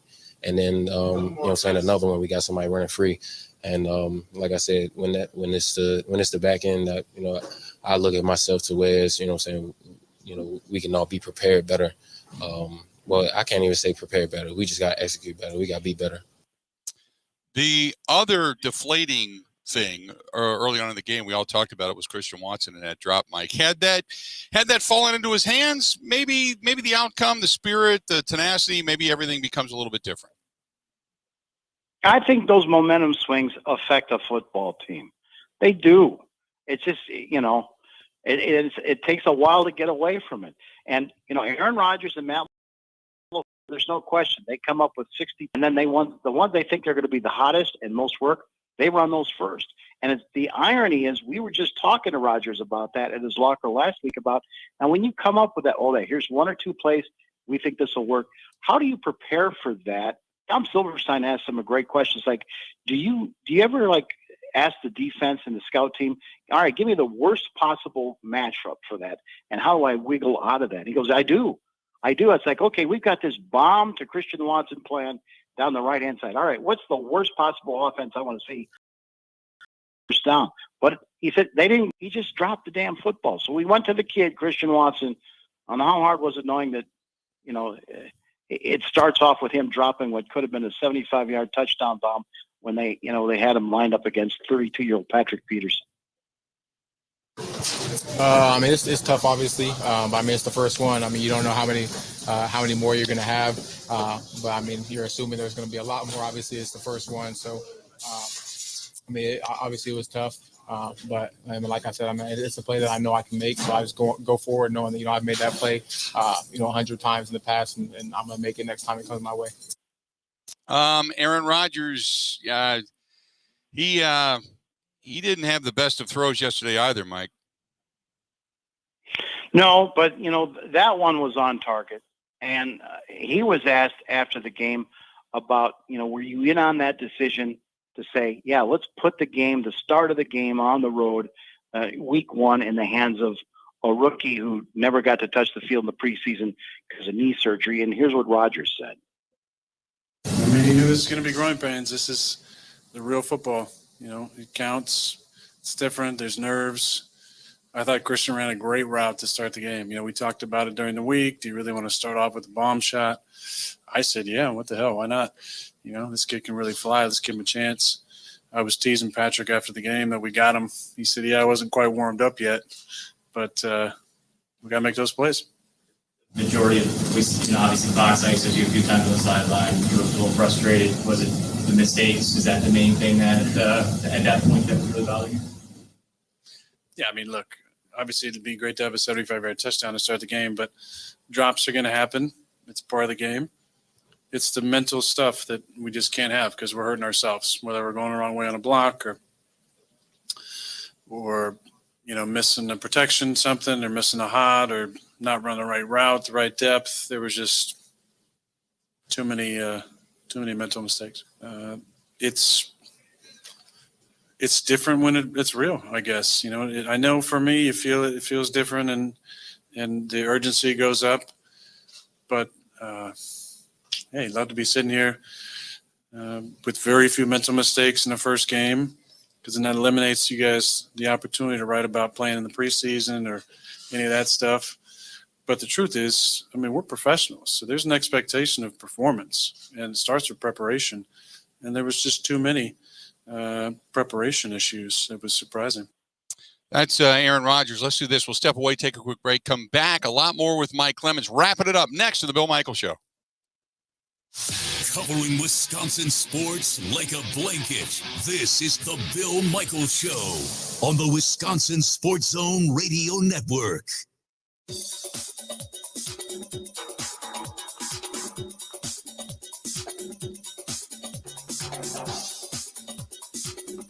Bill Michaels will resume in 3 minutes.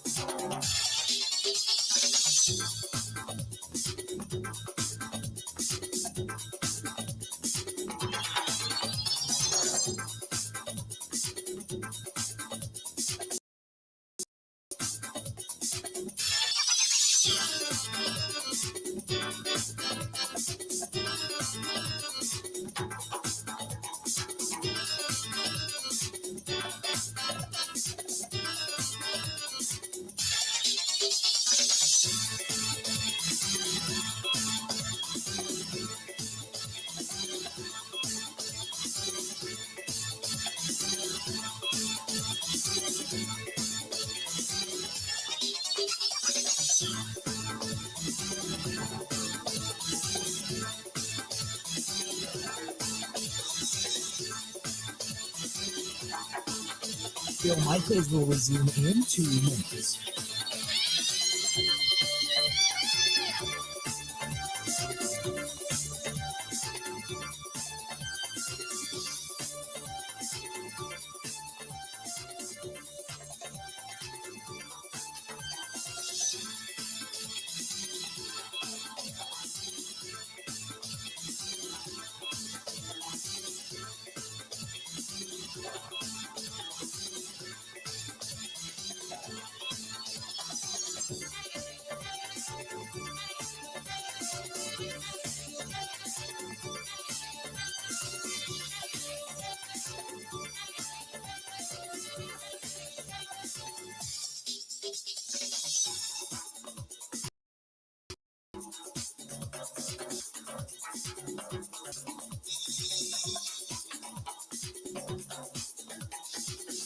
Bill Michaels will resume in 1 minute.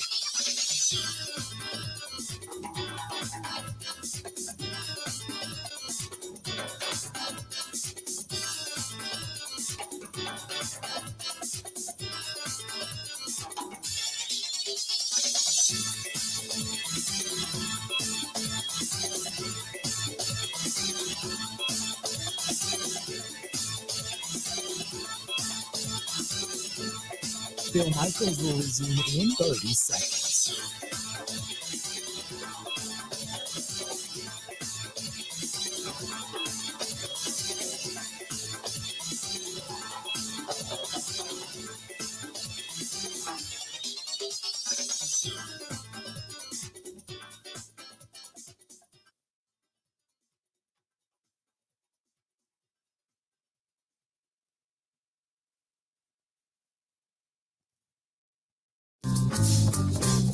That starts with me. We definitely have to have a better plan for our team and get our guys better prepared. Certainly give the Minnesota Vikings a ton of credit. They came ready to play. They obviously had a great plan. And, we knew going into this game that stopping their lead dogs really offensively and defensively were going to be an important part of it. And certainly we didn't get that done.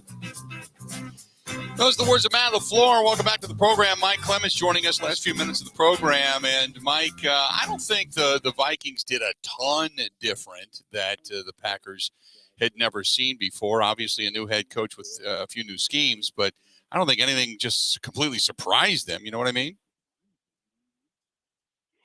Yeah, and I'll tell you what, I don't have any answers yet. To me, it's a mystery why the game didn't start off. We talked about the bomb and the miss, the drop from Christian Watson, but why weren't those early series more about trying to get Aaron Jones going? Why did they use them? They started going to the misdirection. The plays we're calling late in the second quarter. Why don't you open these games with that? I guess that's my bottom line. I don't think Aaron Jones had really much of a game. It seemed like A.J. Dillon was the guy. As a matter of fact, he actually ended up being the leading receiver in the game. And I talked to him at his locker, and I'm trying to get with these guys to just come through, Bill. It's like, are you stunned by this? I mean, you guys say that you didn't lose because you were surprised by anything the Vikings coaching staff called. Is that real for true? I think we're prepared very well. I think, it's just kind of about, going out there. And I think we kind of, hurt ourselves more than they hurt us. I think we just, didn't capitalize in situations in certain times. And, it's no pointing fingers at anybody. I can look at myself, and there are some things I could have cleaned up. There are some plays where I left some yards out there. And you never know, like those couple extra yards could have turned into, who knows. So it's just one of those like reflection moments. We've got to go back, watch the film, recoup, stay together. It's a long season. And yeah. The defense, Mike, so many high accolades coming into the season. They got some work to do as well. Yeah. We talked about Kenny Clark is going into his seventh season. Rashawn Gary had the big sack earlier in the game. Then they found a way to seem to shut him off later on. Quay Walker and Devondre Campbell led in tackles, but that's because they're the inside linebackers and tracking that stuff down. Here's a great example of how the Vikings outcoached the Packers. I've talked about that right guard position with Jake Hansen, a guy who almost didn't make the team, actually got cut one year. And there was hype. Adam Stenovich, the offensive coordinator, former offensive line coach, was high on him. But we saw things in the preseason that said Jake Ink's quite ready for prime time at right guard. And so who was the guy that Zadarius Smith picked on to get that first sack on Rodgers? He went right at that guard and just blew past him and crushed Aaron Rodgers. It was plays like that. And the other thing is that Kenny Clark was talking about, this team is depending on this defense to the point where if we win the coin toss, we want the defense to set the tone of the game. I think just we got to find a way to not let teams get their momentum on that first drive. Coach is deferring, and he's trusting us to get a stop, to get the offense back the ball, and we got to make him right on those type of decisions, and we got to just be better as defense. It's going to be an interesting week. Like you said, it's going to be rather eyebrow-raising when we hear finally what Matt LaFleur has to say later today. Mike, we got about a half a minute. Anything else you want to wrap up with? Concerned about Chris Barnes. That's a good backup inside linebacker. Guy's been a starter, carted off the field with the boot, the cast on the right leg. And Quay Walker, for that matter. We don't know how severe his shoulder injury is. They got Isaiah McDuffie to back up there at inside linebacker. But, yeah, the Bears just full of confidence after their win in the slop at Soldier Field yesterday. They're next up Sunday night at Lambeau Field. Mike, great stuff. We'll welcome you back into Green Bay and the Wisconsin area once you get out of Minneapolis. I hightailed it out of there this morning. We'll talk to you soon, pal. Thank you, Bill. There you go. Mike Clemens on the scene in Minneapolis. That'll do it. Great. Hey, thanks to everybody from WAYY 105.1 Sports Talk here in Eau Claire. Heading over to La Crosse now. We'll be there tomorrow. Dinner tomorrow night, celebrations. Then the Tomahawk for the fall ride. Looking forward to it.